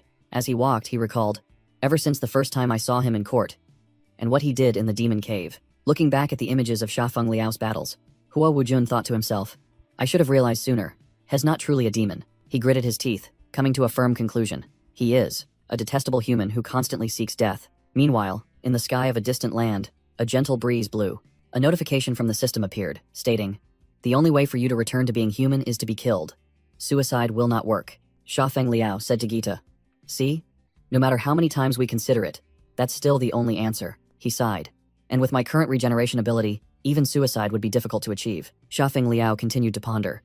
"If I could find an S-rank demon king, they might have a special skill that could kill me instantly. But I've only encountered one such demon king, in the demon tower," he said, urging, "Hurry, help me think of another way, any way to die quickly." Gita hesitantly replied, "I understand what you mean. But please remember, I am still your contracted beast. Helping you find a way to die is truly wrong." Hearing this, Xiafeng Liao simply clenched his fist in silence. A massive boulder suddenly fell. It hurtled directly towards Xiafeng Liao. Instantly, Gita, in its armored dragon form, lunged out, smashing the boulder and protecting its master. Xiafeng Liao yelled in anger, demanding Gita restrain its instincts and stop protecting him. Gita stood silently, seemingly trying to process the contradictory command. When a bear-like monster charged, Gita once again couldn't resist and lunged to block the attack. The dragon unleashed a destructive energy blast, instantly finishing off the monster. Shafang Liao sighed, softening his tone and telling Gita to take its time learning to let him go. As night fell, they stopped to rest in the forest. They roasted the meat of the monster they had just defeated over a campfire. After eating their fill, Gita lay by the fire and let out a satisfied burp. Shafang Liao stood up, picked up his weapon, and told Gita to recharge its energy as well. He activated the dimensional space ability from his weapon. The two of them entered the safe space to rest. Inside, Shafang Liao outlined his plan. At dawn, they would head west to search for a demon tower. He mused that this objective was rather vague, unsure if he could find an S-rank demon king. To Gita's confusion, he revealed that the west was also where humans resided, making it their only option. Suddenly, Shafang Liao sensed an intruder approaching. He turned, his sharp gaze meeting the intruders. Leaving without a word, that's rather rude, isn't it? Huo Wujun blocked Shafang Liao's path, questioning why the hero of Yun Kingdom would leave the victory celebration. Shafang Liao casually retorted, asking why Huo Wujun wasn't celebrating instead of looking for him. Speak, Huo Wujun growled, anger clearly visible on his face. He continued to press him regarding Shafang Liao's true identity and his purpose for coming to the Yun Kingdom. Shafang Liao thought to himself that even though Huo Wujun was furious, he harbored no killing intent. Huo Wujun changed the subject, questioning his relationship with humans and why he knew so much about them. He listed a series of suspicions, from the demon dragon Gita following him to the weapon finding its way into its master's hands. Facing the barrage of questions, Shafang Liao answered bluntly, "Because I am human." Huo Wujun was completely stunned by the unbelievable confession. Shafang Liao calmly pushed Huo Wujun's hand away and said it was a shame he couldn't kill him right now. While Huo Wujun retracted his transformed arm, Shafang Liao added that dying by his hand wouldn't be a bad option. Huo Wujun realized in shock. "You want to die? You have always been seeking death." He grabbed Shafang Liao by the collar, recounted all the times he risked his life, and screamed for an explanation. Shafang Liao explained that he was originally a human trapped in a demon's body, and only death could help him return. Huo Wujun still didn't understand, countering by asking why he killed the human captain, who had more than enough power to finish him off. He yelled in despair that Shafang Liao could have simply allowed the demons to be slaughtered and achieved his goal. "This isn't about factions," Shafang Liao calmly replied. "It's about conviction." He continued to explain, while Huo Wujun listened with a complicated expression. "I cannot tolerate such blatant evil." Continuing, Shafang Liao finished the sentence decisively. Shafang Liao calmly finished his statement. Huo Wujun angrily retorted, recounting how humans had invaded, brought death, and murdered his mother. With a look of hatred, he screamed that this was why he hated humans, and that all of them must die. He glared at Shafang Liao and said that he should die too. However, Huo Wujun's anger subsided, replaced by disappointment, as he admitted he had once hoped Shafang Liao was a true demon. The system analyzed and informed Shafang Liao that Huo Wujun was deeply hurt and desired comfort. Despite this, Shafang Liao coldly turned his back and walked away. He told himself that he shouldn't associate with demons, as they could never be friends. Huo Wujun called out, arranging to meet him 1 week later at the Alliance tournament. Hearing this, Shafang Liao stopped walking. He turned back, explaining that this was the most important tournament of the 18 demon kingdoms. It was a life-or-death tournament where each nation sent its 2 strongest representatives. He emphasized that many S-class demons would participate. Shafang Liao looked straight at Huo Wujun and declared this was a good opportunity for him to seek death. Huo Wujun warned him not to underestimate the entire demon race, even if he had no rivals in the Yun Kingdom. When Shafang Liao asked if he could truly die, Huo Wujun affirmed that the combatants were utterly fearless. Huo Wujun sensed the sincerity in Shafang Liao's resolve. He revealed that the demon lord had agreed to let both of them participate and offered to help him plan his death-seeking strategy. But Huo Wujun set a condition. A demon king could not die by the hands of another. Huo Wujun solemnly stated his condition. "The finishing blow must be delivered by me." Shafang Liao listened in silence. With a radiant smile, Shafang Liao agreed to the deal and shook Huo Wujun's hand. The narration explained that the Demon Alliance was a unified empire, consisting of 18 large and small kingdoms. Legend has it that all mysterious power in the world originates from 10 mystical zones, and the demon race currently controls Zone 2. Wei Ming explained the first purpose of the tournament: to gather the leaders to discuss the strategy for unifying the remaining kingdoms. The second purpose was to elect the next leader for the unified kingdom through a martial arts tournament held once every 3 years. This was considered the fairest plan, where the strongest would win the right to lead the demon race. However, the tournament has now turned into a stage for the powerful kingdoms to flaunt their strength. Liu Bingyi explained that the alliance of 18 kingdoms had long abandoned unity, with each side plotting for its own benefit and ready to send their most ruthless warriors. She revealed that, in the previous tournament, only 5 out of 36 participants survived. And this time, powerful kingdoms like the Flame Kingdom, the Mist Kingdom, and the Thunder Kingdom would certainly send S-class warriors. With heavy eyes, Liu Bingyi said that previously, not a single warrior her father sent returned safely. She frantically offered to help both of them withdraw, as it wasn't too late yet. But Sha Fengliao and Huo Wujun had disappeared before she could finish speaking. The group had arrived, and Sha Fengliao exclaimed in surprise. So, this is the Flame Kingdom. I always thought it was just a barren desert. Gita, in her majestic dragon form, soared over the city. Riding on Gita's back, Huo Wujun was also surprised by the bustling scene below. They had arrived at Baidi, the capital of the Flame Kingdom, a bustling and modern metropolis. A suitcase was set down, and Huo Wujun commented that Baidi had changed so much in just a few years. Liu Bingyi announced the group's plan. They should check in first and then attend the evening banquet. But before she could finish, she screamed in panic as her two teammates vanished. Sha Fengliao and Huo Wujun had split up to explore. One was engrossed in looking at strange fruits, making Huo Wujun secretly curse him as a country bumpkin. Huo Wujun watched Sha Fengliao's retreating back, reaffirming his resolve that he would ultimately be the one to finish him off. While Sha Fengliao was drawn to the food, Huo Wujun sought out a weapons shop. At the fruit stall, Sha Fengliao was surprised to recognize the legendary green-striped watermelon, causing the vendor to tease that he must be from the distant east. The vendor proudly cut the melon, explaining that it was grown in the demon fields and had the effect of instant physical recovery. Meanwhile, Huo Wujun was stunned to see A-class weapons being mass-produced and sold like ordinary merchandise at a roadside shop. He compared this to his Yun Kingdom, where such specialized weapons required a secret facility to manufacture. The weapon shop owner, a short, chubby, green-haired demon, approached and recognized that Huo Wujun was from the Yun Kingdom. The shop owner smugly declared that the Yun Kingdom could not possibly compare to the Great Flame Kingdom in any aspect, from national power and resources to economy. When the shop owner asked if he had come to watch the tournament, Huo Wujun was about to answer, but was interrupted. A young girl with blonde hair tied in pigtails entered the store, causing the shop owner to exclaim in surprise. A status screen appeared showing she was Xiang Lin, a contestant from the Yu Kingdom,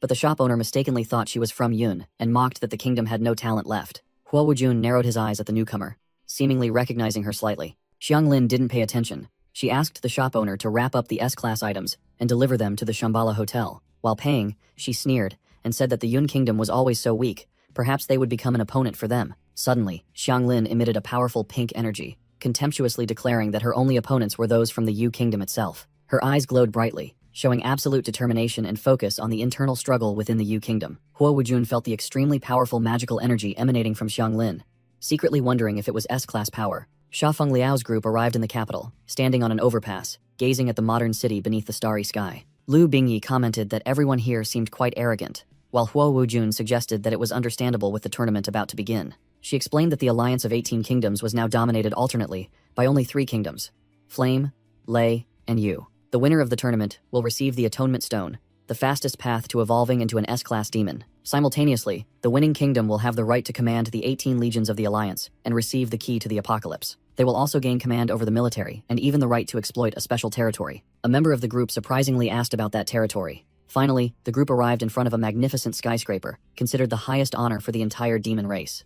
They entered the main lobby, overwhelmed by the luxury inside. Here, they encountered another group, including a girl in a wheelchair asking if this was the Shambhala Hotel. Xiang Lin, who was also in that group, glanced at them with contempt. She uttered a mocking remark, bringing up the matter of them buying watermelon. Huo Wujun grew angry, wanting to strike Xiang Lin, but Sha Fengliao mentally restrained him, reminding him that violent behavior would get them disqualified. Sha Fengliao cheerfully approached the other group, greeted them, and confirmed they were also there for the tournament.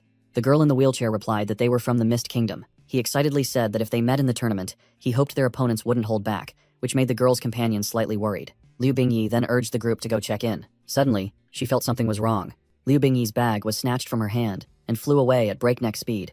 She frantically screamed that the invitation and registration documents were inside. Sha Fengliao and Huo Wujun were bewildered, wondering if someone with invisibility powers had just acted. Unexpectedly, a young man wearing a beret appeared with his sister in a wheelchair, asking everyone to look after her. The young man closed his eyes, concentrating his energy, causing blue electrical currents to flash around him. He dashed away at terrifying speed to pursue the invisible thief. Energy continued to gather in his hands as he glided through the hotel lobby. He landed on the polished floor, creating ripples of spreading energy. Standing firm amidst the energy vortex, he had pinpointed the enemy's location. His blue eyes opened, reflecting sharp shards of ice as he locked onto the target. "There it is," he shouted, and lunged forward. He delivered a kick, generating countless sharp ice spikes that attacked the thief. The thief, a muscular, bald-headed demon, materialized with an expression of extreme horror. He was completely frozen, unable to believe how he had been discovered. Suddenly, the frozen thief noticed green flower petals hovering around him. Huo Wujun appeared before him with cold, murderous eyes. He grabbed the thief and threatened him, causing the thief to beg fearfully and confess that he was a contestant from the Fallen Kingdom.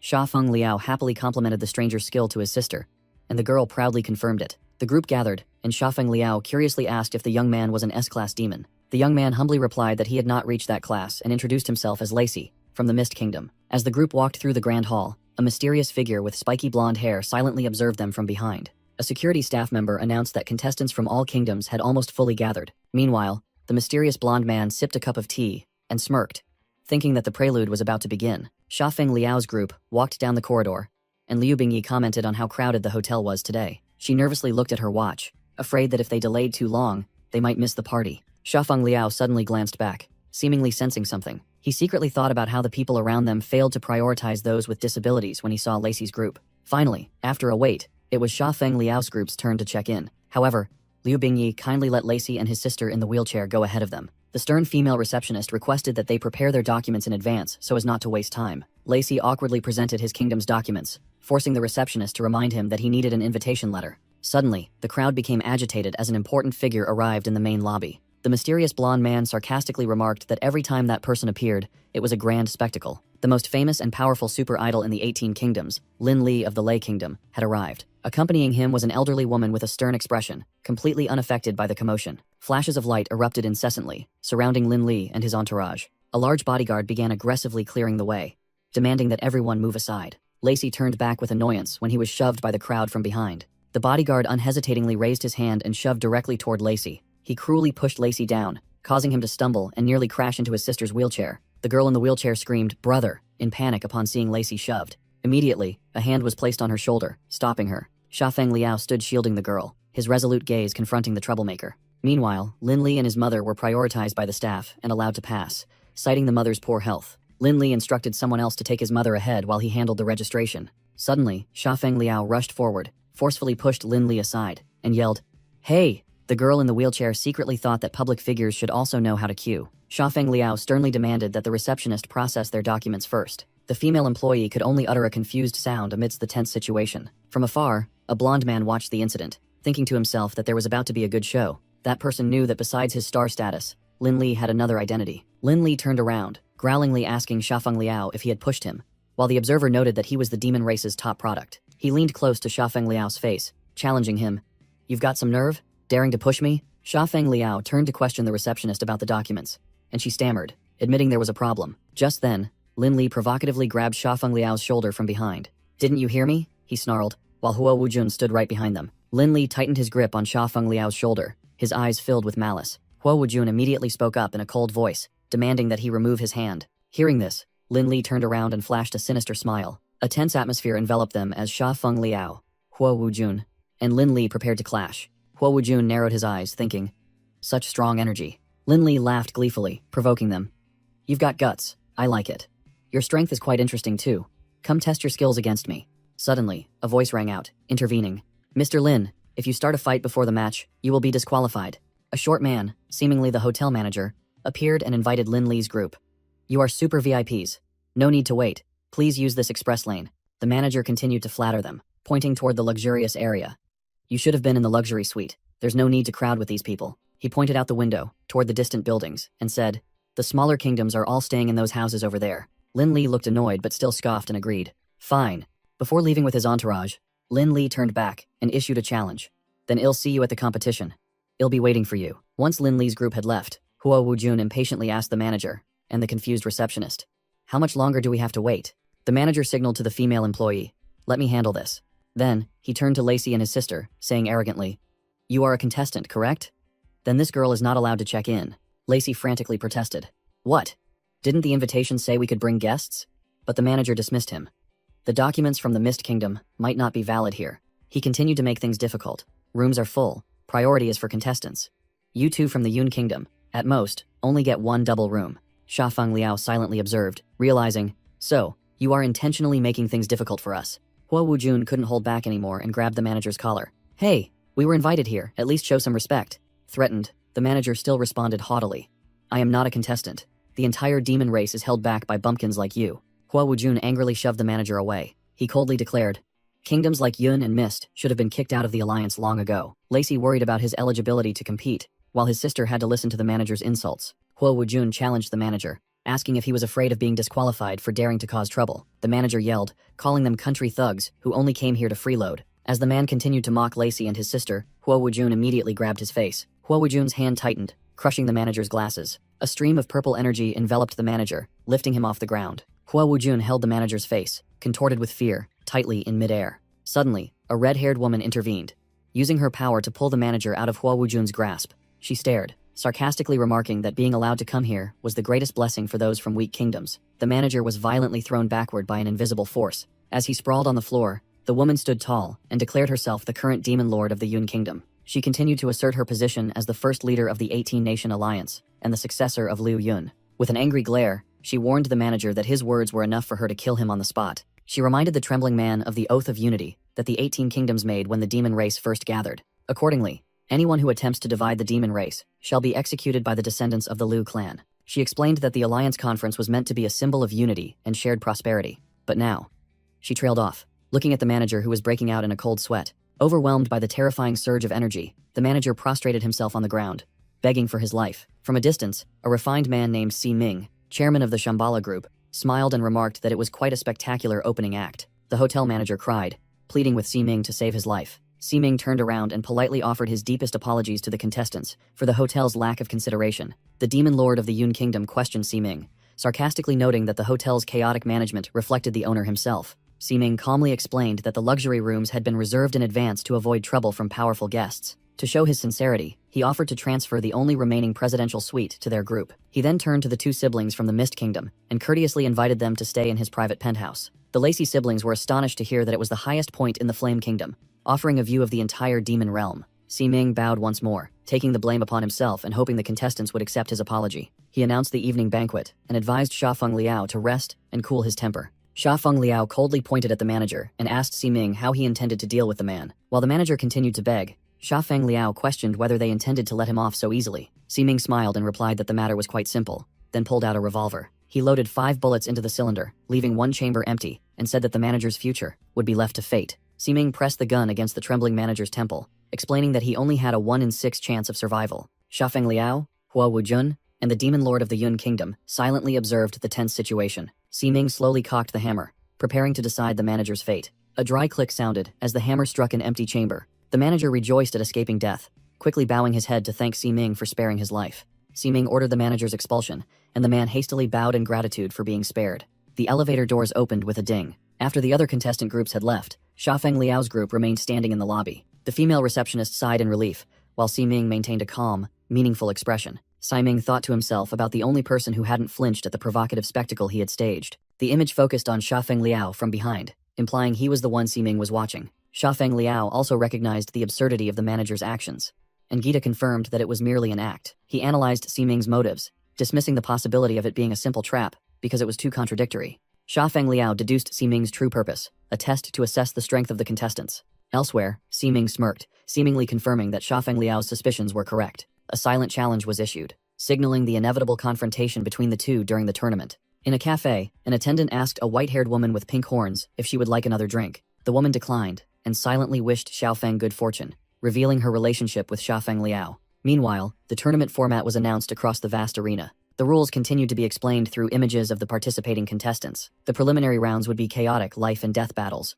where only the strongest in each group could advance. Xiaofeng Liao appeared excited by the prospect of combat, while Hua Wujun was still resentful and determined to prove himself. Hua Wujun stood in front of a pharmacy, seemingly looking for something. At a banquet, the demon lord of the Yun Kingdom quietly complained about the recent troubles as she walked with Hua Wujun and Shafeng Liao. At the banquet, a guard stopped Shafeng Liao's group and announced that the VIP area was not for them. The demon lord of the Yun Kingdom tried to explain, but the guard replied that this entrance was only for the Flame Kingdom, Yu Kingdom, and Lei Kingdom. The guard coldly asserted that the major kingdoms always received priority. Hua Wujun angrily recalled the recent instances of being looked down upon, secretly resolving not to let anyone underestimate him again. In a brief flashback, Hua Wujun left a pharmacy, his face still etched with annoyance. After fully preparing his gear and medicine, he walked through an alley, double-checking that he hadn't missed anything. Suddenly, he heard a robber threatening a victim, boasting that no guards were nearby to help. The victim, a young girl, secretly mocked the fact that a kingdom claiming to be advanced still had robberies on its streets. The girl muttered that if it weren't for her brother participating in the competition,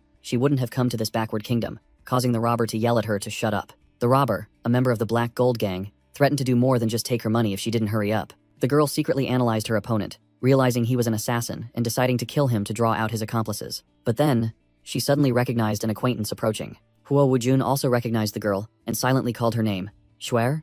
Shuer immediately changed her demeanor, weakly crying out for help. Brother Wujun, save me. The robber panicked when she cried for help and angrily threatened to kill her. While he was still shouting, Huo Wujun appeared right behind him, his arm transforming into a sharp weapon. A devastating punch from Huo Wujun landed squarely on the robber's face. The robber flew backward while Huo Wujun mocked. It's you again? Didn't you get enough of my beating last time? Huo Wujun caught the staggering Shuer and asked why she was here alone, causing her to blush and secretly admire his concern. A girl named Michelle, the princess of the Snow Kingdom, blushed upon unexpectedly meeting the person she called Big Brother. Meanwhile, in a hidden corner, a Black Gold Gang member wondered if he should rush in with his comrades. On the rooftop, the bald robber decided to make his move, believing this was a rare opportunity to attack a rich girl without bodyguards. Suddenly, his comrades flinched upon hearing a piercing scream. The bald robber was horrified to find his legs completely frozen, wondering who was using snow element abilities. Huo Wujun appeared next to Shuer, whose eyes were glowing blue, and anxiously asked if she was all right.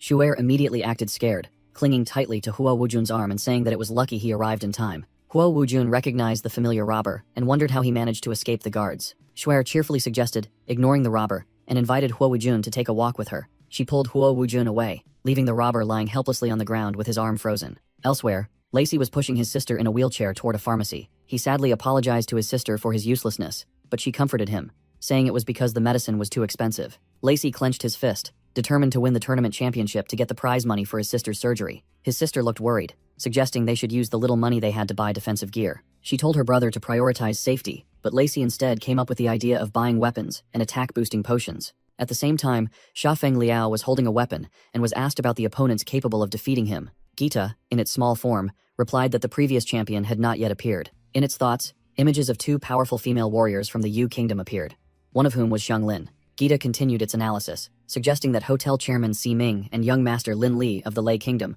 were also formidable opponents. Xiafeng Liao sighed on the bed, finding the task of searching for each opponent individually troublesome and unsure who could actually defeat him. Suddenly, an idea flashed in his mind, and he jumped up. He confidently stated that there was no need to search for them one by one, making Gita wonder about his crazy plan. Meanwhile, as time passed, Shuer was excitedly buying a series of S-class items for Huo Wujun, despite his protests. Another blonde contestant was meditating, concentrating energy within a purple magical vortex. A black-haired contestant was physically training by doing one-handed push-ups in the gym. Finally, the Alliance tournament officially began in a magnificent arena, broadcast live to all 18 demon kingdoms. The commentator welcomed the audience to the event, unaware that it would reshape the history of the entire demon race, even the history of the entire world.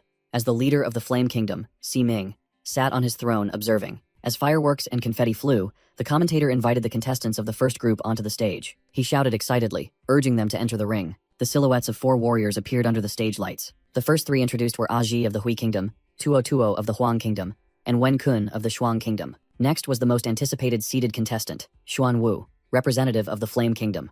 Dubbed the strongest guardian, Si Ming smugly declared that this first match would be a demonstration of the host kingdom's power. An aide beside him chimed in, asserting that this year's champion would definitely come from the Flame Kingdom. From the commentary booth, the 4 warriors were ready in the center of the arena. The commentator introduced the final contestant, Gan Leiwo, from the Yun Kingdom, who is Xiafeng Liao. Gita asked if he truly intended to follow through with the plan, and Xiafeng Liao confirmed decisively. At the underground casino of the Huo Kingdom, a bookie shouted loudly, calling for everyone to place bets on the first match of the tournament. An excited demon declared he would bet on Xuan Wu, the Huo Kingdom's promising candidate. Others muttered that the odds were very low, because everyone believed in his victory, and it was foolish to bet on unknown contestants from small kingdoms. They specifically mocked the contestant from the Yun Kingdom, Xiafeng Liao, who appeared on screen and was considered a stepping stone. Amidst the crowd, a tall man in a white suit calmly announced he would bet 5 million on him. A nearby demon recognized the man and exclaimed in astonishment, "Boss, you're here too?" The man called Boss casually replied that his match was later, so he was just here to have fun with everyone. The subordinates cheered, praising the boss's generosity and seeing this as a chance for free money. A short, stout aide reminded him that he should start preparing, but he brushed it off, saying the match wouldn't end that quickly. He said that for this match, he wanted to watch that person's performance on the big screen. The scene shifted to the arena, where a commentator announced that all contestants were in position and the countdown had begun. The clock counted 5, with the image of an elderly warrior with a majestic white beard. The number 4 appeared along with the resolute face of Huo Wujun. When the count reached 3, 2 mysterious contestants appeared, one wearing a cowboy hat and the other wearing a mask covering half his face. The number 2 showed a close-up of the giant fighter Xuan Wu, his fiery red eyes flashing menacingly. Finally, at 1, Xiafeng Liao stood firm in the arena, ready for battle. The match began, and the system introduced the seated contestant Kai Wu, a level 51 Galaxy Combat Engineer. Kai Wu roared, giving the command, Black steel armor, activate. He transformed, donning the star black steel armor in Xuan Wu mode and activating the defense system. Immediately, the blue-haired masked warrior rushed forward, swinging a pair of blades radiating green energy. In the arena, Aji delivered a devastating punch. A barrage of attacks rained down on Xuan Wu, but his armor remained as solid as a rock. The commentator yelled, announcing that contestants from multiple kingdoms were joining forces to attack Xuan Wu. When the dust settled, Xuan Wu stood there without a scratch and let out a sneer.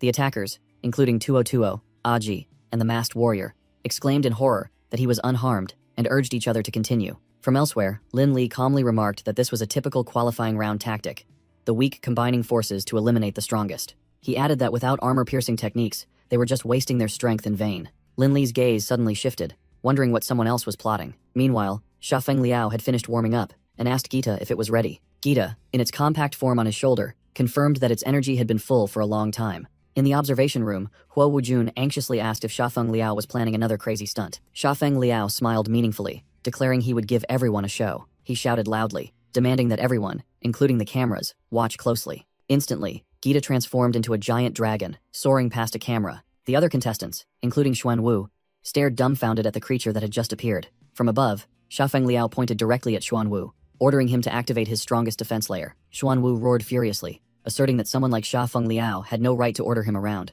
Xiafeng Liao simply replied with a smile and yelled, "Take this." A massive penetrating energy blast was fired, and the system announced a critical hit. The powerful attack struck Xuan Wu directly, pushing him back and shattering the surrounding ground. From the stands, Lin Li's eyes widened in shock. Even a figure of Ximing's stature was stunned by the sight. The destructive power of that attack was so immense that it cracked the arena wall in half. Huo Wujun and his teammates were also dumbfounded, but he seemed to have anticipated the outcome. The wide shot showed a massive crack running across the arena, while Gita soared into the air. Amidst the rubble, 2020 lay motionless, completely defeated. Wen Kun suffered the same fate, lying supine on the ravaged battlefield. And Ji, the third member of the alliance, was also defeated. Xuan Wu stood frozen, covered in injuries, his armor shattered, muttering in disbelief. The commentator screamed excitedly, announcing that the Yun Kingdom contestant had defeated 3 opponents with a single blow. Xiafeng Liao coldly declared that only 2 people remained in the arena, and the next blow would be full power. Facing that threat, Xuan Wu frantically yelled for a stop and accepted surrender. In the casino, the betting crowd was stunned by the unexpected turn of events.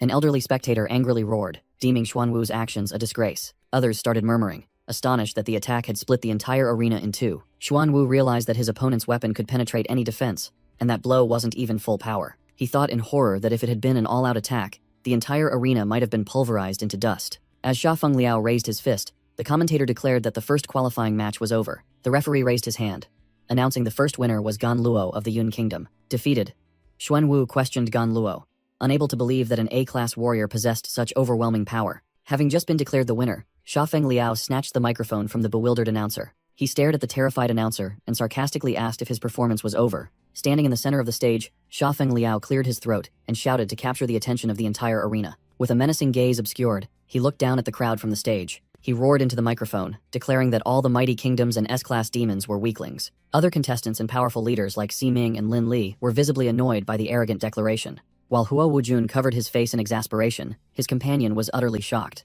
Xiafeng Liao continued to bellow, asserting his #1 position and proclaiming himself the strongest demon. His bold statement echoed throughout the vast arena, leaving the audience stunned. With a smug grin, he challenged anyone with opposing opinions to step up and fight. Meanwhile, in the Yun Kingdom, the citizens watching on the giant screen erupted in cheers for General Gan. They rejoiced, believing that it was thanks to him that their kingdom could survive. On a rooftop, Meidu Cao and Huo An also quietly acknowledged the immense changes his presence had brought. The announcer declared that after Gan Luo's impressive performance, the next match would be Lin Li from the Lei Kingdom. On the arena floor, Lin Li displayed his formidable power, easily defeating opponents with bolts of lightning. He also shouted with determination that no one could take his #1 spot from him. In the stands, a crowd of fervent fans cheered for their idol. Back in the Yun Kingdom, Wei Ming and Huo An watched the match, acknowledging that the existence of such powerful tribes made them dare not hope. But Wei Ming said that now, with General Gan and Wu Jun, they had hope for their kingdom to return to its peak. He excitedly announced that the 3rd round was about to begin, and it was Wu Jun's turn.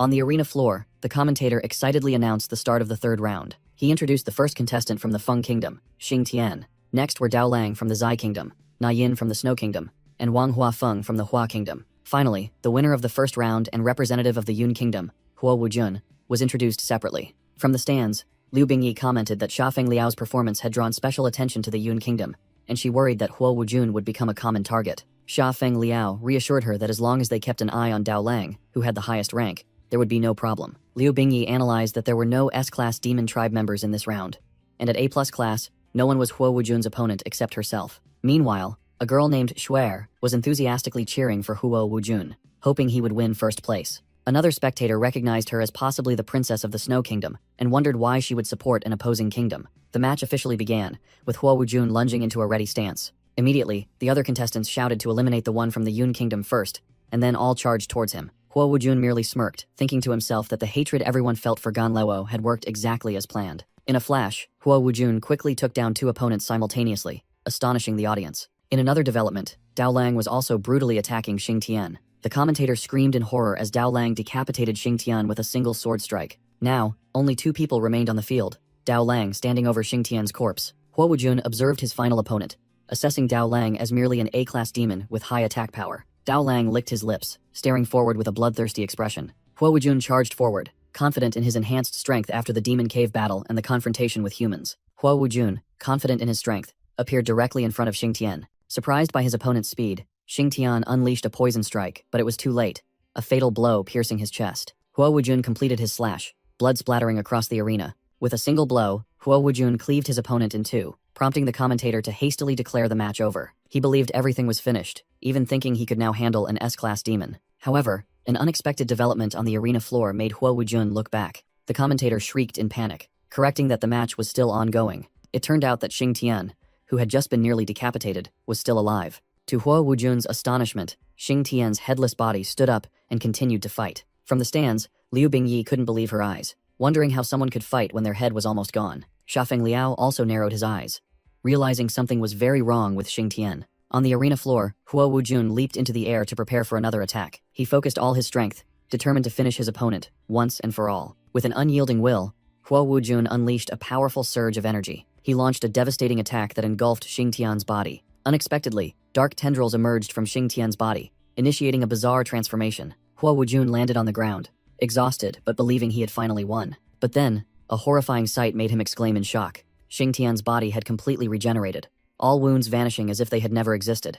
Huo Wujun stared in amazement at the massive dark energy before him, wondering if it was his own skill. In another match, Dao Lang unleashed a fierce attack, shattering Xing Tian's energy defense. Dao Lang nimbly dodged his opponent's sharp counterattacks. Returning to his fight, Huo Wujun realized the enemy's attack power wasn't just undiminished, it was increasing. From the stands, Xia Feng Liao intently watched the intense confrontation on the arena floor. He suddenly panicked, sensing a sinister and suspicious aura emanating from Xing Tian. Despite the shouts to give up, Huo Wujun remained resolute with a bloodied face. He faced Xing Tian, who had now transformed with dark tendrils and a colossal blade arm. Huo Wujun declared he didn't step onto this battlefield just to surrender. Memories of past helplessness resurfaced, and he vowed not to let anyone harm his father and people again. With eyes blazing, Huo Wujun proclaimed he would be the protector of Yun Kingdom's future. A halo of light erupted around him as he resolved to become stronger and claim the first-place position. A black and red armor began to form, ready to pay any price to obtain the Ascension Stone and become an S-class demon. On the opposite side, Xing Tian also roared that he would never yield to anyone again. Xing Tian lunged forward to attack, confronting Huo Wujun, who was radiating a powerful green aura. Huo Wujun poured all his strength into it, roaring the name of his ultimate skill, Demon King's Dragon Breath. A massive green energy blast shattered the ground, hurtling directly towards Xing Tian. A spectator in a stylish suit calmly remarked that the people of Yun Kingdom seemed to enjoy blowing up the arena. Amidst the dust and smoke from the explosion, a voice commented that the attack had hit its mark. The commentator announced that over half of Xing Tian's body had been blown away and prepared to declare the winner. However, the commentator frantically yelled to stop, as the situation suddenly changed. From the fatal wound, dark tendrils emerged and completely regenerated Xing Tian's upper body. He opened his pitch-black eyes, staring forward menacingly. Huo Wujun stared in shock at the sight, while a system notification appeared indicating he was exhausted. In the stands, Xia Feng Liao realized the situation was dire and exclaimed in worry. Another announcement confirmed Xing Tian had fully recovered. Immediately after, Xing Tian raised his hand, using a mimicry technique to copy the Demon King's Dragon Breath itself. A massive, destructive black and red energy blast was unleashed, sweeping across the entire arena.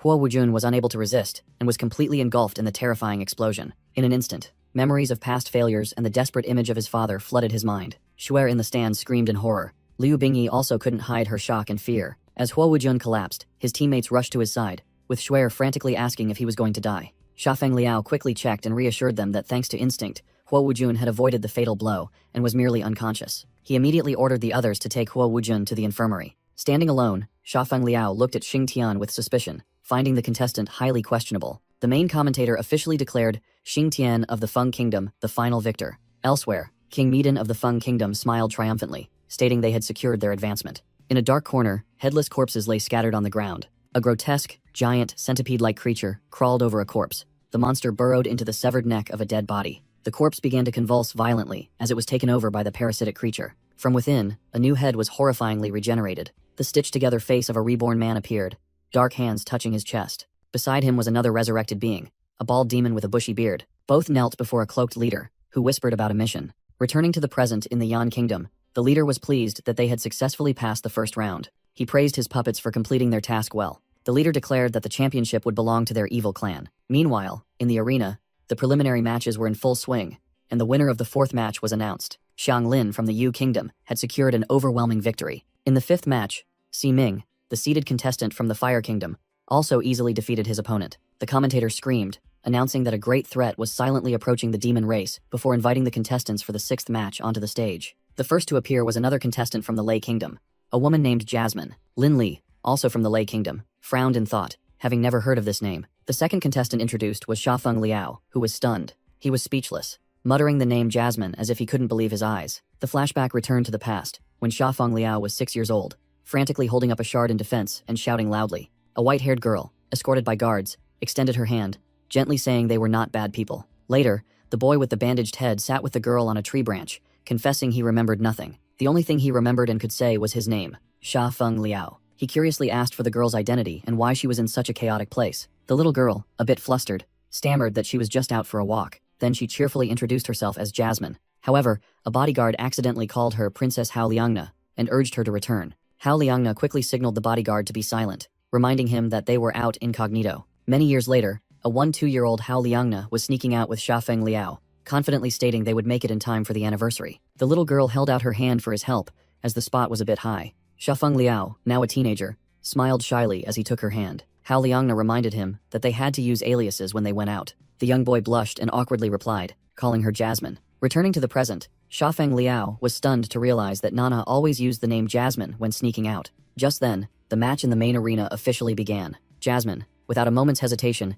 immediately leaped from above, kicking off the battle. She closed her eyes, seemingly concentrating on a powerful spell. Immediately, Jasmine unleashed Heavenly Palace's Frost Melody, a wide-area attack that froze all opponents on the stage. Sha Feng Liao was shocked to realize that even Jasmine's skill was identical to that person's. In the arena, Jasmine not only used ice magic, but also incorporated flower magic. The commentator exclaimed in surprise, realizing she wasn't just chanting cloud elemental spells. Giant thorny vines began to rise from the ground. It turned out Jasmine was a dual-element user. Sha Feng Liao was stunned, sweat pouring down his face at the unbelievable truth. A vortex combining ice and vines erupted, sweeping across the entire arena. The giant vines easily tossed aside the other contestants. In just a blink of an eye, Jasmine had eliminated everyone else from the stage. The commentator solemnly announced that Jasmine from the Lei Kingdom had won the final match. Sha Feng Liao whispered to himself. Cloud magic combined with flower magic. Everything was identical to Nana's skills. He couldn't believe such a coincidence could exist in the world. But if she was indeed Nana, why did she have the appearance of a demon? As the winner of the sixth match was announced, Jasmine quietly departed. Without a moment's hesitation, Sha Feng Liao immediately leaped from his seat. He ran frantically through the corridors, paying no attention to anything around him. He rushed down the stairs. In the middle of the vast courtyard, Sha Feng Liao shouted the familiar name. Nana. He stopped, panting, at the exit. Looking at the crowded arena before him, Sha Feng Liao gasped, wondering if Nana had also been reborn into a demon's body like himself. But he quickly dismissed the thought. He hurried along the corridor, chasing after the departing figure. Although the girl looked very much like Princess Nana, he couldn't sense any trace of the princess's aura from her, which only added to his confusion. Jasmine stood at the threshold, while Sha Feng Liao was still chasing from afar. Deep down, Jasmine told herself that she couldn't reveal her true identity to Sha Feng Liao at this moment. She was determined to complete her mission first, recalling that historically, the evil clan had infiltrated the arena and taken the championship. Afterward, they used the key of the apocalypse to gradually control the entire demon race, making these days the most crucial turning point in history. Therefore, she had to prevent their leader from winning, so that Sha Feng Liao could ascend to the throne of the demon race. She was well aware that her opponent was far more terrifying than imagined, and revealing too much could lead to uncontrollable changes. Jasmine silently promised Sha Feng Liao to wait for her a little longer, and then she would tell him everything. Sha Feng Liao walked on, contemplating how the world had changed since his rebirth, with Xin Jibiao successfully seizing the throne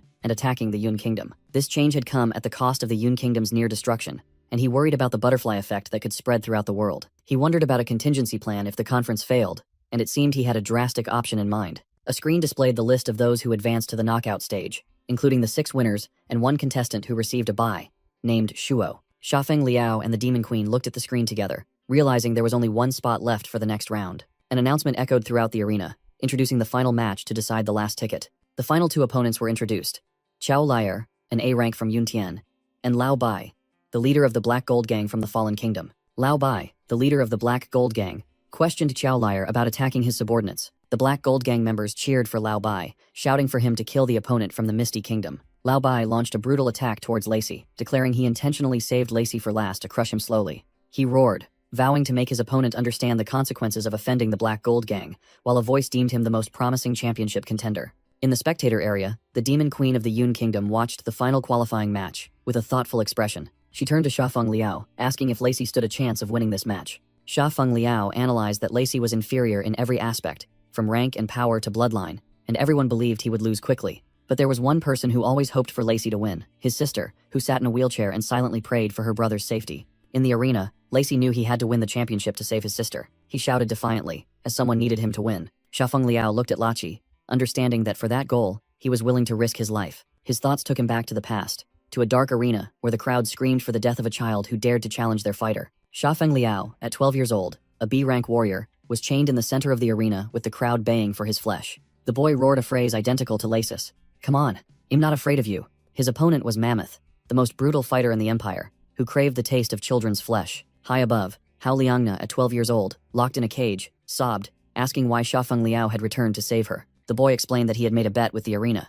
If he won, they would both be free. With a promise to definitely take her back, Xiafeng Liao faced the fury of the crowd. Mammoth scoffed at the boy's arrogance and swung his weapon, making Xiafeng Liao wonder when humans could surpass their limits. The image of young Xiafeng Liao blocking Mammoth's attack with his sword and Lachi blocking Lao Bai's attack in the present overlapped for a moment. Returning to reality, Lao Bai mocked Lachi's agility before shattering his ice weapon with absolute power. Lao Bai unleashed a lightning strike, paralyzing Lachi on the spot. He roared, mocking the opponent's speed as utterly useless. Xiafeng Liao's memories flooded back. The image of him as a child being sent flying by a giant spiked mace. Young Xiafeng Liao lay defeated on the arena floor, blood gushing from his wounds. His colossal opponent, Mammoth, stood high above, listening to the crowd's bloodthirsty cries. Back in the present, Lao Bai also stood over Lachi, amidst the same savage cheers. In the past, young Hao Liangna cried heartbrokenly behind bars, calling out Xiao Feng. In the present, Lachi's sister also cried out, "Brother," in despair. Because when someone has an unshakable reason to win, both Lao Bai and Mammoth sneered. "A piece of trash like you dares to challenge me to a one-on-one fight?" Despite their injuries, both Lacey in the present and Xiafeng Liao in the past rose with determined eyes. Lao Bai raised his fist, preparing to deliver the finishing blow. Lao Bai's punch and Mammoth's mace descended simultaneously, but Lacey managed to create a new ice weapon, crossing his arms to block the attack. He roared, "I never will." In the past, Xiafeng Liao had also dodged Mammoth's fatal blow. The eyes of the two warriors from different eras merged, sharing a single will: lose here. The flashback concluded with young Xiafeng Liao piercing his giant foe with his sword. Inspired, Lacey lunged at Lao Bai, shouting, "I have to save her, because when someone has to move forward, they will do anything, even risk their lives." Lacey's eyes blazed with light as the system announced his promotion to Cloud Archer, rank 5. At that moment, Lacey transformed into his strongest self. The audience was utterly astonished, unable to believe that a demon could rank up to S without a promotion stone. This scene reminded Xiafeng Liao of his past, when he too was the youngest S-rank warrior, winning a fight to the death. The Demon Queen also recognized with surprise that the first S-rank contestant of the tournament had appeared right here. Xiafeng Liao smiled in understanding, for he knew that every king had to rise from weakness. The commentator declared Lassie from the Misty Kingdom had achieved the impossible and secured the final victory. After the match, the large screen displayed the portraits of the 8 contestants who had successfully advanced to the knockout rounds. The final round would consist of 3 stages, each a series of one-on-one death matches. An announcement echoed, calling all contestants to the backstage for the draw for the upcoming matches. The 8 strongest warriors entered a long corridor together, preparing for the decisive round.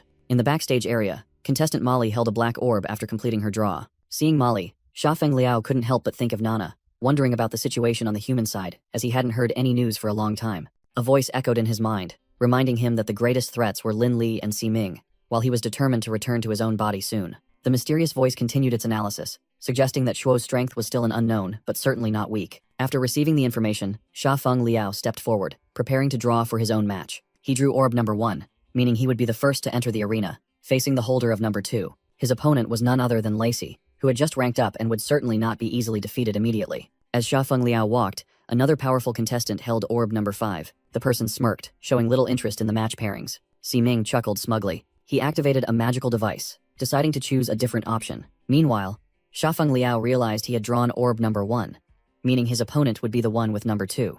Xiafeng Liao held orb number 1, facing Ming, who was waiting. Ming approached and asked provocatively, "So, are you satisfied with this arrangement?" He held up orb number 2, taunting.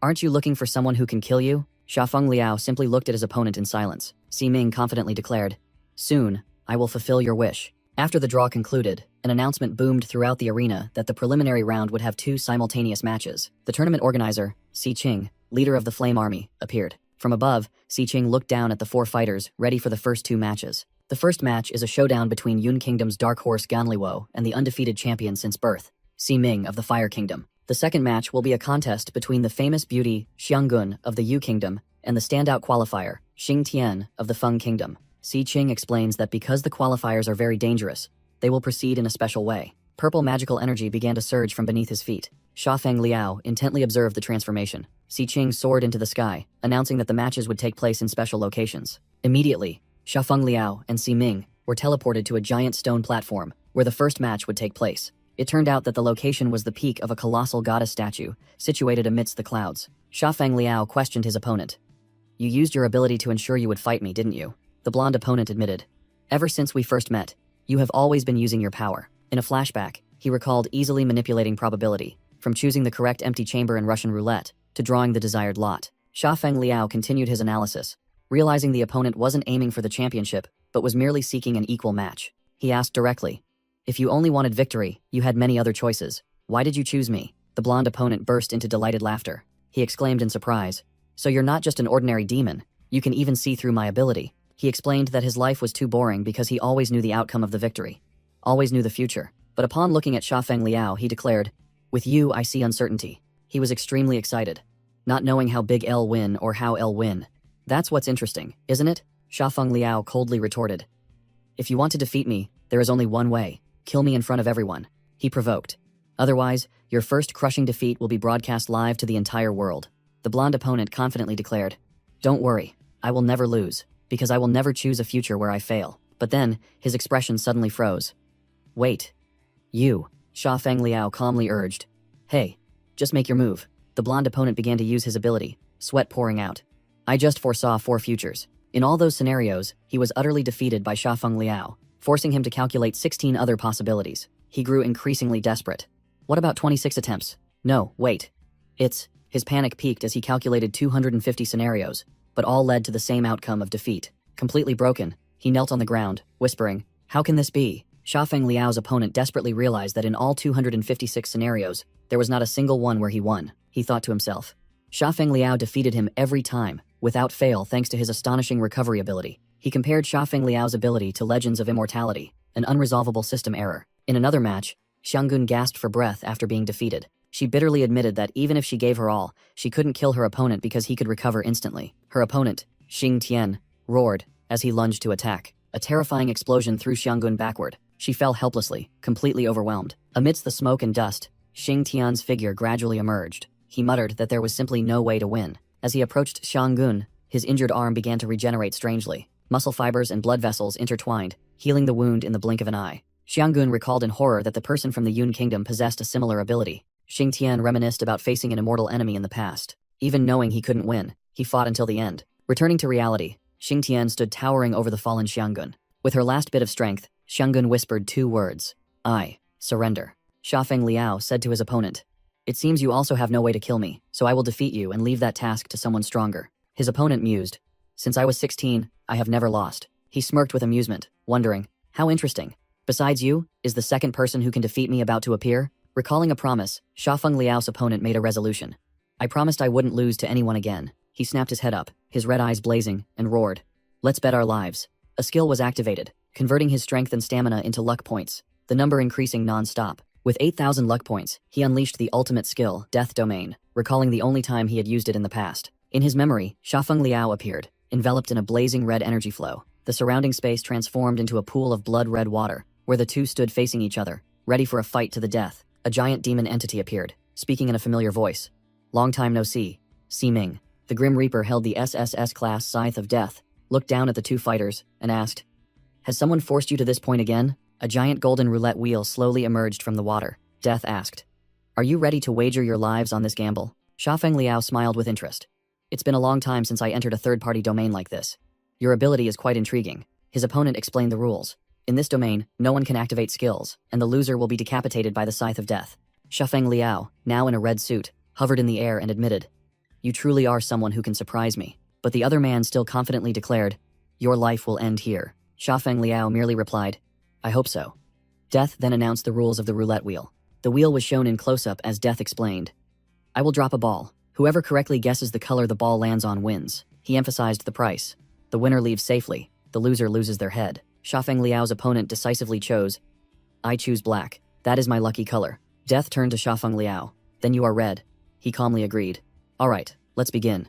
Immediately, the opponent raised his hand and declared, "Wait, I will activate the domain authority, exchanging 36 years of my lifespan to buy 18 of his numbers." Death laughed loudly, declaring he would indulge the blonde opponent's cheating, while also mentioning an acquaintance named Si Ming. Xiafeng Liao was astonished, unable to believe his opponent could do that. On the roulette table, almost all the numbers belonged to the opponent, leaving only Xiafeng Liao's single red space, number 0. Xiafeng Liao casually asked why he didn't buy the last number, and the opponent confidently replied that 18 was the limit, and that was more than enough. Death held the golden ball, declaring the life or death wager officially begun. As he threw the ball into the wheel, Death excitedly said he couldn't wait to hear the sound of a spine shattering. The blonde opponent stared intently, asserting that with 37 betting spaces and extremely high luck stats, Xiafeng Liao was certain to die this round. In contrast, Xiafeng Liao merely smiled calmly and challenged, "Go ahead and try." The wheel began to spin under Death's hand, a game said to have existed since the previous era. This game was also widespread and popular among the human race. The entire massive roulette table spun rapidly, carrying the lives of the two bettors.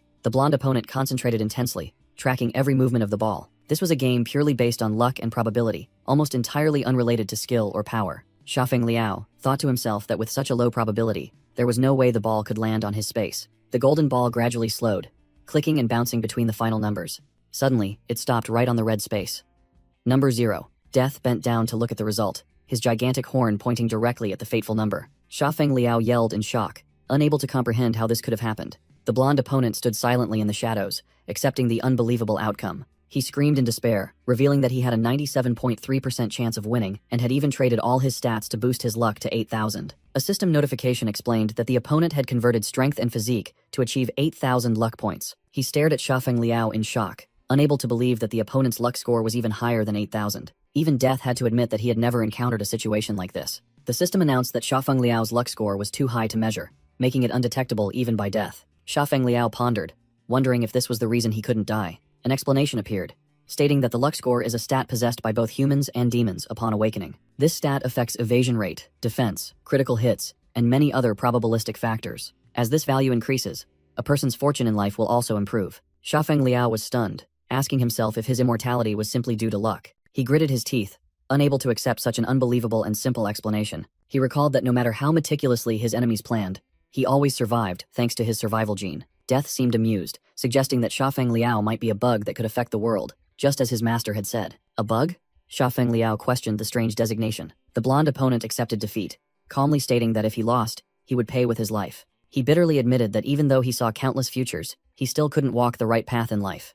Losing just twice meant losing everything. With a look of resignation, he whispered that it seemed he couldn't keep his promise anymore. Death sternly declared that fate, destiny, and the will of heaven were immutable. He raised his gigantic scythe, ready to execute the loser. Suddenly, Xiafeng Liao rushed forward, shielding the defeated opponent. He swung his sword, directly blocking Death's scythe in a powerful strike. Xiafeng Liao declared that if his opponent couldn't die, then he would take that opportunity away. He explained that only the three of them knew about this wager, and the result would also be decided by the three of them. The gigantic Death roared angrily.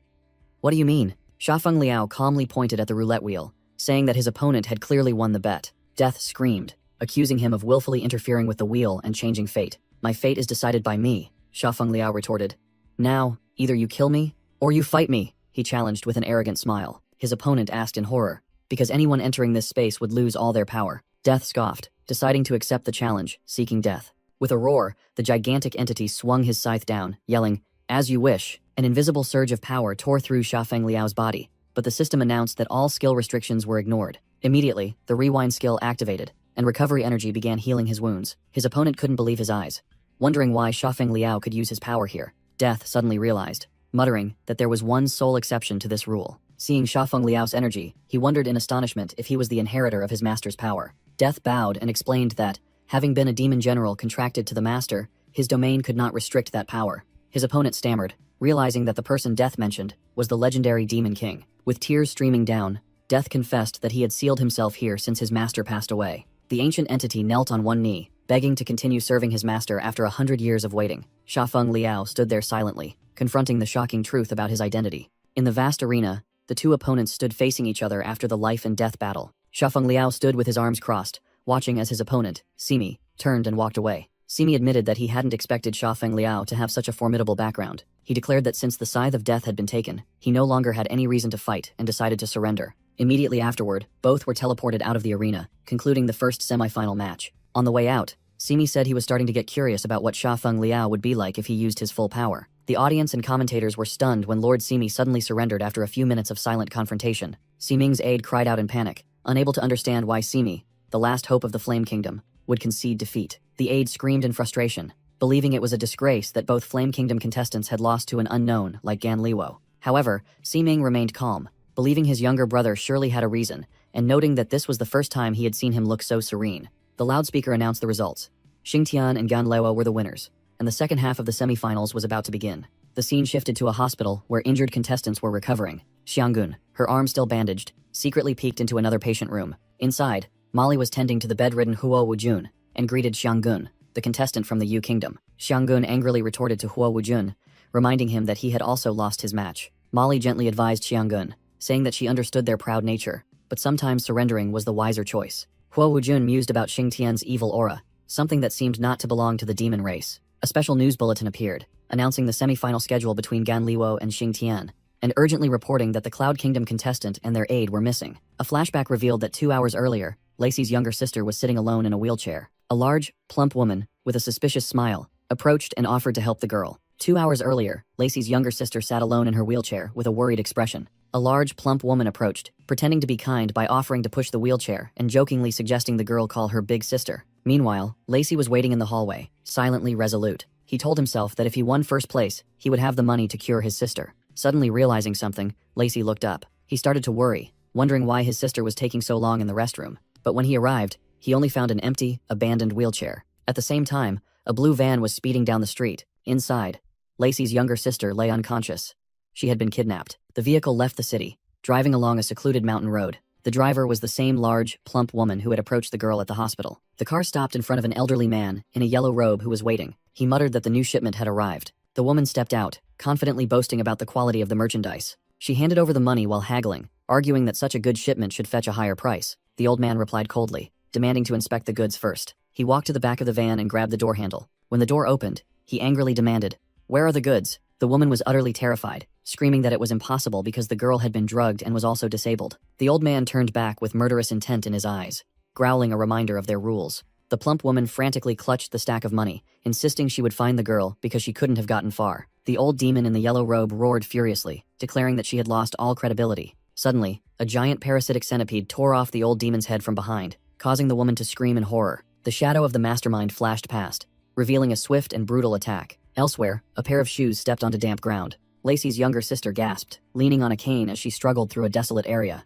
In a flashback, she recalled the moment she was gagged and realized she had woken up earlier than expected. The girl looked around the forest in confusion, wondering where she was when she saw the wreckage of the overturned vehicle. From above, she was astonished to spot a group of people gathering at an ancient stone plaza. A man who looked like the leader informed the group that their plans had changed. He explained that they had been discovered by someone, so they had to act ahead of schedule. Lacey's younger sister hid fearfully behind a tree, wondering why they all looked possessed. She pondered, ruling out ordinary brainwashing and concluding that this was some kind of terrifying dark magic. She recalled the receptionist with the soulless eyes, becoming even more confused about what was happening. Suddenly, a voice spoke up from behind, asking what she was doing there. The girl jumped and turned around, her face filled with terror and shock. A figure with a face covered in stitches and a sealed third eye appeared, announcing that the master was holding a meeting. Lacey's younger sister froze, her eyes wide with horror at the grotesque creature. The scarred figure stared intently at the girl and realized, "You are not." The scarred figure growled.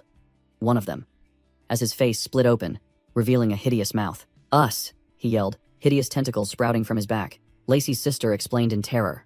The master gave me a separate mission.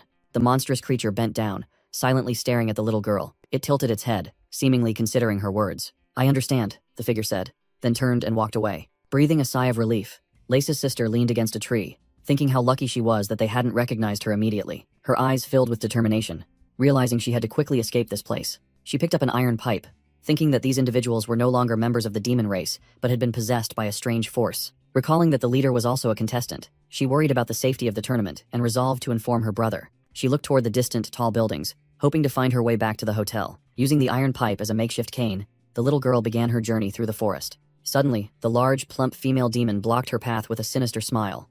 We meet again. Lacey's sister was stunned, terrified, as she recognized her kidnapper. The female demon growled, You little brat, you won't escape this time.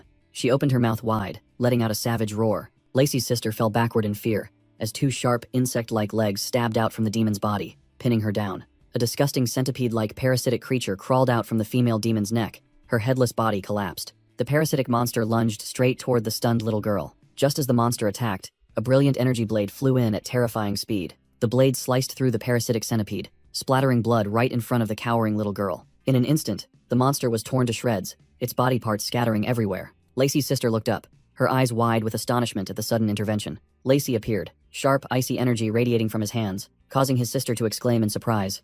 Brother, why are you here? He quickly asked with a worried expression. Are you hurt? The little girl joyfully cried out, Brother! As she saw Lacey rush to her side, he embraced his sobbing sister and gently reassured her. Don't be afraid. I'm here now. Suddenly, Lacey glanced over cautiously, spotting a gang leader and his subordinates emerging from the forest. Carrying his sister, he realized a crowd of enemies was surrounding them and muttered, More people are coming. The leader stared at the siblings with greedy eyes, saying, This is truly good merchandise. A powerful surge of energy suddenly erupted, causing the birds in the forest to scatter in panic. Lacey began channeling a large amount of magic into his hands, creating a blue energy vortex. He flew into the air, unleashing a massive energy storm that enveloped the entire area, much to the astonishment of the crowd below. With a determined look, Lacey controlled the storm, preparing for a sweeping attack. He swooped down like lightning, delivering a devastating kick to the gang leader's face. Lacey yelled, Let's go, pouring all his strength into the next attack. A massive wave of blue sword energy was unleashed, sweeping away everything in its path. The leader and all his subordinates were shredded into pieces by countless energy slashes. The blue energy wave swept across the battlefield, completely annihilating the gang. Lacey landed on the ground after unleashing the powerful attack. He gasped, exhausted, while his sister watched anxiously from behind. Suddenly, Lacey's sister's eyes widened in horror. From within the smoke, the leader and his subordinates were regenerating their bodies, leaving Lacey stunned and wondering how they could recover. His sister realized they possessed regeneration abilities similar to Xing Tian, and warned that there must be some connection. Lacey's expression hardened as he listened to his sister's analysis. He immediately called out the name of a new skill, Cloud Shadow. Lacey soared into the air, surrounded by a blue aura, facing the fully regenerated enemies. His skill allowed him to see through their bodies, revealing red parasitic creatures moving inside. He realized it was an unseen type of insect, shaped like a centipede, with a black shell. The leader roared, ordering his subordinates to charge together and eliminate Lacey. A giant parasitic centipede crawled out from the back of a subordinate to attack, making Lacey notice that their movements were extremely synchronized. Lacey's sister analyzed that their structure closely resembled a centralized multi-level model. She quickly pointed out the weakness, asking him if they should deal with the leader first. Lacey stared at the leader, confirming that everyone obeyed his commands. His eyes flashed with golden light, and he decisively replied, Understood. From a safe position, his sister witnessed a sharp stream of sword energy skimming across the ground. Lacey launched a precise attack, the energy stream curving past the subordinates and aiming directly at the leader. Lacey unleashed the level 5 ultimate skill, Bone-Crushing Starburst, a wide-area icy attack. The gang leader was instantly frozen inside a massive block of ice. From afar, Lamon saw 2 parasitic centipedes fall to the ground,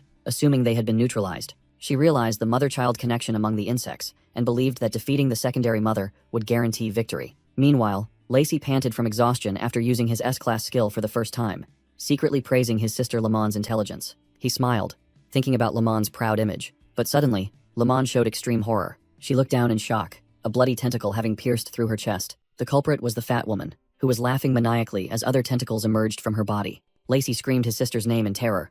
Lamon. Just then, an old demon wearing a yellow robe calmly stepped onto the ice using a cane. He approached Lacey, while the fat woman stood behind him. The old demon smirked, complimenting Lacey on his intelligence. But then he revealed that the level 4 mother insect was not the only one. Before activating a new skill, a burst of purple energy exploded, shattering the ice and summoning a new muscular subordinate. Lacey turned back, utterly astonished. From the new subordinate's arm, A long, hideous tentacle shot toward Lacey. The tentacle wrapped tightly around his throat, choking him. The new subordinate lifted Lacey into the air, using only his mutated arm. Lacey was choked and suffocating, his face showing extreme agony. Nearby, Lamon lay slumped on the ground with a bloody wound on her back, next to the attacker's feet. In despair, Lacey shed tears and whispered, "We're finished." Suddenly, a stream of emerald energy resembling vines shot forward. Sharp thorns from the energy stream tightly wrapped around the subordinate, astonishing him and forcing him to release Lacey. The subordinate turned around, wary of the sudden intervention. From a distance, the old demon in the yellow robe calmly observed the developments. Meanwhile, a gentle green light enveloped Lamon,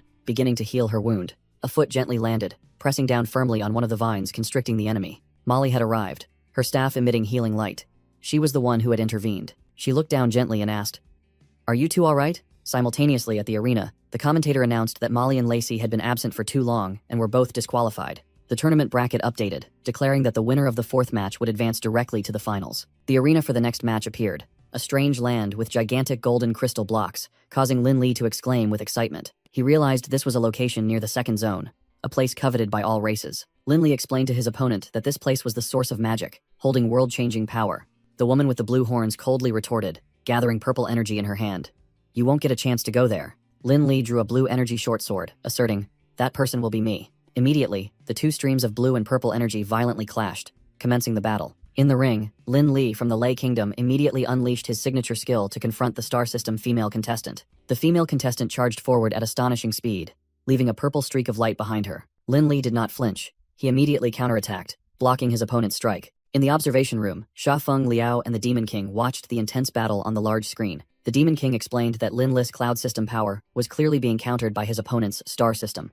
A diagram appeared, illustrating the counter mechanics between the power systems: nuclear, star, electric, cloud, and flower. The Demon King turned to Sha Feng Liao, revealing that he belonged to the cloud system, and his next opponent was Xing Tian, whose power system was unknown. Meanwhile, Huo Wujun, having just been discharged from the hospital and being escorted by a cat-eared girl, overheard information that Xing Tian was using star system power, but that it wasn't his own. The Demon King was surprised to see Huo Wujun, asking about his injuries, but he merely dismissed it as normal battlefield wear and tear. Huo Wujun looked directly at Sha Feng Liao and asserted that he would win against Xing Tian. Sha Feng Liao stood up, recalling the familiar feeling of Xing Tian's presence, while Gita reminded him of the goal to win. He looked up at the sky, sensing a major change about to occur. Elsewhere, Molly suddenly appeared, using magical vines to rescue Lacey and his sister. Jasmine was also present, explaining that she had tracked Xing Tian's organization to this location. She adjusted her glasses, declaring that the truth had finally come to light. Jasmine revealed that these attackers were originally members of the demon race, but their bodies had been parasitized and mutated by the evil clan. Lacey's sister was horrified upon hearing the name Evil Clan, and didn't understand why they were appearing in the Fire Kingdom. Jasmine stated that according to the original history, the Evil Clan was the one behind this tournament, but suggested they talk later. She raised her hand toward the mutated Evil Clan members, ready to deal with them first. A short, bearded demon warns the enemy not to underestimate them. From the body of their comrade, a horrifying giant centipede bug emerges, declaring that nothing can stop them. Facing the two monsters is a white-haired female warrior with two demon youths sitting behind her. The female warrior recognizes that both first-level queen bugs have appeared, and she declares she will capture them all at once. The orange-haired youth stands up, blue energy flashing around his hands, and asserts that he will lend a hand. Immediately, he fires two powerful energy beams, directly attacking the hosts of the bugs. Despite his best efforts, the young boy pants and worries about the enemy's terrifying regeneration ability. The white-haired female warrior acts, leaping into the air and summoning giant vines from the ground to bind one of the bugs. After landing, she leans against a vine, concentrating all her strength. She realizes the youth's strength has been depleted, and a direct attack will be ineffective against the bug's regeneration. A new plan forms in her mind: lure the bugs out of their hosts. She begins to exert all her power, and pure white flowers start to bloom around her. She unleashes the heart-piercing vine sea control skill, creating a sea of flowers emitting a fragrant pollen to lure the enemies. Affected by the pollen, the two hosts writhe on the ground, and she explains that the bugs will soon leave their bodies. The female warrior turns to instruct the young boy that the window of opportunity is very short, and he must aim carefully. The young boy understands, his eyes filled with determination, and confirms he is ready. Fully charged with energy, he shouts excitedly, while the female warrior calls his name, Yun Xiang. Enticed by the pollen, a queen bug with heart-shaped eyes begins to crawl out of its host. The monster is completely mesmerized, drooling in ecstasy. Seizing the opportunity, Yun Xiang unleashes his final energy attack on the revealed bug. The energy beam tears the queen bug's body into pieces. The parasitic host is also destroyed immediately after. As the corpses fall, the group quietly leaves the forest. Yun Xiang joyfully exclaims that when the two queen bugs were defeated, all enemies fell. Suddenly, the white-haired female warrior stumbles, causing the orange-haired youth to anxiously ask about her condition. She gasps for breath, her body glowing, and realizes they don't have much time left. She calls the two of them over, saying she has something very important to tell them. Meanwhile, in the arena, the contestant Shuo from the Yu Kingdom is demonstrating the formidable power of a champion. Her opponent, Lin Li, mocks that she can only draw by elemental advantage, and his goal is the #1 spot. He declares he will go all out. Shuo calmly faces his challenge. Lin Li lunges forward, creating countless blue energy clones that surround her. Shuo is pushed back amidst the encirclement of clones. One clone smugly asks if she can guess where the real body is. Shuo coldly replies, "So, this is your final move?" As yellow lightning begins to gather around her, a destructive lightning beam erupts from her body, wiping everything out. Lin Li screams in pain from the electric shock. He realizes in horror that his opponent also possesses dual elements, and hadn't gone all out from the start. Shuo disdainfully states that he is not worthy of making her serious. She lunges forward to attack, astonishing everyone with the strength of this year's contestants. Shuo growls, her hand gathering lightning and dark energy. She unleashes a lightning strike, and the arena floor shatters under the terrifying power. Lin Li lies defeated in the rubble, blood pouring from his mouth, completely beaten. Two massive purple energy beams explode from the arena, horrifying the audience. Amidst the ensuing silence, the commentator declares the final winner to be Shuo from the Yu Kingdom. Lin Li's mother screams in rage, vowing never to forgive the Yu Kingdom and urging her guards to take her son for emergency treatment. In the stands, people whisper in amazement, wondering if Shuo had been holding back all along and how great her true power is. Huo Wujun and Xianglin are also stunned, admitting that Shuo defeated Lin Li in an instant, and her strength is undeniable. A flashback reveals that in the previous tournament, a 4-year-old Shuo reached the finals, facing the most brutal warrior of the demon race at the time. She ended the match in less than 2 minutes, holding her opponent's trophy, and everyone knew that wasn't her full strength. Returning to the present, Shuo quietly leaves as the medical team takes Lin Li away, leaving a big question about her true limits. Xianglin watches Shua's retreating figure, contemplating this opponent's infinite potential. Shafeng Liao is also analyzing, noticing that Shuo just removed her armored gauntlet, and feels something is unusual. A girl with large horns approaches, anxiously reminding Shafeng Liao that his next opponent, Xing Tian, is extremely dangerous. Xianglin pouts upon hearing this, believing that no one can defeat Xing Tian except Shuo. Suddenly, an urgent news report appears on the arena's large screen. The report announces that contestant Xing Tian has been found dead on Central Avenue, and security forces are investigating. Shafeng Liao and Huo Wujun are stunned into silence, unable to believe what they just heard. The pink-haired girl turns to Shafeng Liao in a panic, realizing this means his next match will be. The schedule is updated, Xing Tian is disqualified, and the next final match will be a showdown between Shafeng Liao and Shuo. The final match schedule is announced. Shafeng Liao will face Shuo, following a tumultuous tournament. For safety, the final match will be held live in a colossal arena, enclosed by an energy barrier. As the competition reaches its climax, Shuo calmly awaits her opponent. Shafeng Liao muses, "This woman has the power to defeat me in an instant." Witnessed by the entire demon race, he believes this is his last chance to be killed. From afar, Ximing calls out, wishing for the world to witness his true power. Meanwhile, Lacey rushes over, out of breath. He is stopped by guards, who inform him that the final match has begun, and no one is allowed in. "Get out of the way, I have something very important to do," Lacey shouts, charging through the security line. A guard calls out that there's an intruder, and requests reinforcements. Lacey continues to dash down the hallway, shouting, "Gan, wait for me." He needs to hurry to tell him what Nana asked him to convey, but another guard catches him, announcing the intruder has been apprehended. "Let me go."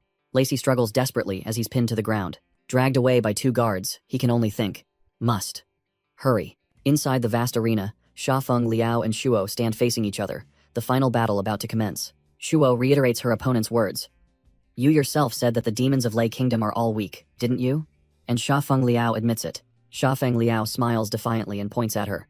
"If you have the strength, then take the #1 spot from me." Shuo's face darkens, and she coldly declares, 3 seconds. A massive explosion occurs, but Shuo blocks the attack, growling, "That's enough." Recalling the past, Shafeng Liao in his human form confidently promises to bring victory. He gently tells Hao Liangna to rest, promising to return to marry her. Hao Liangna smiles back, affectionately calling him by his nickname, Xiao Feng. Back in the present, Shafeng Liao bitterly thinks he has broken his promise as he faces Shuo's lightning-fast attack. He is sent flying, taking 100,000 damage from the first impact. Despite this, Shafeng Liao calmly analyzes, realizing Shuo is a dual-element user with demonic armor power. He resolves to find a way to force her to reveal her full power. Shuo is astonished by his recovery ability, stating that even an S-class demon couldn't do that, and understands why he dared to challenge the 3 great kingdoms. But she quickly dismisses her surprise, gathering golden lightning energy around her arm. "So what?" Shuo roars, launching a powerful spinning kick. She unleashes a devastating kick upon Shafeng Liao, proclaiming herself the strongest demon.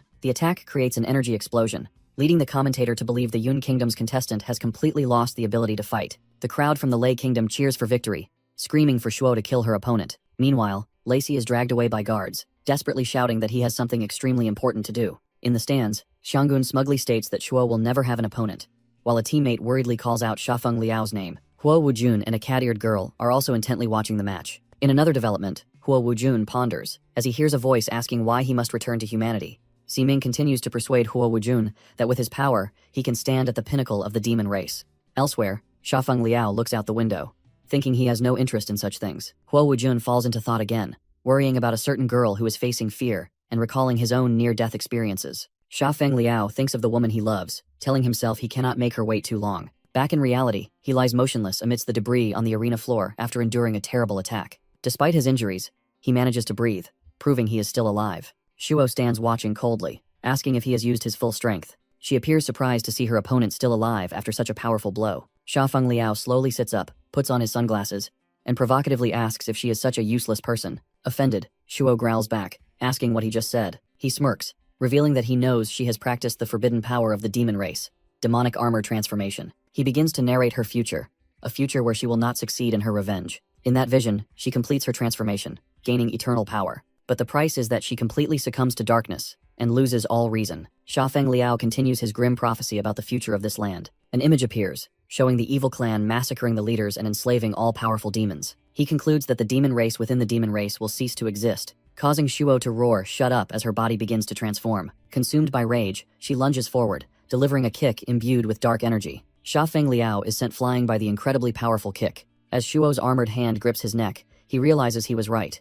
He has indeed met her from the future. He recalls that her motivation to become stronger was to avenge the evil clan. But in the end, she fell into the very future she despised, and now, her rage has truly erupted. The power from Shuo's attack creates a terrifying shockwave, cracking even the arena's ultimate defensive shield. The system announced that Shuo's demon armor transformation power had been activated, reducing Shafeng Liao's skill effects by half. The security forces frantically screamed, demanding the stabilization of the shaking barrier, while the commentator declared Shafeng Liao completely helpless. Xiang Lin observed, realizing she had never seen Shuo so angry that she unleashed her full power like this. Huo Wujun believed the match was about to end, while Shafeng Liao's teammate anxiously shouted, urging him to surrender. From the stands, they witnessed a massive, destructive energy stream descending upon the arena. The system announced that Shafeng Liao's passive skill, Damage Reflection, had been activated. Even so, the counterattack barely harmed Shuo, just as Shafeng Liao had predicted. Knocked down, Shafeng Liao smiled, thinking to himself that he could finally fulfill his promise to Nana. Suddenly, the commentator's shout, caused by someone snatching the microphone, echoed throughout the arena. The audience, including Huo Wujun's group and Xiang Lin, stared blankly toward the source of the strange voice. Lacey had seized the microphone, shouting loudly that he had an extremely important message for Shafeng Liao regarding Hao Liangna. Hearing that name, Shafeng Liao's eyes, which were fixed on the ground, suddenly widened in astonishment. In his mind, images appeared of his people placing their full trust in him, hoping he would win and reach the pinnacle of the demon race. He realized he was not alone in this journey through time. With his will reignited, Shafeng Liao looked straight ahead, determined to rise. Shuo roared, channeling all her remaining energy into her hand to prepare the finishing blow. Lacey shouted the final message. After you win first place, I will meet you and tell you everything. Shafeng Liao faced the final attack in astonishment. At that moment, he summoned the colossal ice golem, a copied skill, to shield himself. Behind the ice shield, Shafeng Liao was enveloped in healing light, silently calling Nana's name with renewed determination. The astonished audience exclaimed, "What? What is that giant ice demon?" A fervent fan immediately recognized it. That's General Gan's skill, the power he used to save our Yun Kingdom. That person turned to the others, excitedly asking if they realized the significance of this, while another audience member cheered that General Gan was finally getting serious. On the big screen, the ice golem charged to attack Shuo, causing the crowd to erupt in cheers. The Yun Kingdom will win! Shuo, with her transformation progress at 20%, observed coldly. Summoning an ice demon? Are you a rare summoning type demon? Facing Shafeng Liao, who stood behind the ice shield, she roared, "So this is your final move?" Meanwhile, Shafeng Liao's mind reeled from Lacey's words. Jasmine is Nana? It seems Nana has also been reborn. He painfully wondered, but why didn't she meet me directly? Is there something she can't say? Gita on his shoulder sadly apologized for not recognizing her either, but Shafeng Liao reassured him that no one could have foreseen this. He clenched his fist, determined. Of course we'll go see her right away.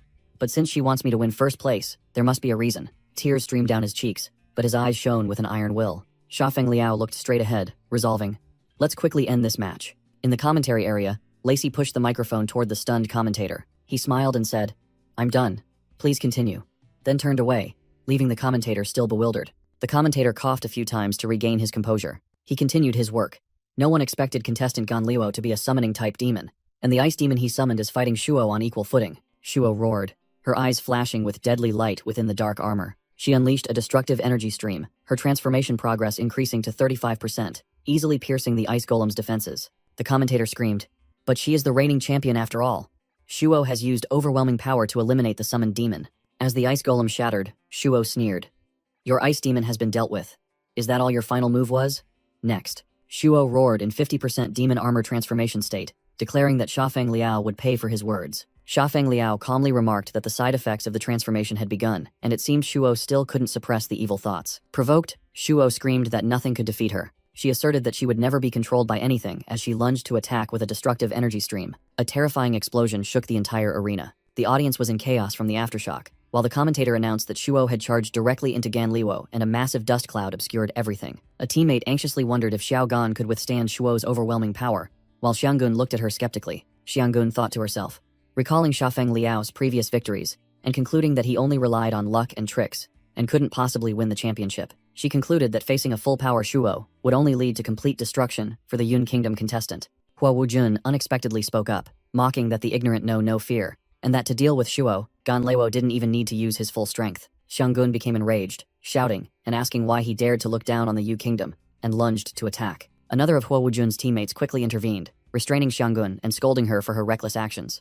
Hua Wujun quietly mused, saying that after hearing what Lacey said, he had begun to understand Shafeng Liao's choice. He silently cheered, "Go win the championship, so everyone can witness the power of the Yun Kingdom." On the stage, Shuo's dark energy was still violently surging. As the dust cloud dissipated, a figure gradually emerged. Shafeng Liao stood there, completely unharmed, carrying a massive high-tech weapon on his shoulder. Stunned, Shuo realized she had to deliver the finishing blow immediately, and pushed her transformation state to 80%. She unleashed a storm of red dark energy toward her opponent. Shafeng Liao merely analyzed coldly. "Are you planning a full transformation? At just 50%, you're already being controlled by your emotions." While Shuo screamed back that even if she lost her mind, she still had to win, Shafeng Liao coldly remarked, "Your obsession is profound, but becoming stronger is not the only path that leads to darkness." In response, Shuo unleashed a chaotic storm of dark energy, roaring in fury. She screamed amidst the sea of red energy, "No one can stop me. I will once again stand at the pinnacle of the demon race."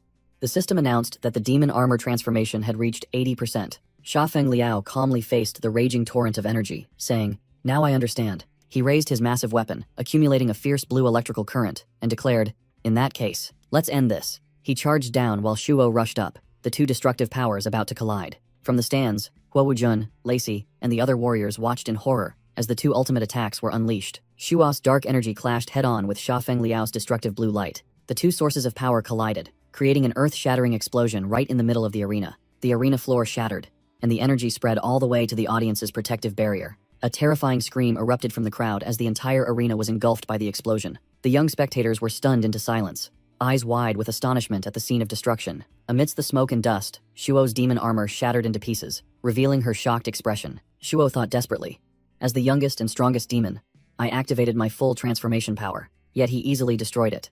In that moment, I suddenly saw." Shafeng Liao silently sheathed a small weapon behind his back. Shuo realized the true pinnacle of the demon race. As Shafeng Liao turned and walked away, Hua Wujun and his teammate cheered excitedly, "Gan Liwo," with absolute dominance. While the other contestants were still bewildered, the announcement rang out. Victory has been secured. Therefore, the champion of this martial arts tournament is. Amidst the cheering, the victory of Gan Lewo from the Yun Kingdom was announced as he stood over his fallen opponent. High above, a mysterious cloaked figure observed the entire arena. Realizing the plan had changed because the Yu Kingdom did not win the championship, the figure decided to switch to Plan B. The mysterious entity vanished into the shadows. While below, the announcer declared that the awards ceremony was about to begin. The scene abruptly shifted to a deserted corridor. Shafeng Liao found himself in a memory, where a younger Hua Wujun handed him a box and asked if he was ready. Inside was a star-shaped medal, and Hua Wujun said that Jasmine was waiting for him. A fleeting image showed Hao Liangna sitting on a swing in a peaceful garden. Her voice echoed in Shafeng Liao's mind. "Xiaofeng, you really won." He suddenly found himself standing in the middle of a futuristic city, with drones flying in the sky. He looked around confusedly, wondering where this place was. As a soldier in a white uniform walked past, he wondered if this was the Holy Nation. Shafeng Liao was astonished to realize that the person was his former comrade, Wen Hua. Immediately after, his past human self appeared, speaking to Manhwa with authority. That person reassured Manhwa to rest, saying he alone was enough to handle the demon lair. Xiafeng Liao was stunned to realize this was 6 years in the future, right before the day he time-traveled. Instantly, the city around him exploded in a sea of fire. He watched in horror as the scene of devastation unfolded. An image of Hao Liangna standing up from the swing was superimposed onto the chaotic scene. With her white hair blowing in the wind, she turned her back to him amidst the ruins and said, "Xiaofeng, we finally meet." Xiafeng Liao asked in shock, "What is this?" "This world," Hao Liangna explained. "This is the true future world I saw. I apologize for bringing you back without your consent," she sadly confessed. "I'm only telling you the truth now, because I didn't know how to face that future alone." She continued recounting a devastating future, where every 6 years, the evil clan launched a global attack. In that scenario, humanity had absolutely no way to resist the destructive power. Even a powerful future version of herself could only watch helplessly. Hao Liangna said desperately, "I have been reborn so many times. So many times. But no matter what I did, it was always too late." She revealed, "Each time I was reborn, I could only go back 6 months, but by then, the evil clan had already set their plans in motion." Hearing the truth, Xiafeng Liao's past human self embraced her. He apologized painfully. "The one who should be apologizing is me. I left you alone to face all of this." Xiafeng Liao understood her pain. "Just going through one rebirth made me feel like my flesh was being stripped from my bones. Yet you had to go through it countless times." He realized, "I always thought the system gave me the power of rebirth, but it turns out, you were the one who brought me back. How did you manage that?" Hao Liangna explained that 6 years in the future, when she died for the first time, her prophetic ability suddenly transformed into rebirth.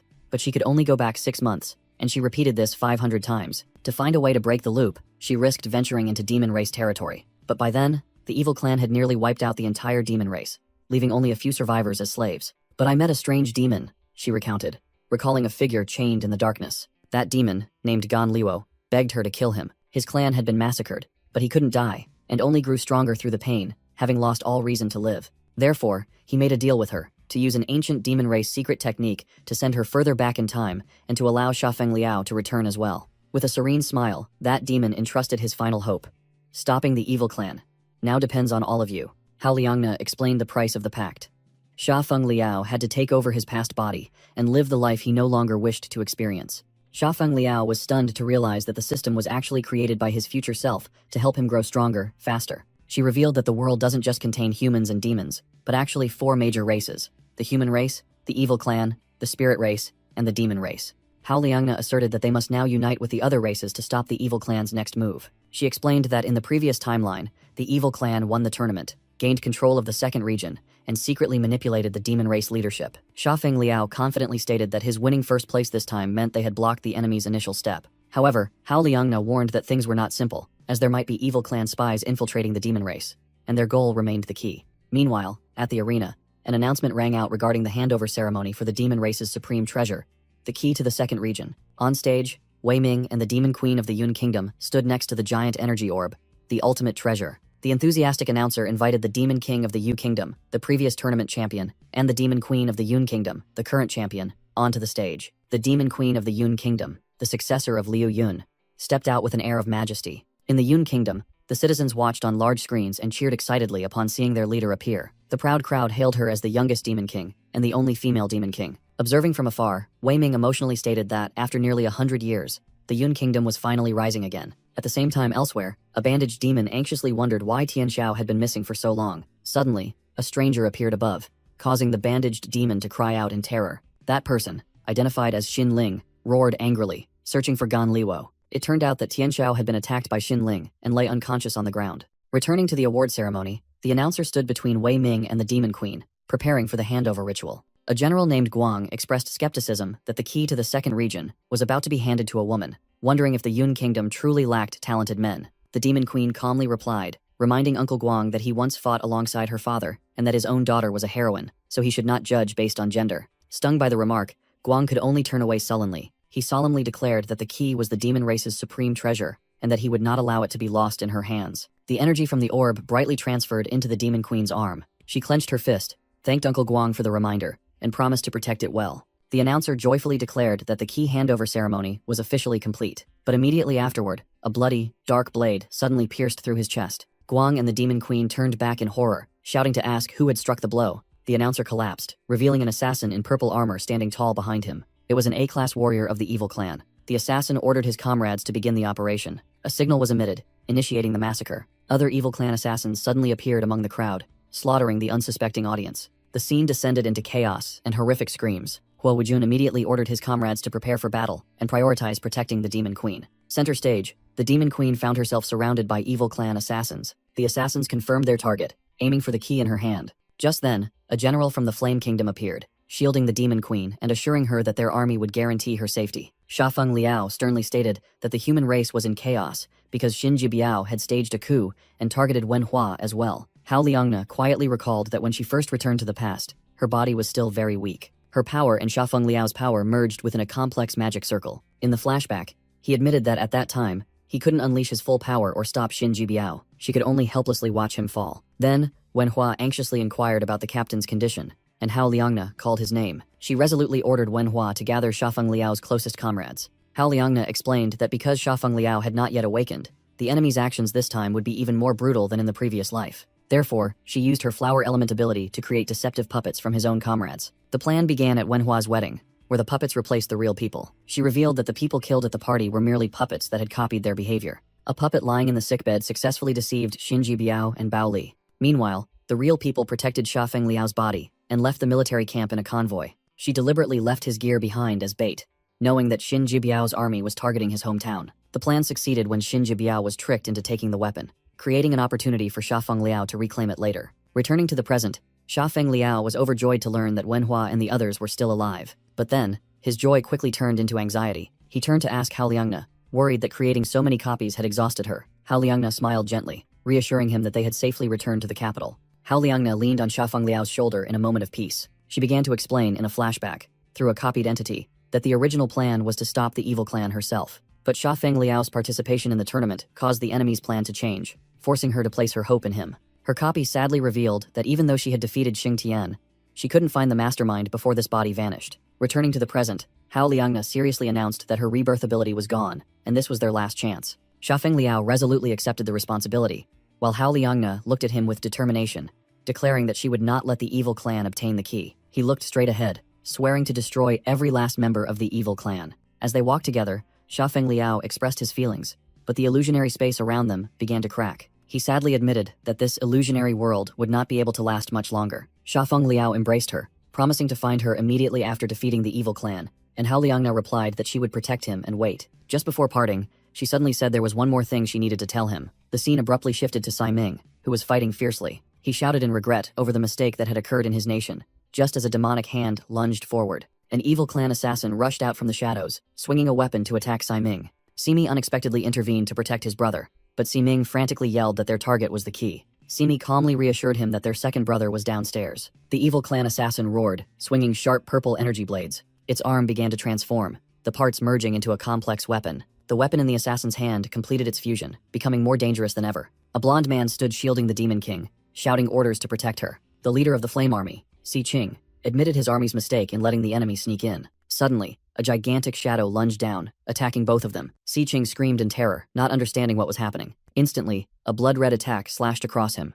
From the pool of shadow, a razor-sharp blade gradually condensed. The attacker revealed himself. An evil clan member with a savage grin let out a terrifying laugh. Si Qing was tightly bound by countless shadow tentacles, forced to his knees. He strained to resist, feeling his energy being drained by this strange power. Meanwhile, another group of assassins rushed toward the Demon King, declaring that the key was in her hands. The Demon King was horrified as a sharp tentacle pointed directly at her eye. Suddenly, two streams of green energy cut across, blocking the attack. A red-haired warrior with a demonic arm appeared just in time to protect the Demon King. The newly arrived warrior immediately confronted the leading evil clan member. He threw a punch, but it only passed through the enemy's body, realizing in shock that they could turn into shadows. Realizing he couldn't attack them while they could still harm him, he fell into a disadvantageous position. Immediately afterward, the red-haired warrior was also captured by the shadow tentacles. He bitterly realized that his body had not yet recovered from the previous battle, and now almost all of the demon race's strongest warriors were injured. The evil clan member sneered, mocking that the demon race's military strength was truly weak compared to the rumors. The evil clan leader smirked, declaring that all resistance was useless. He used dark tentacles to tightly bind the terrified demon queen. The demon warriors could only scream in despair as they witnessed the scene. Suddenly, two beams of light flashed, cutting through the evil clan member's attack. A colossal warrior made of ice descended from the sky. Following that, a familiar figure appeared amidst the thick smoke and dust. Shafeng Liao, with his white hair and sharp gaze, had arrived.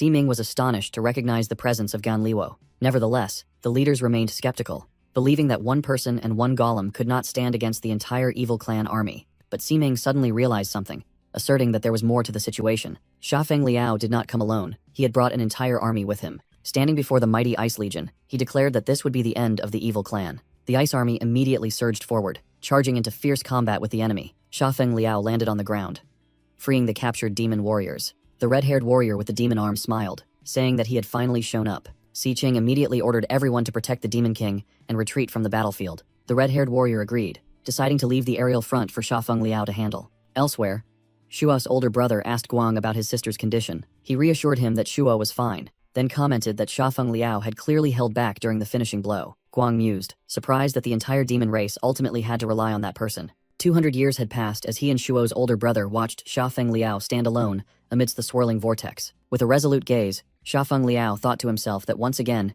history was repeating itself. Suddenly, a blinding light flashed, signaling that another event was taking place. On the screen, a colossal creature appeared, identified as belonging to the Yun Kingdom, the entity that had once unified the entire demon race.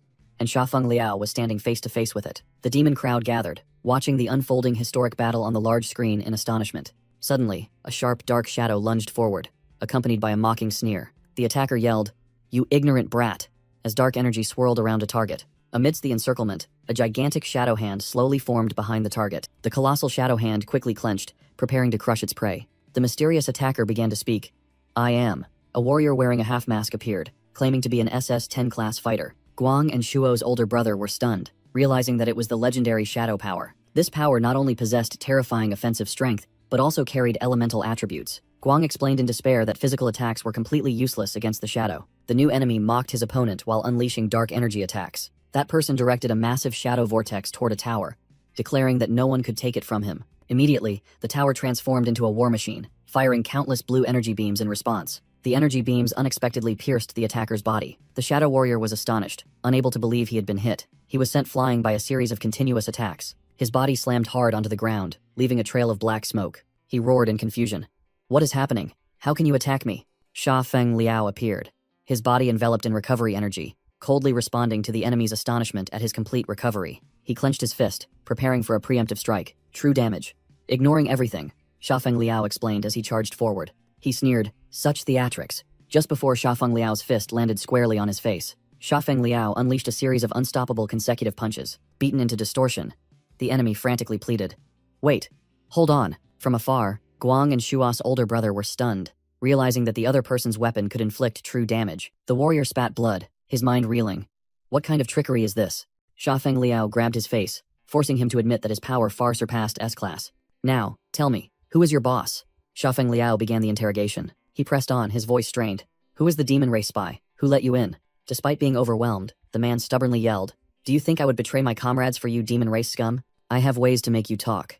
Shafeng Liao replied, tightening his grip. The warrior realized in horror that his weapon had been suppressed, preventing him from transforming into particles to escape. Choked by Shafeng Liao, the evil clan warrior stubbornly screamed about his clan's dominance. Gita growled upon hearing the name evil clan, and a crack sound echoed. Shafeng Liao finished off the captive in silence, even as his curses still echoed. Elsewhere, Guang and Shuo's older brother were stunned by the power that had just been displayed. Meanwhile, a vision appeared.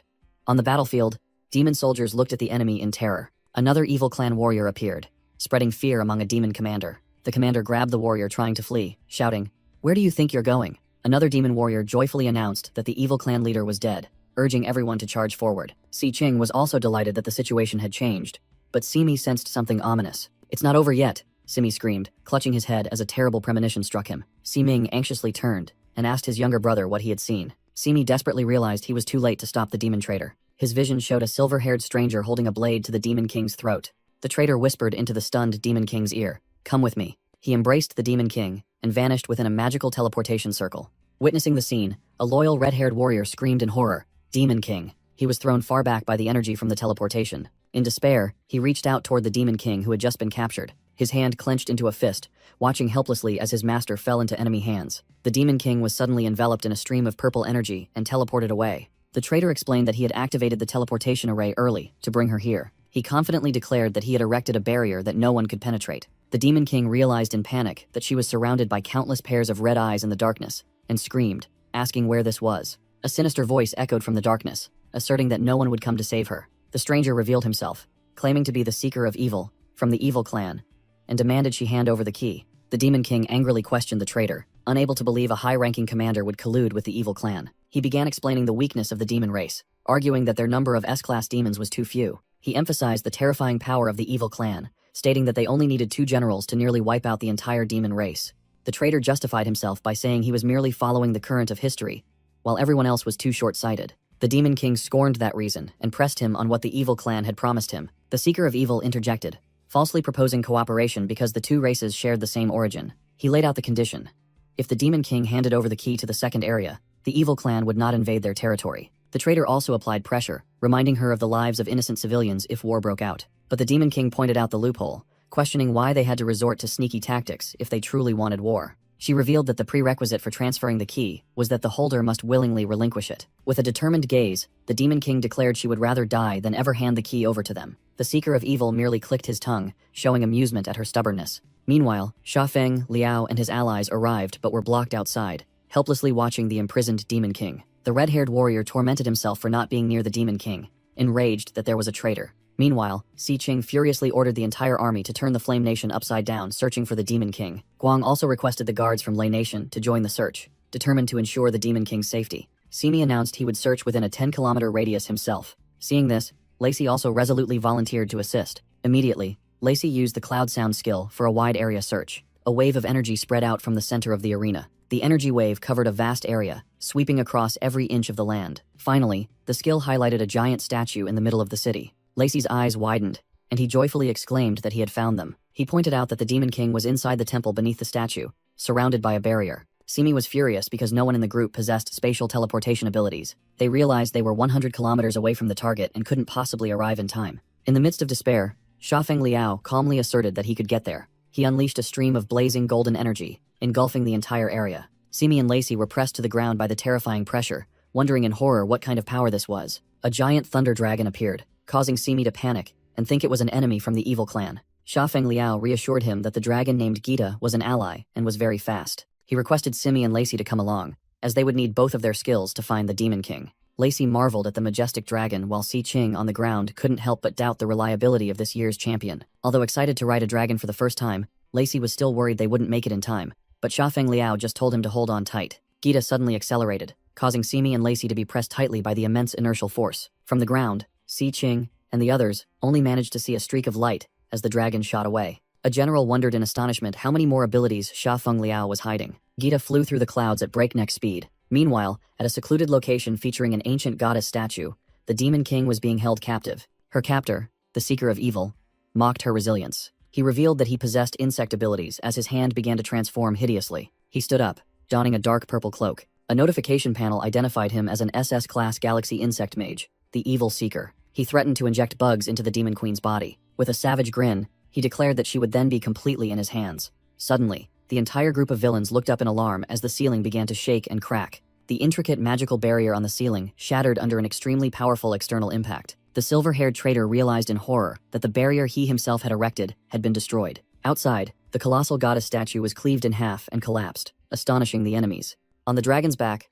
Lacey shouted in admiration, "One hit, 999, while Simi stammered in fear about the statue. Shafeng Liao looked down coldly, declaring, "Prepare to descend." From high above, a white streak of light plunged straight down into the enemy's base. The impact created a terrifying explosion, shattering the defensive barrier. The demon traitor and his evil clan accomplices stared up in shock at the scene of destruction. Amidst the smoke and dust, Dragon Gita landed, carrying Shafeng Liao, Simi, and Lacey on its back. Lacey excitedly screamed at the terrifying speed, while Simi's face was drained of all color. The demon traitor stared, dumbfounded, at the uninvited guests who had just broken in. Shafeng Liao coldly declared, "I've found you." The evil seeker, holding the demon queen hostage, sneered, "Oh, the hope of the demon clan has arrived." He confidently boasted that he was an S-level champion, looking down on Shafeng Liao, whom he believed was only A+ level.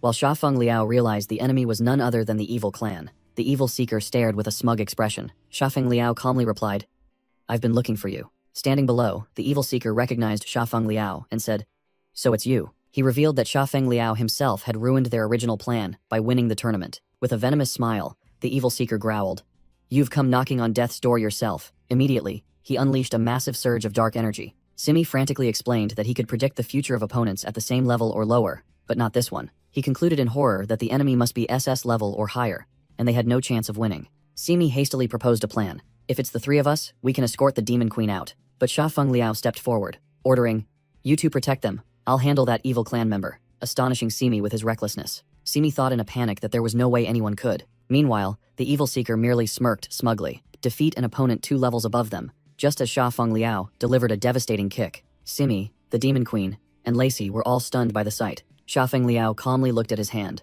as if he had just touched something dark. The evil seeker transformed into a giant bug, and scoffed that it was merely an elemental form he used. He revealed that he was SS level, and hadn't even used his true body yet, but had to admit, Sha Feng Liao's punch was truly painful. Returning to his human form, the evil seeker growled, "You've angered me." Lord Evil Seeker's rage surged. He summoned an army of parasitic demons and warned that the consequences would be extremely severe.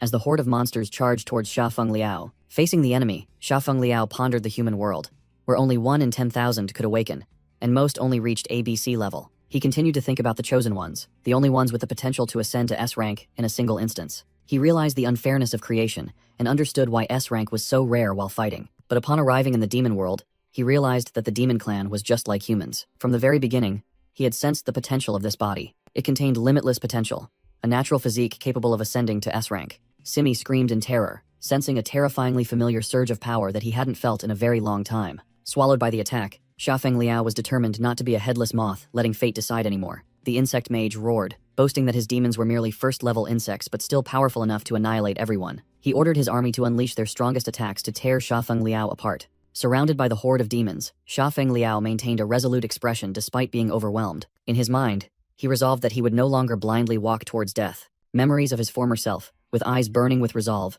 flooded back. He recalled Lace's scream and Nana's sacrifice so that everyone could have a chance to be reborn together. He remembered the excruciating pain and swore that even if he had to endure countless lifetimes or fall into hell, he would never allow another mistake to happen. A golden energy explosion erupted from the midst of the demon crowd. The blinding light engulfed the entire enemy army. The insect mage could only stare dumbfounded at the scene before him. From within the smoke, a figure gradually emerged. Sha Feng Liao appears in a new form, wearing a black mask, and the system announces he has leveled up to 5, with all stats increased. He declares that from now on, he will only be the absolute winner.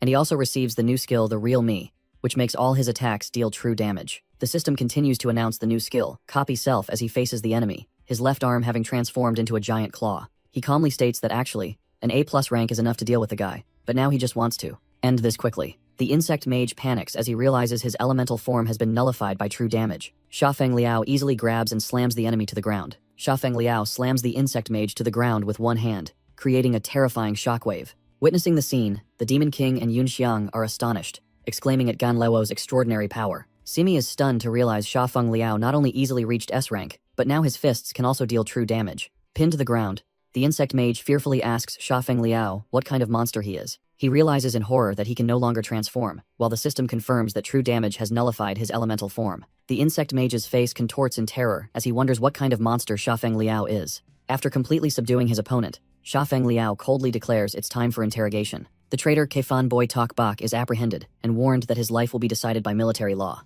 Simi grabs the traitor by the hair, demanding a satisfactory explanation for his actions. With a bruised face, Kaifan Boy Tok Bak sneers defiantly, stating that the victor takes all, and the loser is the criminal, as is natural. Simi looks down into the abyss, where the insect mage is chained, and asks if the bugs have been cleaned up. Sha Feng Liao and the Demon King begin interrogating the insect mage, asking who the mastermind behind this plan is. The insect mage asserts that the evil clan is not like other demons.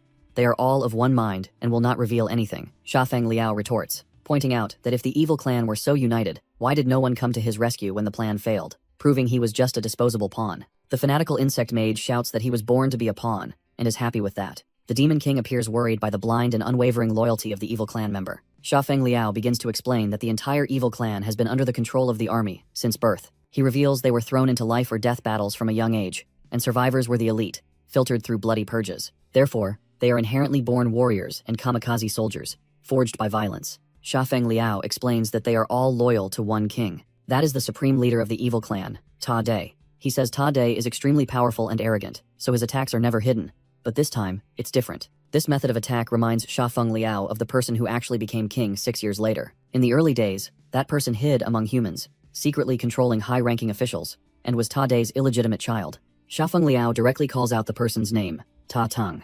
Upon hearing the name, the evil seeker appears terrified. He roars defiantly, declaring he will never reveal anything. His reaction confirms Shafeng Liao's suspicion. Shafeng Liao is surprised that Ta Tang started plotting so early, as he should still be hiding among humans at this time. The evil seeker reveals that only he knows the origin of his master. Not even Tade is aware. He adds that his master's power source is very suspicious, and Shafeng Liao realizes he cannot stay here any longer. The evil seeker grits his teeth, asking if Shafeng Liao thinks their plan is that simple. He reveals that a final assault force led by an S-class member of the evil clan has landed in the territory of the Yun Kingdom. The traitor K Fanboy Tokbak grabs the Demon Queen, mocking Shafeng Liao that his homeland might have turned to ashes. He screams that soon, the entire world will belong to the evil clan. The Demon Queen frantically tells Gan about the evil clan's invasion right after the war just ended. Shafeng Liao calmly reassures her, telling her not to panic, and to first find a way to contact the Yun Kingdom. Hours ago, in Yun Nation, the beach scene was still peaceful. A stranger with stitched arms landed, whispering that he had finally arrived. His name was Zai Ling, an SS-class mage, and Xin Jibiao's brother, who swore to tear Gan Luo apart for killing his brother.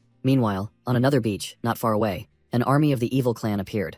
Noticing that Yun Nation had just gone through a battle, their S-class leader smirked maliciously, planning to slaughter all the people gathered in the square. Suddenly, a voice rang out, asking who they were. It was Tian Xiao, the brave child who stepped forward to question the stranger's intentions. The leader sneered dismissively. Right after, at a nearby container yard, Tian Xiao lay on the ground, battered and weakly crying for help. The leader ordered his subordinate to chop the child into pieces and throw them into the square. Suddenly, Zai Ling appeared before them, causing the leader to fearfully mutter two words: demons. Zai Ling grabbed the leader and growled, asking where Gan Luo was. The leader was confused, while a subordinate laughed gleefully, thinking it was a play staged by his boss. The leader's head was suddenly severed in the bewildered shock of the laughing subordinate. Zai Ling lost his patience, roaring and demanding that the remaining ones answer immediately. He charged in, shouting that he would kill them all. Lying on the ground, Tian Xiao wondered in shock who these people were. Tian Xiao lay on the ground, looking in horror at the one who had just acted. On the pile of corpses of the evil clan, Zai Ling stood tall under the gloomy sky. With a black boot pressed against his face, Tian Xiao weakly said, "Hey, you, tell me." Zai Ling roared in anger, his green eyes blazing. "Gan Luo, where is he?" Despite his injuries, Tian Xiao smiled gratefully. "You saved me. Thank you." Zai Ling stood silently, looking at the child who had just thanked him, his face obscured by a layer of purple energy. The unexpected thanks stunned Zai Ling, who asked back in confusion, "Thank me?" And so, the evil clan army that landed in Yun Nation was completely annihilated by an unexpected accident. And then, at the Demon King's palace, Demon King Liu Bingyi had safely returned, signaling the evil clan's raid had completely failed. Ironically, just a few days prior, during the pre-tournament banquet, things were completely different. Back then, the 18-Nation Alliance's banquet still had ranked divisions, and the Demon King of Yun Nation, Liu Bingyi, wasn't even seated at the main table. Now, they sat in the most prestigious seats, right at the main banquet table. Sai Ming, leader of the Fire Nation, raised his glass and declared, "Without Yun Nation this time, our alliance might have collapsed. I propose we all pay respect to Demon King Liu Bingyi," he continued, his gaze fixed on Lin Li. As for the Lei Nation, which contributed nothing, they no longer have the right to sit at the main table. Liu Bingyi smiled, thinking today was a perfect day, and stood up to speak. "Everyone, I have something to say." The other leaders, including Si Ming, turned to listen attentively. She began to recount the early days when all demons were one, sharing the desire to protect family and comrades, living and dying together. "That's why the 18 clans formed an alliance and swore an oath together," she said, recalling the image of their ancestor Liu Yun, who declared that the demon race would forever be united, regardless of status. Si Ming and Si Qing discussed the noble ideals, admitting that although difficult, they were still worth pursuing. Meanwhile, the Demon King happily raised his glass, suggesting they turn the ceremony into a bonfire party for everyone. The proposal was met with cheers, and the entire demon race celebrated together under the starry sky. The new commander of the Allied army also announced that the martial arts tournament would be changed to a quadrennial sports festival. Elsewhere, Shafeng Liao sat quietly on a hilltop, observing the feast from afar. The crucial key had been entrusted to that strong man. He would guard it on behalf of everyone, and no one raised any objections. At the feast, Lin Li excitedly discussed with Dao Lang about making a movie based on the recent tournament. He arrogantly declared he would play the role of Gan Liu, making Dao Lang wonder why they wouldn't invite the real hero. Lin Li replied arrogantly that he would invite Gan Liu,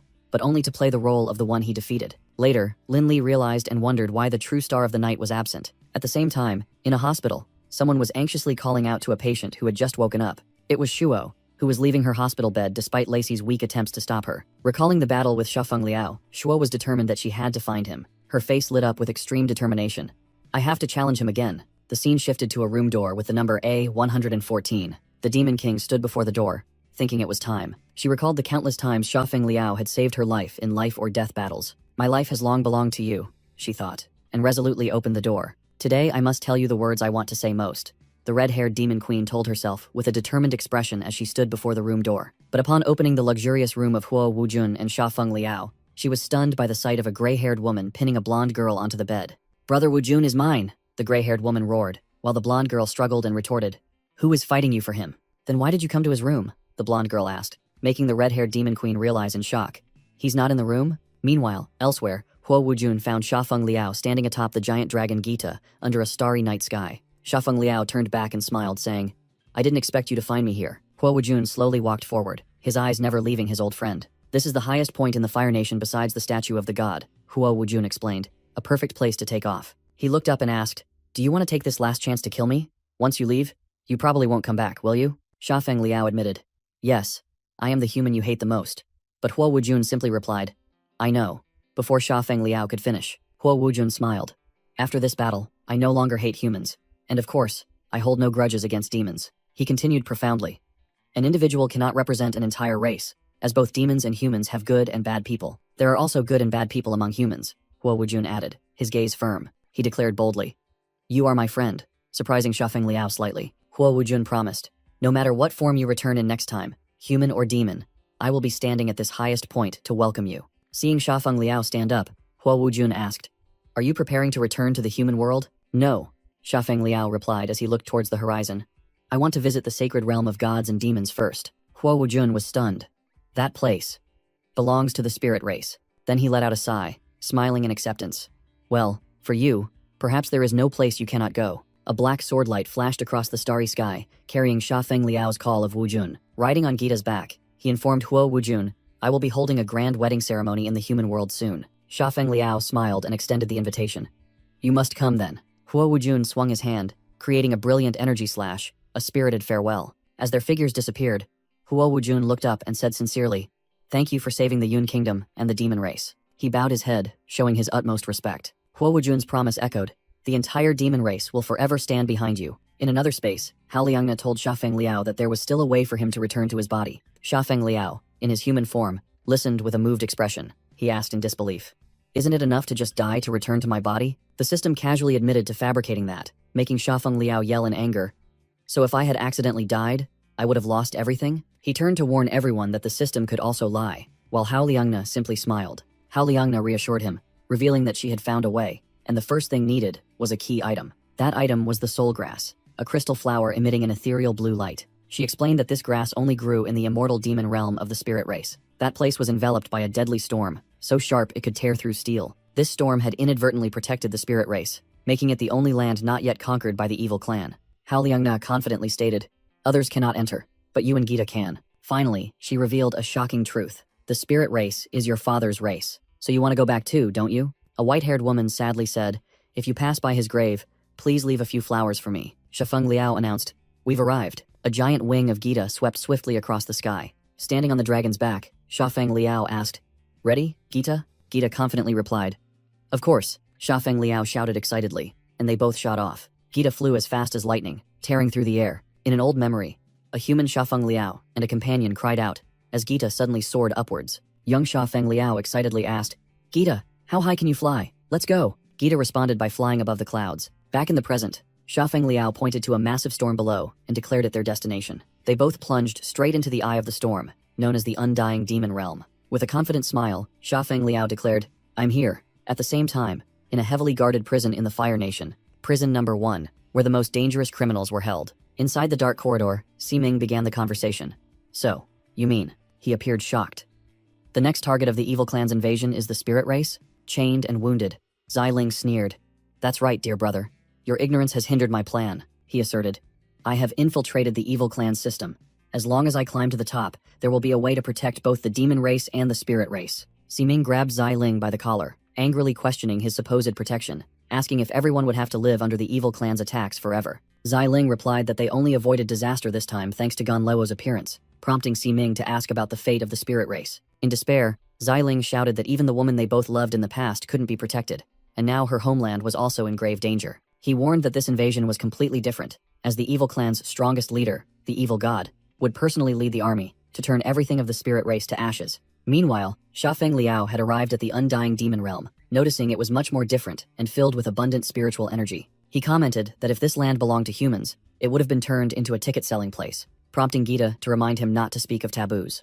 Suddenly, Xiafeng Liao was startled by an unusual sensation. Both he and Gita sensed an immense and dangerous power approaching. Xiafeng Liao was shocked to realize this energy source was at least SS class, possibly even SSS class. He thought to himself that even in his previous life, he had never felt such a powerful force. A high-tech weapon suddenly formed on Xiafeng Liao's arm, gathering lightning energy. He stared in disbelief at the weapon that had just appeared in his hand. The sword suddenly shattered into pieces and flew out of his hand, assembling itself in the air. The weapon flew into the hand of a muscular man with white hair and a beard, who questioned why a demon was here. The stranger, Xin Cheng, sternly asked how the sword had ended up in Xiafeng Liao's possession. Xiafeng Liao was confused, unable to identify the man's race and wondering why the weapon Li had flown to him. Xin Cheng narrowed his eyes, staring intently at Xiafeng Liao. Facing the imposing man, Xiafeng Liao wondered who he was. The two stood facing each other in a tense standoff. Xiafeng Liao tried to summon his weapon, return, but Xin Cheng held onto it tightly, asking if it wanted to return to its new master. He questioned the sword. Is he your new master? Immediately, Xin Cheng swung the weapon down with tremendous force. He looked at Xiafeng Liao with determination, telling himself he would see if he was worthy. Xiafeng Liao realized his opponent's power far surpassed SS class, and both Gita and Lei had been taken. He decided he had to go all out to deal with this. Xiafeng Liao lunged forward, unleashing a lightning-infused punch towards Xin Cheng. However, Xin Cheng easily blocked the punch with just one hand. Immediately, he counterattacked with a straight punch to Xiafeng Liao's face. Knocked back, Xiafeng Liao was astonished, as even when he was human, he had never encountered anyone this strong. He quickly regained his balance, his eyes turning sharp. Xin Cheng continued his assault with a powerful spinning kick. Sent flying, Xiafeng Liao gritted his teeth, wondering what race his opponent belonged to. The kick was so strong it sent him flying far across the ground. Xin Cheng calmly observed, assessing Xiafeng Liao as an S-class demon. The sky began to change color as dusk settled. The sun slowly dipped below the horizon. In the twilight, Xin Cheng stood there, acknowledging Xiafeng Liao's speed and strength were top tier. Xiafeng Liao thought to himself that despite fighting all day, Xin Cheng showed no weakness and was full of energy, forcing him to find a way to win. Immediately, Xin Cheng lunged forward with a powerful punch. The punch landed, sending Xiafeng Liao flying backward. The immense impact sent his body soaring into the air. Xin Cheng watched, remarking that despite being battered, Xiafeng Liao was still okay, which was not bad. Xiafeng Liao plunged straight into the sea, creating a massive water column. Xin Cheng was surprised to realize his opponent's incredible recovery ability as the rewinding skill activated. However, he still belittled Xiafeng Liao's combat ability as too ordinary. From beneath the water, Xiafeng Liao smirked, a determined glint in his eyes. Suddenly, countless chains shot up from the sea. The chains quickly wrapped around Xin Cheng, completely immobilizing him. Xiafeng Liao confidently declared that it was unfortunate for Xin Cheng, as the sea was his advantage. He revealed that summoning these blood ice golems had nearly drained his life force. He explained they were all hidden beneath the water, waiting for this moment. Each ice giant now carries my power, Xiafeng Liao said. Bound by so many S-class ice chains, you cannot escape. Xin Cheng expressed admiration for Xiafeng Liao's tactic of feigning weakness, to lure him to the sea, and then turning the tables. Bound tightly, Xin Cheng calmly said, I can no longer attack, kill me. Xiafeng Liao remained silent, not making an immediate decision. Xin Cheng then explained that he held no grudge against him, and he had only come to find something. Xiafeng Liao looked down from the cliff, where his ice golem was bound by chains. Suddenly, a giant high-tech sword plunged forcefully into the ground right in front of him. Xiafeng Liao grabbed the weapon, telling himself that once he retrieved Le, they would be evenly matched. He advanced to face Xin Cheng, who remained standing calmly. Xin Cheng casually asked what he was looking for. Xiafeng Liao was stunned, shouting to ask how he had appeared right beside him. His eyes widened in utter disbelief. In that moment, the chains tightened, shattering the ice golem into pieces. He could only watch as the fragments of his summoned creature fell into the sea. Xiafeng Liao realized he had completely failed to hold back his opponent. Xin Cheng declared that the first round was over, while Xiafeng Liao knew that he still hadn't used his full strength. Xin Cheng picked up a jug of wine,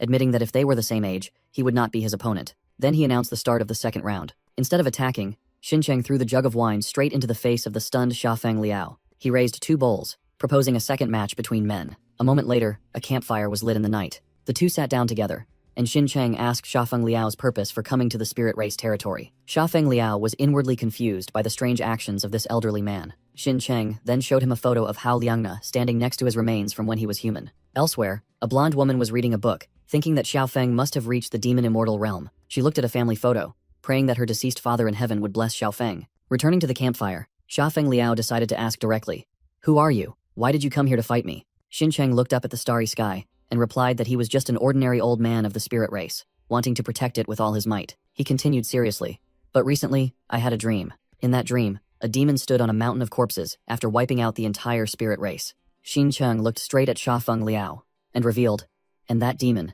is you. Shafeng Liao was stunned, shouting, "You dreamed that I destroyed the spirit race?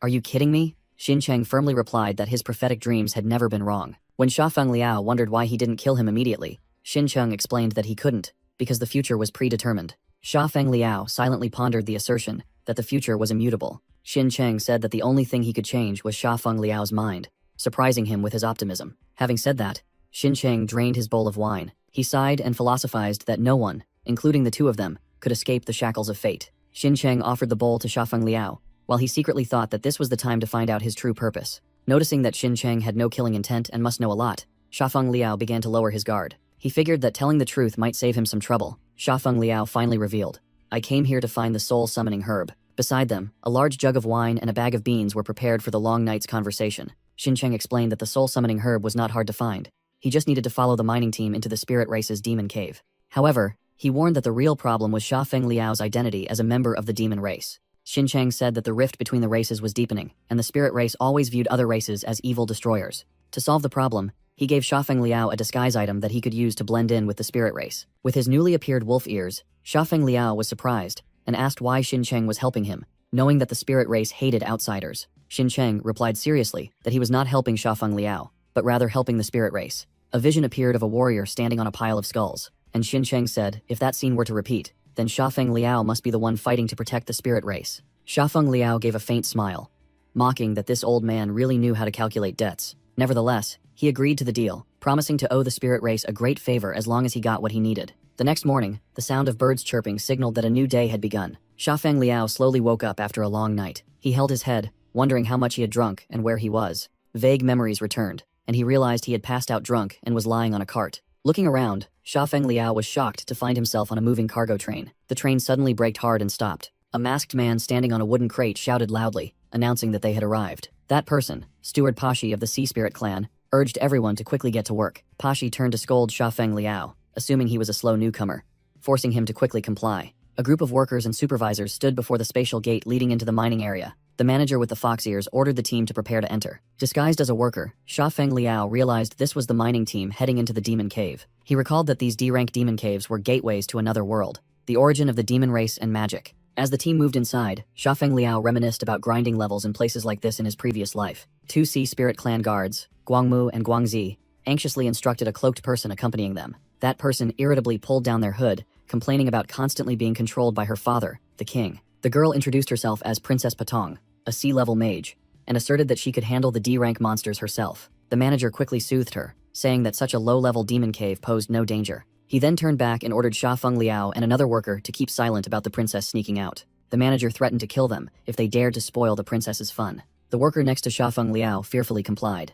Amidst that atmosphere, Shafeng Liao sensed a vague danger, even though this was only a low-level demon cave. The narration explained that inside the cave there were many low-level, unintelligent monsters. A monster rushed out to attack, and the bodyguard Guangji immediately jumped forward to shield Patong. However, they were merely a source of experience points for other races, and Patong faced the beast herself. Princess Patong easily destroyed the monster with a powerful surge of energy. The manager immediately flattered her, praising the princess as amazing, while Patong was proud to have proven herself. But just as they were celebrating, a set of sharp claws belonging to a hidden enemy silently appeared right behind the manager. Princess Patong was stunned as fresh blood splattered everywhere. A sharp purple blade flashed through the air. A humanoid monster with gigantic claws suddenly appeared. The manager screamed miserably as his arm was severed, leaving Patong horrified and wondering why there was a humanoid demon beast here. The monster bared its jagged teeth, growling menacingly. From a distance, Shafeng Liao realized something was wrong with this D-rank demon cave. He analyzed that a D-rank dungeon should only have a C-rank final boss, but now a B-rank monster had appeared.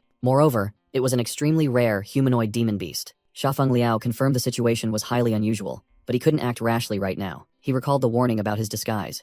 It could only last for a maximum of 3 days. Xin Cheng had instructed that using his abilities would weaken and shorten the duration of the disguise. He could only stand by and watch, hoping that Patong and her bodyguards could handle the problem themselves. The monster stood opposite the bodyguards, preparing for another attack. Dark energy began to gather around its body. Immediately, it opened its mouth wide and fired a destructive energy blast. The two bodyguards shouted, "Watch out!" and rushed forward to shield the princess. They braced themselves, resisting the powerful direct attack. Seeing the bodyguards overwhelmed, Patong gritted her teeth and decided, "Defense is useless. We must destroy it." Princess Patong rallied the bodyguards to charge and attack together. The monster was momentarily surprised by their coordinated attack. The bodyguard's blades clashed fiercely against its sharp claws. Despite the simultaneous assault, the monster easily fended off everything. Patong gasped, concentrating energy in her hands to prepare for a magic spell, but the monster merely curled its lip into a savage grin. Guangji realized in horror that an attack was coming too fast. Instantly, he was struck by an extremely powerful force and sent flying backward. Guangmu bravely rushed out,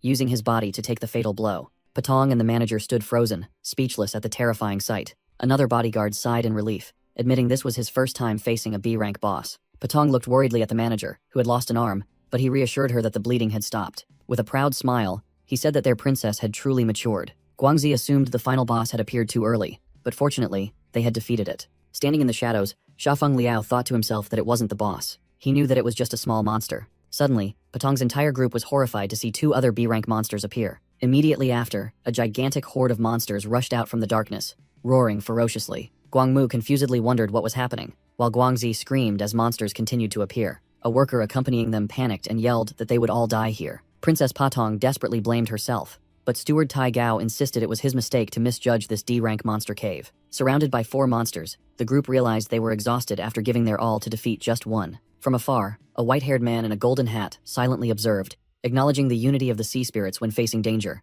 The worker shouted for a direct fight, making the white-haired man inwardly think the action was brave but reckless. The cave monsters growled, revealing their menacing sharp teeth. A sudden blue slash flashed, heading towards a monster. Guangji, Guangmu, and Princess Patong were astonished by the unexpected attack. The sound of a powerful collision echoed, creating blinding streaks of light. Guangzi and Guangmu were thrown back by the shockwave of the attack. The monster easily blocked the glowing sword with its bare hands. Immediately, another monster leaped up, ready to counterattack from above. Steward Tai Gao frantically screamed a warning to Princess Patong to be careful. A clawed hand lunged straight for Steward Tai Gao's face. The monster with the red mane delivered a brutal attack to the manager. The full view of the battle showed the princess's team was completely outmatched by the horde of monsters. Another monster approached, threatening the worker who was trembling in fear. The white-haired man coldly told the worker that he had misjudged the situation. Pinned to the ground by a monster, Princess Patong began to sink into despair. Guangmo collapsed, his face full of injuries. Guangji had also been defeated, his eyes vacant. Their manager was pinned to the ground with a monster's foot on his head, completely helpless. Witnessing this scene, the worker despaired, wondering if this was their end. For a moment, the worker gathered all their courage, raised their pickaxe, and shouted they would fight to the end, while the white-haired man behind them merely thought the action was foolish. Princess Patong was pinned to the ground, screaming in despair. A hooded monster let out a terrifying hiss. Suddenly, a flash of light appeared, cleanly slicing through everything. The worker stood stunned, frozen mid-swing of their pickaxe. The hooded monster had been neatly cut in half. Everyone was astonished by the sudden turn of events. An A-rank blood ice golem suddenly appeared out of nowhere. The ice creature stood majestically on the battlefield, making the worker confusedly wonder what it was. The blood ice golem charged, its sword shattering another monster. The white-haired man silently observed, thinking a little bit of power would be enough. He worried that activating the blood ice puppet with 10% HP consumption would affect his camouflage. The blood ice golem stood up straight, displaying its full majestic form before the worker's astonished eyes. The worker stammered, asking what it was. Princess Patong also turned to ask, thinking he had awakened a summoner's ability. The worker quickly realized and confidently declared it was the beast they had summoned. The worker excitedly shouted, ordering their summoned beast to crush the enemy. Meanwhile, the mysterious white-haired man inwardly thought he would let him take the credit for now. He ordered the ice puppet to obey the worker and attack. The blood ice golem drew its ice katana, ready for battle. It fiercely charged at the clawed monster. Witnessing the monsters being swept away in an instant, the worker smugly shouted that they were too strong. Princess Patong was amazed, thinking that the small miner was an hidden master. After sheathing its sword, the blood ice golem stood motionlessly beside the stunned worker. The worker still couldn't believe their eyes, wondering if they were the chosen one. Patong solemnly declared that his strength was more than enough to join her father's expeditionary force. The manager offered to continue the mining work, to repay the life-saving favor. Suddenly, the white-haired man sensed an even more dangerous aura approaching. The ground beneath their feet suddenly shook violently and cracked open with purple light. The group panicked as giant stone pillars rose from the earth. They were pushed into a completely different area of the cave. Patong screamed in fear, not knowing where they were. She looked down in horror at the dark abyss below. A dense sea of B-rank monsters awaited, making the manager scream in terror. The group fell silent in despair at the unbelievable sight. The white-haired man calmly realized that they seemed to have walked straight into the heart of the monster's lair. A monster leader sitting on a throne recognizes the presence of a galaxy mage and laughs with amusement. He sneers, declaring that the princess of the spirit clan has fallen into his hands. Princess Patong is stunned, not only because the monster can talk, but also because it knows her identity. The leader extends his hand, his voice filled with authority, ordering everyone to kneel. Guangmo grinds his teeth, letting out a defiant growl. Immediately, an invisible pressure descends, crushing Guangmo to the ground. Patong screams Guangzi's name in horror, as she sees him also struck down, while the injured Guangmo urges the steward to fetch medicine. The monster leader appears delighted, wondering who to choose as the next victim. Patong is utterly desperate, realizing the power disparity is insurmountable. The worker, despite trembling, decides he will try to perform the summoning. He strains himself, attempting to gather energy in a futile effort. The monster leader looks down, mocking the weakness of the spirit clan and the princess's stubbornness. Meanwhile, the white-haired man quietly ponders,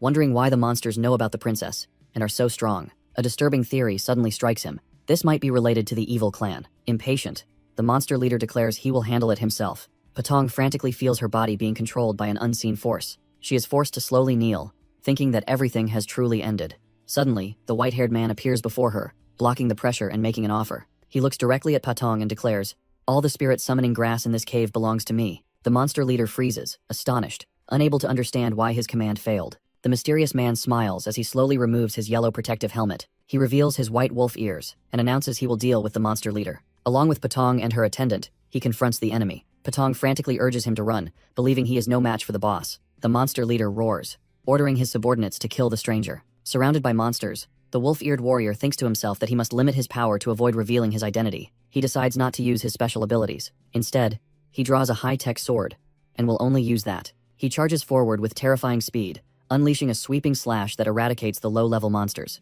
Patong is completely stunned by the power of the one who just came to their aid. The monster leader blocks the attack, commenting that it has some power, but he quickly dismisses it, mocking that it's not enough. He gathers his strength and shouts, "Gravity!" An invisible pressure weighs down on the wolf-eared warrior, increasing 20-fold. He appears to be crushed under the immense weight. The monster leader laughs gleefully, ordering him to kneel before him. The ground beneath the wolf-eared warrior's feet cracks as an energy burst erupts. Purple energy explodes, completely repelling the enemy's pressure. Patong and her attendant can only stare in astonishment. After the dust settles, the wolf-eared warrior stands unharmed, completely immune to gravity magic. The Monster King grinds his teeth in fury.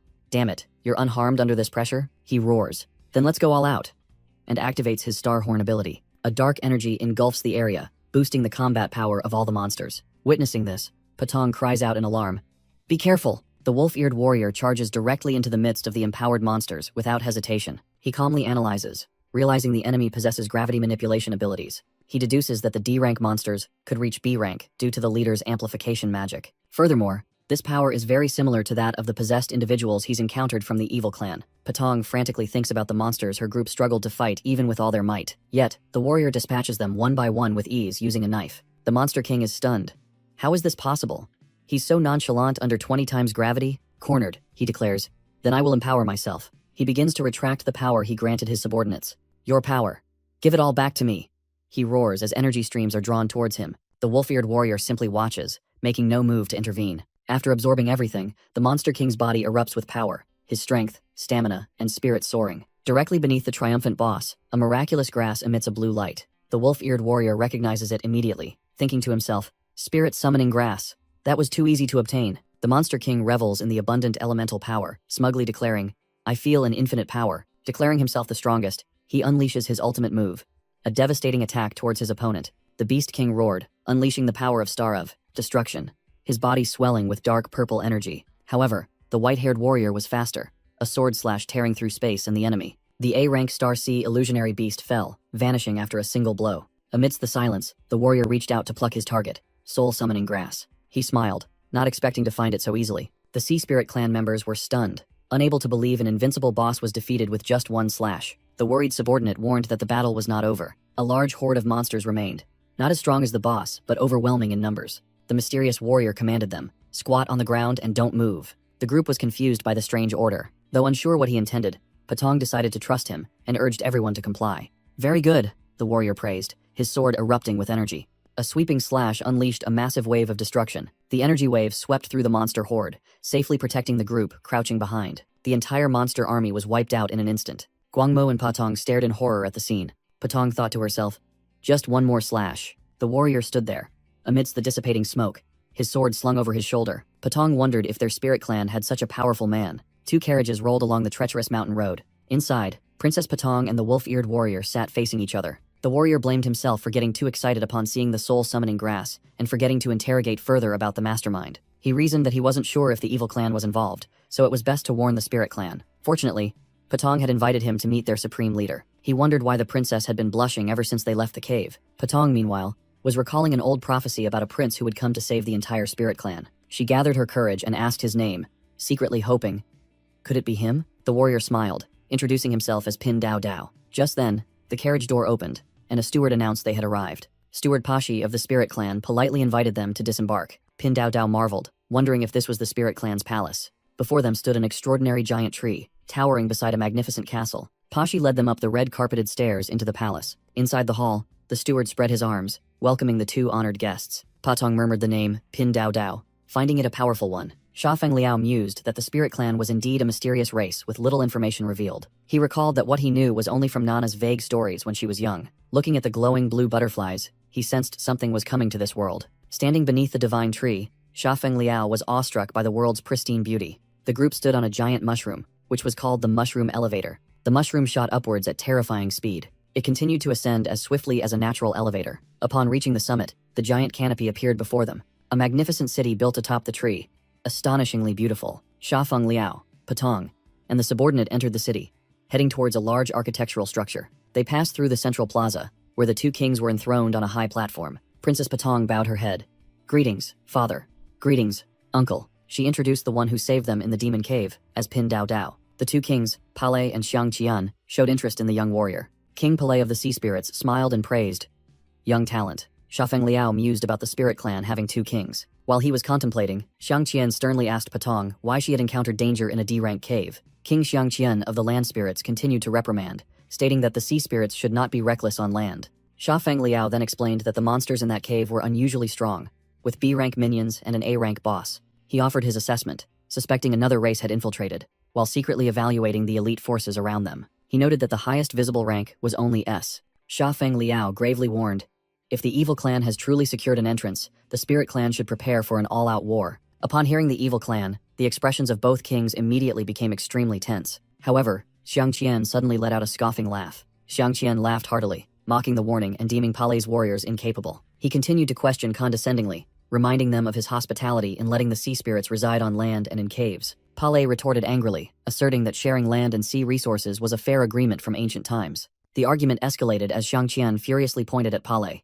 refusing to accept his warriors being underestimated. Witnessing the scene, Patong was disheartened, while Pin Dao Dao silently thought that the war between the two kings had begun again. Suddenly, Pin Dao Dao realized his disguise was failing as green energy flashed on his hand. He told himself he had fulfilled his promise, both saving the spirit race's people and delivering information to their rulers. Believing he had given the necessary warning, Pin Dao Dao decided the rest was up to them and turned to leave. As Pin Dao Dao walked away, the two kings began to brawl with each other, much to the guard's helplessness. Patong frantically called after him, reminding him that her father had not yet given Pin Dao Dao his reward. Pin Dao Dao clutched his uncontrollable arm, realizing he had to leave quickly before his true form was revealed. Patong desperately called out, "Wait," then looked towards her father and uncle who were actually fighting. She screamed for the two kings to stop, but the brawl continued nonsensically. Utterly disappointed, Patong decided to abandon them and rushed to chase after Pin Dao Dao. She caught up and grabbed his flickering energy-filled arm, pleading for him to wait a moment. Patong apologetically apologized for her father and uncle's reckless behavior, while Pin Dao Dao struggled to maintain his composure. She offered him a sea spirit stone and told him to accept it. Pin Dao Dao took the stone,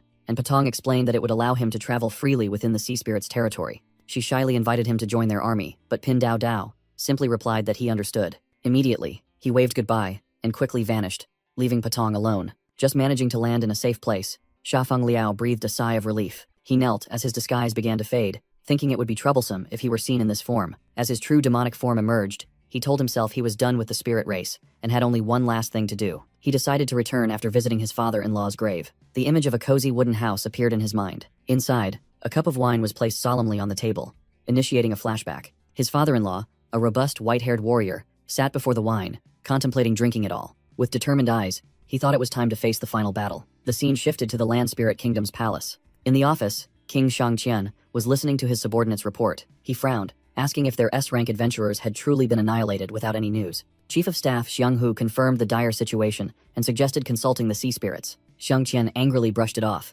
declaring that what happened in their territory was their own problem to solve. He ordered the dispatch of their strongest special forces to investigate the demon cave. Suddenly, his son, Prince Xiangshang, entered and announced he would go as well. The prince explained that someone named Ah Jin was among the team and he had to find him. Xiang Qian became enraged, scolding his son for his recklessness and reminding him of his position as heir. But Xiangxiang shouted back that this was precisely why he needed to find out what happened. He asserted that whether as an heir or a brother, he had no reason to back down. Finally, Xiangxiang, accompanied by his guards, stood before the dark entrance of the demon cave. Before the demon cave's entrance stood a man named Ajin, his hair styled like horns against a red background. Ajin explained that this was the first time a pure black demon cave had appeared, and it was also where the adventurers had lost contact. Xiangxiang resolutely commanded, "Let's go." The group didn't hesitate, heading straight into the cave entrance, which resembled a living organism. Xiangxiang led the way, with his guards and Ajin venturing deeper into the darkness. Suddenly, the entrance behind them closed, leaving a guard astonished. The hooded guard quickly reported to Ajin, "The entrance has disappeared. This demon cave is truly unusual." They discovered a battlefield littered with countless monster corpses, but not a single person. Ajin worriedly wondered, "Where have our spirit race people gone?" He continued to analyze that there were no signs of victors, while a heavy sound echoed. Abruptly, an adventurer with a crazed look lunged out from the shadows, targeting Ajin. Ajin narrowed his eyes, reacting instantly to the surprise attack. He drew his sword, easily blocking the assault from his deranged fellow tribesman. With a single swift strike, Ajin took down the attacker, but immediately after, another clawed hand swung towards him, leaving him no time to react. Ajin was grabbed by the neck and lifted, roaring in pain. He gritted his teeth, struggling against the enemy's immense strength. Finally, Ajin was brutally thrown aside. The group was stunned as they recognized the attackers, one guard exclaiming, "These people are." It turned out to be their own adventurers, all driven mad and charging towards Xiangxiang's group. A terrified guard screamed, not understanding why his comrade had become like that. Amidst the chaos, Xiangxiang hastily grabbed Ajin's wrist. Ajin struggled to tell the prince that he was about to lose control. With black crystal shards spreading across his face, Ajin warned that wounds from these would cause infection, and urged Xiangxiang to escape quickly. Surrounded and torn apart by the frenzied adventurers, Ajin screamed in pain. In his final moments, he mustered all his remaining strength. Passing his last shield to Xiangxiang, Ajin gritted his teeth, determined not to let the prince be in danger. To prevent himself from completely transforming, he drew his dagger and stabbed himself. Xiangxiang watched silently as blood splattered, calling out the name of his dear uncle in shock. Enveloped in the blue shield, Xiangxiang stood alone amidst the fallen enemies. The prince was still reeling from Ajin's sacrifice. Suddenly, Ajin's corpse rose, completely transformed into a terrifying creature. Xiangxiang desperately screamed his friend's name, unable to believe the sight before his eyes. The transformed Ajin let out a savage roar. Immediately, it grabbed Xiangxiang by the collar. It raised its sword, preparing to finish off the terrified prince. Xiangxiang could only watch the blade about to descend, utterly helpless. Suddenly, a burly white-haired man appeared, blocking the attack and reprimanding Xiangxiang for his weakness. Unworthy of a leader, the Ajin creature growled, asking who the intervening stranger was. The white-haired man sternly told Xiangxiang that he must awaken, for the spirits before him had all become enemies, and those in high positions must have the courage to make swift decisions. In a chaotic vision, the transformed spirits screamed about a dark power threatening to destroy their race, just like 15 years ago. In a distant place, atop the mountain known as Immortal Demon Peak, Shafeng Liao, in a black cloak, approached a tomb, believing it to be the highest peak of the spirit race. Holding a bouquet of flowers, he whispered to his beloved in his mind, "Nana, this is our father's grave." Suddenly, Shafeng Liao was startled, as he noticed something unusual. He stared in astonishment at the portrait on the tombstone, where the inscription read, "Protector of the Nation, Fallen Hero." Shafeng Liao was shocked to realize that the man in the picture was the same man he had met a few days ago. A faint voice echoed from behind, asking who he was. It was an old woman with animal ears, sitting in a wheelchair, who said that no one had come here for over a decade. Shafeng Liao turned around and asked the old woman if she knew the owner of this tomb. The old woman sadly replied that she didn't think anyone in the world remembered him anymore. Shafeng Liao was stunned to realize that this woman was Hao Ling, who was believed to still be alive. Hao Ling began to recount that her mother was a human princess of royal blood, and her father was the strongest general of the spirit race. During the war between the two races 20 years ago, they met and fell in love. Her mother gave up her princess status, and her father gave up his general's position to live together in seclusion on this mountain peak. She recounted that she only had a few fragmented memories of her father, memories of being carried on her father's shoulders, gazing at the majestic scenery of the immortal demon realm. Those were the happiest memories of her life. But then tragedy struck 15 years ago, when she was only 3. A panicked spirit race soldier rushed in to deliver bad news to General Hao, and a sudden war shattered everything. A soldier pleaded with General Hao Ling to return, as the Tada's army was devastating the spirit race. With a resolute expression, General Hao Ling promised his family, "Wait for me at home, I'll be back soon." Hao Ling recounted that to fight the evil clan, her father had to return to the battlefield, leaving behind his wife and young daughter. Meanwhile, her mother, a human princess, received an urgent letter reporting that war had also broken out in the human realm. She was heartbroken to learn that her brother, the sole heir, had died in battle, forcing her to return to preserve the royal family. Months passed with no news from her husband, so her mother reluctantly wrote a farewell letter and hurried back. In the letter, she instructed her daughter to wait for her, promising to return right after the war ended, but no one expected that farewell to be their last. 2 years later, her mother received news that the spirit race had won, but the entire army on the front lines had been wiped out, including her husband, General Hao Ling. Her health gradually deteriorated, and she passed away when Hao Ling was only 7 years old. At the funeral, little Hao Ling could only sob beside her mother's coffin. Until the day she died, her mother had never once visited her father's grave in the immortal demon realm. Returning to the present, Sha Feng Liao stood before the tomb inscribed with Hao Ling, protector of the nation, fallen hero. He suddenly realized that the man who saved Xiangshang was Hao Ling's father, and he was still alive. Hao Ling sadly said that perhaps her father no longer remembered anything. She began to recount. 13 years ago, I found him while scavenging by the seashore. In a flashback, an older but still healthy Hao Ling watched in astonishment as a man washed ashore. She recounted that she had found General Hao Ling in a skeletal state, not knowing how long he had been adrift at sea. She nursed him, and when he awoke, he had forgotten almost everything, yet possessed an extraordinary will to live. In his delirium, General Hao Ling only mumbled repeatedly, I have to go home. Someone is waiting for me. Sha Feng Liao stood in the quiet room, listening to Hao Ling's story. He thought to himself, perhaps losing his memories was the best fate for him. Suddenly, his gaze fell upon an object on the table. It was an old notebook, with a few sheets of paper tucked inside. Hao Ling explained that it was a message her mother wrote for her father, along with his scribbled notes about remembering his wife's face. Sha Feng Liao frowned, wondering about the meaning of the last thing the general mentioned. He turned to ask Hao Ling if her father was someone who always kept the house clean. She laughed, confirming that he was a rough old man who never bothered with cleaning. Sha Feng Liao continued to inquire if she was the one who helped him clean. Hao Ling admitted that it was the first time she had seen her father clean the house himself. And Sha Feng Liao further asked if he had been talking a lot recently. She confirmed that he had been talking much more. An unprecedented occurrence. Hearing this, Sha Feng Liao was stunned, as all the pieces began to fit together. He quickly excused himself and rushed out, realizing he didn't have much time left. He recalled the stranger's instructions about protecting the spirit race and his strange actions. Sha Feng Liao shouted Gita's name, and a bolt of lightning struck a nearby hill. The loyal dragon Gita immediately soared up from the forest. Sha Feng Liao realized bitterly. He must have foreseen his own death. In another memory, Ajin recalled with horror the sight of General Hao Ling standing alone atop a pile of monster corpses. He recounted that he alone had annihilated all the monsters and transformed spirit race members. Before the old general, countless other enemies were still rising from the darkness. Ajin recounted the story with a serious expression. He remembered the moment the demon gate opened. Ajin hastily urged General Hao to retreat, but he ordered him to go ahead and report the war. He anxiously asked about the general's fate, wondering why such a powerful warrior had never been known. General Hao asserted that he had to go in alone, find the source, and stop the endless stream of monsters. He gripped his weapon and began to explain his identity. The old general admitted that he himself had forgotten who he was a long time ago. Returning to the present, Sha Feng Liao hastily urged Gita to search for General Hao's aura. He angrily thought to himself, reminding that the general still had a daughter who loved him dearly. Sha Feng Liao was determined not to let the tragedy of his previous life repeat, and not to let General Hao have any regrets. As he flew, he pondered a strange fact. In the future, 6 years later, the spirit race still existed until the very end. He tried to rationalize the contradiction, wondering if the spirit race had undergone some secret war. The memory of General Hao facing the darkness alone emerged, suggesting that his sacrifice was the answer. Back in the past, General Hao made his final preparations before rushing into battle. He swung his weapon, unleashing a powerful attack that swept away the enemies. Nevertheless, he realized that the number of monsters was still continuously increasing. General Hao identified their origin as an artificial spatial gate, completely different from a normal demon cave. He was astonished that the enemy could open a world-crossing gate directly to the spirit race's demon cave. He explained that when this gate opened, it would also activate the spirit race's demon cave gate. General Hao exposed the enemy's true plot.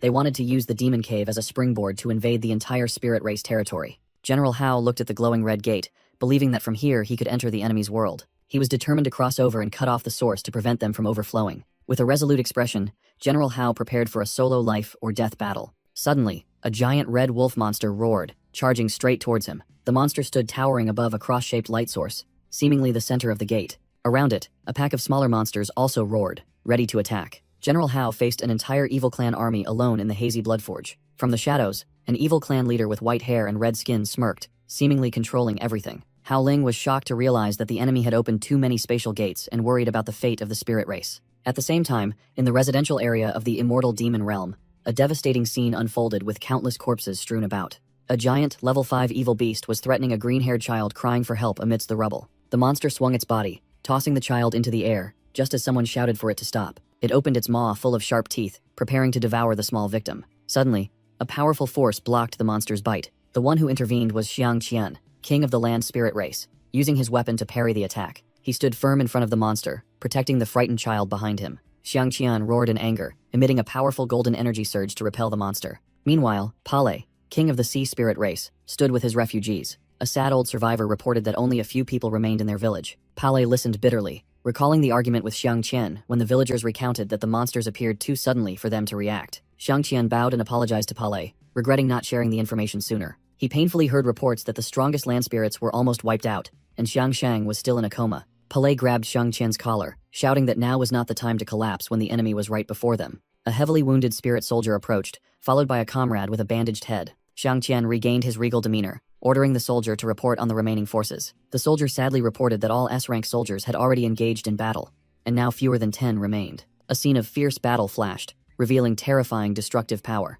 Suddenly, a gigantic level 5 evil beast appeared, astonishing both kings. The surviving villagers recognized it, and desperately cried out that Xiaoxi village had also been annihilated. Immediately after, another dragon-like winged beast soared in the sky, signaling an all-out attack. Xiang Qian decided to face them alone, asking the others to cover the villagers' retreat to safety, despite Palais shouting that it was suicide. He turned his back, silently thinking about the hardships the spirit race had endured for survival. With a resolute expression, Xiang Qian declared that at least one of their 2 clans must survive. Palais and Patong frantically called for him to return, but it was in vain. Xiang Qian alone confronted the roaring giant beast. He unleashed a powerful golden energy, declaring that if there was no divine salvation, he would become the Dragon Slayer. The beast swooped down to attack, and Xiang Qian roared back in response. Suddenly, a mysterious energy, butterfly-like entity appeared in the sky. It unleashed a destructive attack, creating a terrifying explosion of light and energy. Palais and Patong could only watch the scene in horror. Xiang Qian looked up at the sky in terror. A gigantic mechanical weapon suddenly reassembled in midair. The hand of a mysterious warrior firmly grasped the newly formed weapon.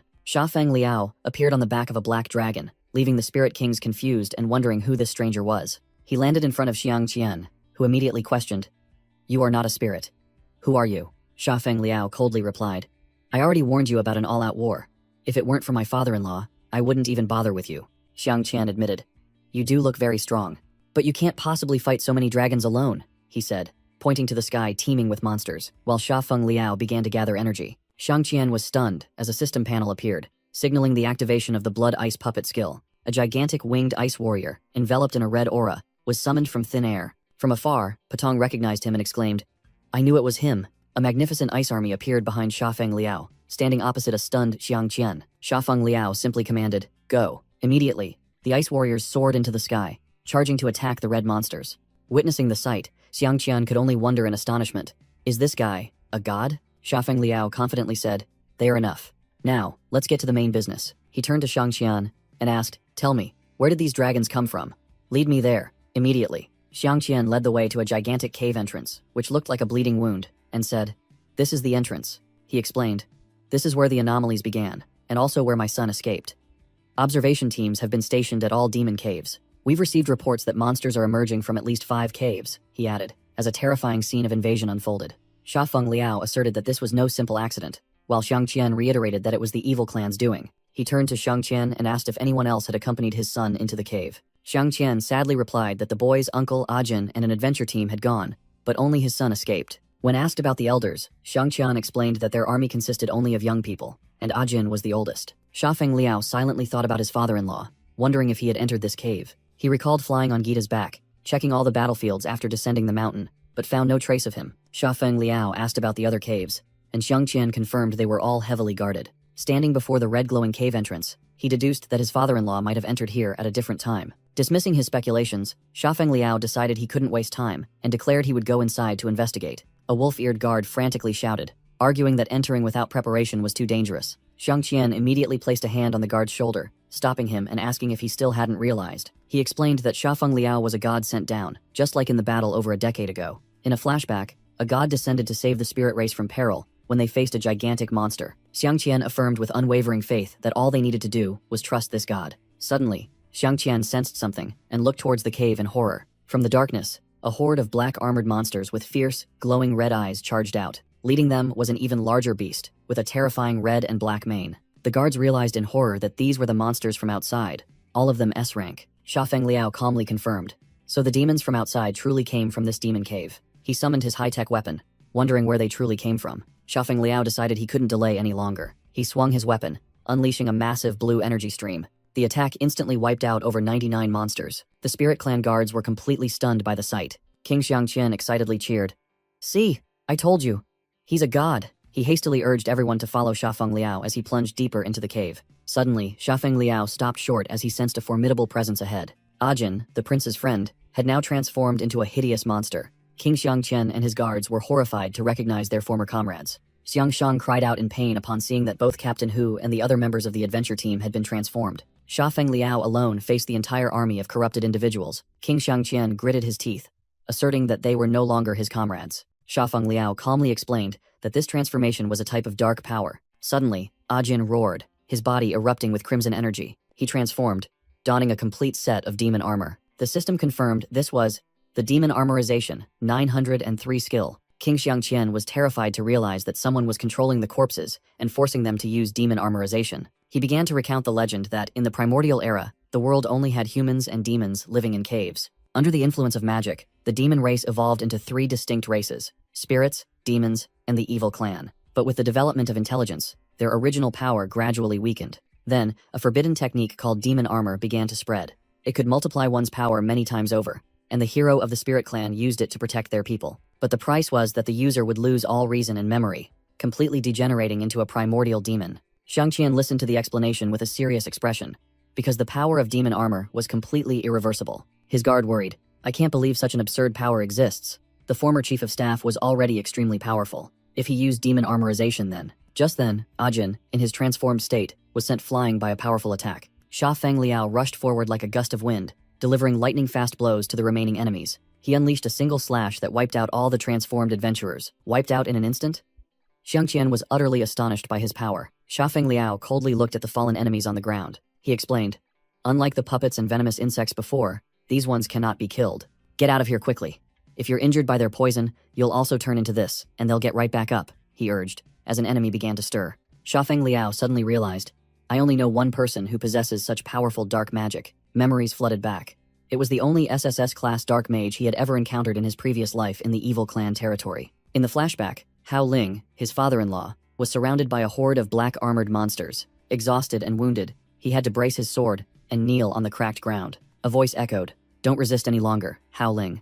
But he still raised his head defiantly. The enemy, SSS-class Dark Archmage He Mu, confidently declared, "This time, I am thoroughly prepared." Amidst the desolate landscape, He Mu hovered in the air, looking down at the defeated Hao Ling. "You are Hao Ling? Quite brave," He Mu sneered. "But you alone are far from qualified to stop me," he said as Hao Ling knelt before the also defeated Xiangqian. Severely wounded, Hao Ling gasped and realized he had no other choice. He struggled to his feet, determined to protect the last hope of the spirit clan.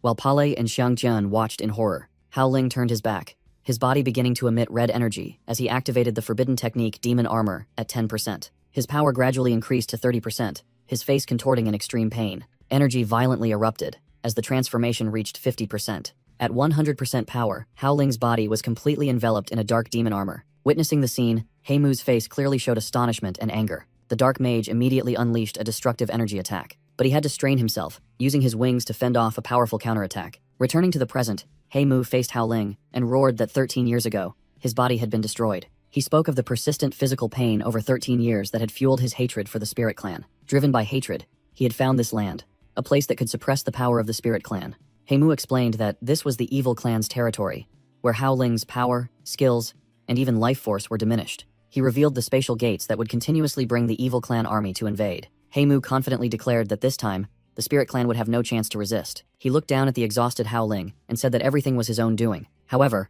Hao Ling coldly replied that he didn't remember who he was at all. He Mu was stunned by the unexpected answer. He quickly regained his cruel demeanor, declaring that it didn't matter because Hao Ling was going to die anyway. He Mu raised his dark sword high, roaring that he would make Hao Ling taste being cut in half. Suddenly, a blue energy projection appeared, ordering He Mu to stop. He Mu exclaimed in surprise, "My lord."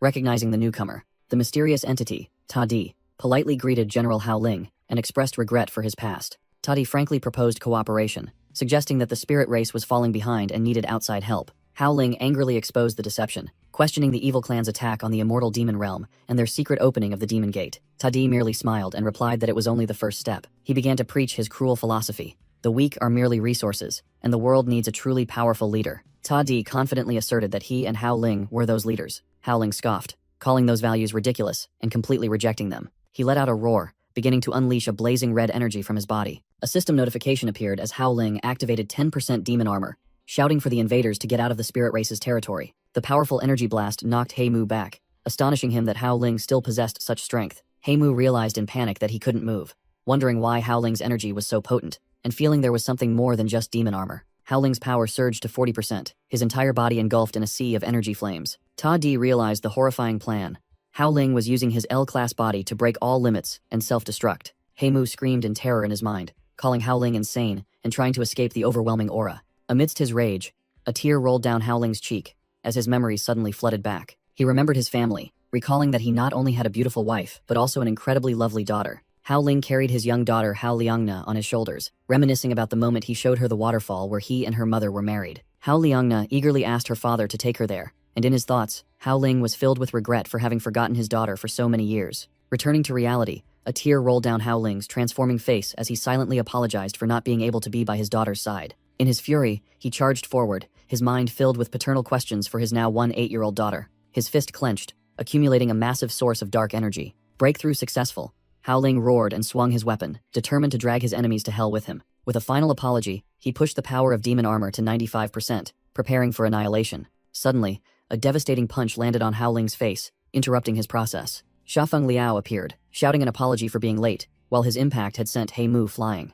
The demon armor activation process was cancelled, and the dark energy dissipated from Howling's head. Hao Liangna was also present, anxiously calling father, while Shafeng Liao stood in front of him. Shafeng Liao calmly stepped over Mu's unconscious body to approach his father-in-law. Mu looked up at Shafeng Liao's back with a horrified and disbelieving expression. So that's how it is, Shafeng Liao thought to himself, his eyes gleaming with understanding. Howling was stunned as the demon armor completely vanished, returning him to his original form. Shafeng Liao suddenly understood that in the future he knew, the spirit race escaped disaster thanks to Howling's sacrifice. A dazzling explosion in Shafeng Liao's mind replayed that scene of sacrifice. He realized that Hao Liangna's father himself had repeatedly sacrificed himself to save the entire race from catastrophe. The power from that sacrifice was so immense that it could change fate itself. The narration stated that the existence of the spirit race was all thanks to the man before them. However, no one else knew this truth. Howling exclaimed in astonishment, unable to believe what he had just heard. Shafeng Liao firmly confirmed that he had called him dad. Howling confusedly grabbed him,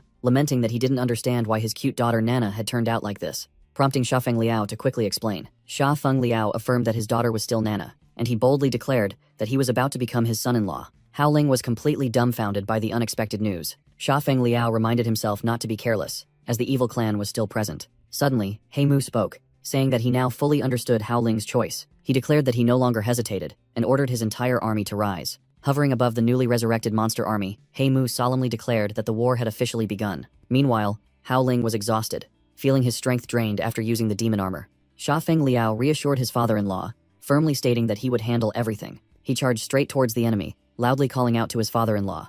Mu roared, ordering his army to show no mercy, vowing to leave no one alive. A monster immediately lunged to attack the weakened Howling from behind. Just before its claws could reach, a mysterious slash blocked the attack. A warrior in full armor appeared, shielding Howling after having struck down the monster. Shafeng Liao rushed forward, shouting orders to Gita to protect his father-in-law while he handled the battle. In his battle armor, Gita firmly replied that he would always cover his back, as always. Howling exclaimed in astonishment, unable to believe that this dragon had fully undergone demon armorization, yet still retained its sanity. The melee erupted as Mu's monster army charged forward. Rushing through the minions, Shafeng Liao realized the enemy wasn't from the spirit race, so his powers weren't restricted here. Mu smirked, explaining that this place amplified the evil race's power, as he began activating his demon armor. Having completed his transformation, Mu, now in his formidable demon armor, declared that he too could wield such power. Instantly, the defeated monsters rose once more from the ground. Shafeng Liao deduced that, as long as the sorcerer remained alive, his army would be continuously revived. With determined eyes, he understood he had to target the leader directly. Shafeng Liao accelerated, charging straight towards Mu for a direct assault. He unleashed a spinning kick,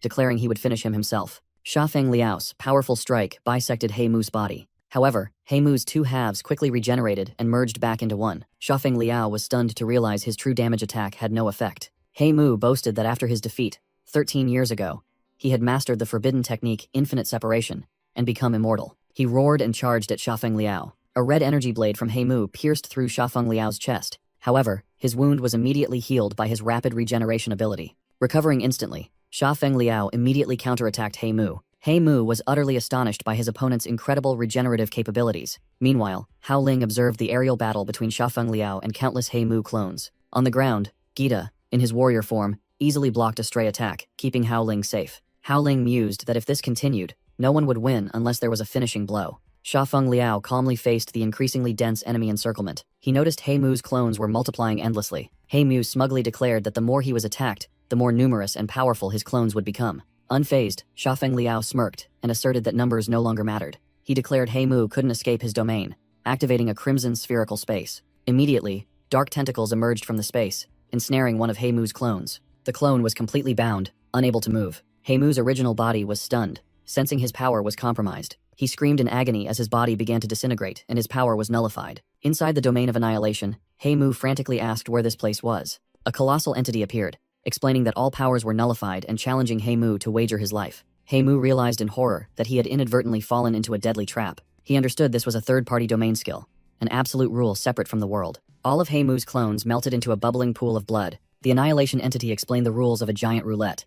There were 1,000 numbers and 2 colors to choose from. The entity winked at Sha Feng Liao and announced the selection would begin. He Mu angrily questioned, claiming the referee had signaled Sha Feng Liao and this was cheating. Ignoring the accusation, Sha Feng Liao calmly stated he would still choose red. He Mu was enraged at being forced to accept black without his input. Sha Feng Liao then activated his domain authority, declaring he would use his remaining lifespan to purchase 499 numbers. He Mu screamed in disbelief at this blatant cheating. The annihilation entity asked Sha Feng Liao if he was sure he wanted to use his entire lifespan for this transaction. With a resolute expression, Sha Feng Liao confirmed it was time to go back. The annihilation entity admitted that he might lose a lot, including the efforts and sacrifices it had made. Sha Feng Liao replied that he knew that, but the other party also knew how long he had waited for this day. Left out, He Mu roared that he wouldn't let them decide everything, and charged forward. He was suddenly blocked mid-air by a crimson energy stream. The annihilation entity coldly warned that in this domain, He Mu's powers couldn't be activated and he mustn't challenge the referee's authority. He Mu realized in shock that his powers were truly nullified. The annihilation entity held up a golden ball, preparing to start the game.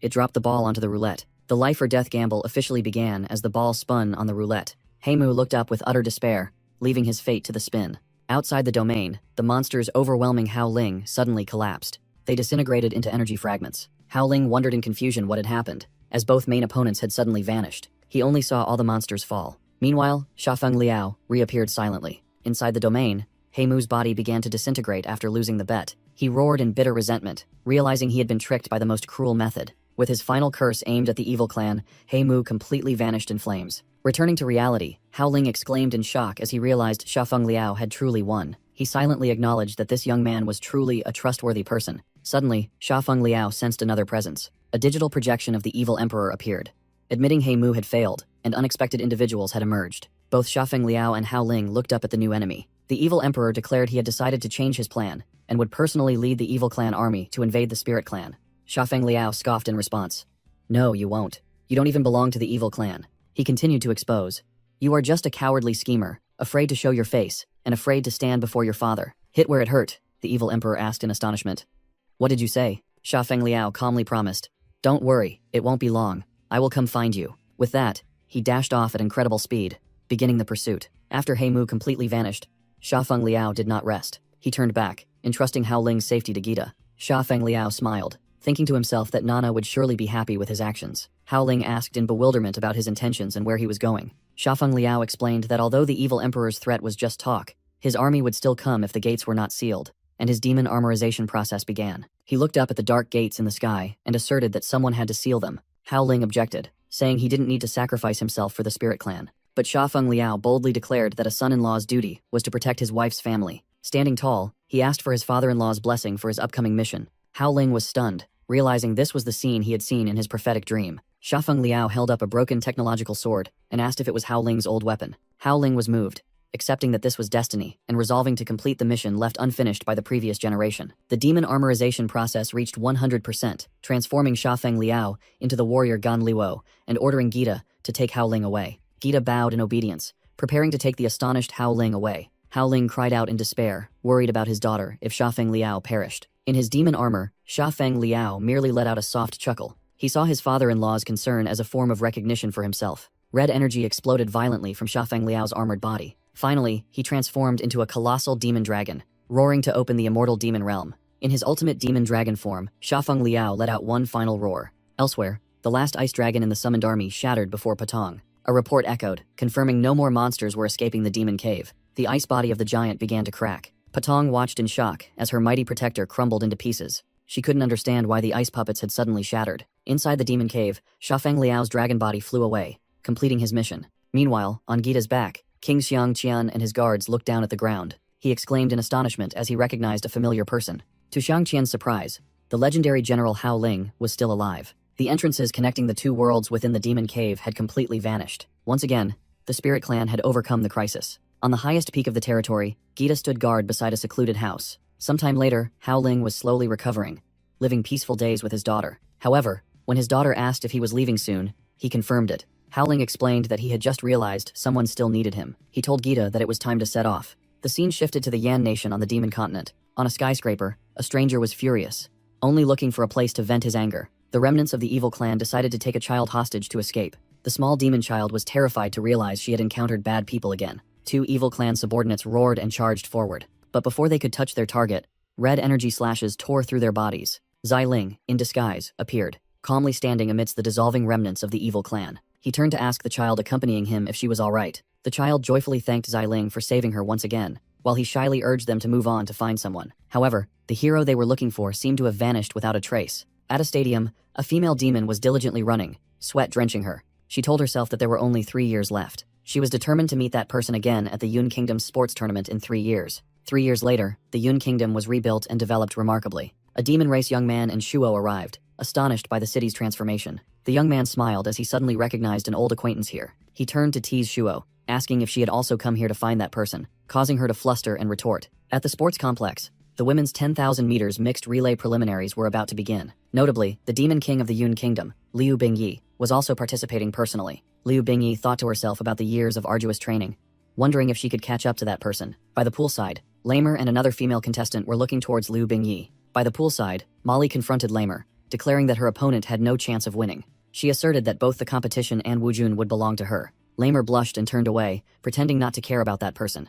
Molly pointed out frankly, "You say you don't care, but Wujun isn't even in the Yun Kingdom." Meanwhile, in the stands, a burly warrior with a horned mask was observing thoughtfully. He thought to himself that this was the first time in his life to witness such a peaceful world, just as the competition was about to begin. At the same time, in the human world, in the Shenghua nation, a modern city scene unfolded. Huo Wujun stood in the heart of the city, looking up at an aircraft in the sky. He walked past people discussing a newly graduated genius. Huo Wujun told himself, "So this is the human world." He never thought he would set foot in their territory one day. Standing beside a luxury car, he looked at the paper in his hand and thought about the final plan. A voice called out asking if he was Mr. Wujun, and Huo Wujun confirmed. Elsewhere, a high-tech containment pod was in operation. A subordinate called out, "General," to the blonde man looking out the window. The general asked if everything was ready. The subordinate reported that all military leaders would attend the Shenghua Kingdom's biggest party of the decade. He affirmed that this was the best opportunity for the general. A luxury car sped along a mountain road. The car stopped in front of a modern villa, announcing their arrival. A polite aide opened the car door and invited Huo Wujun to step out.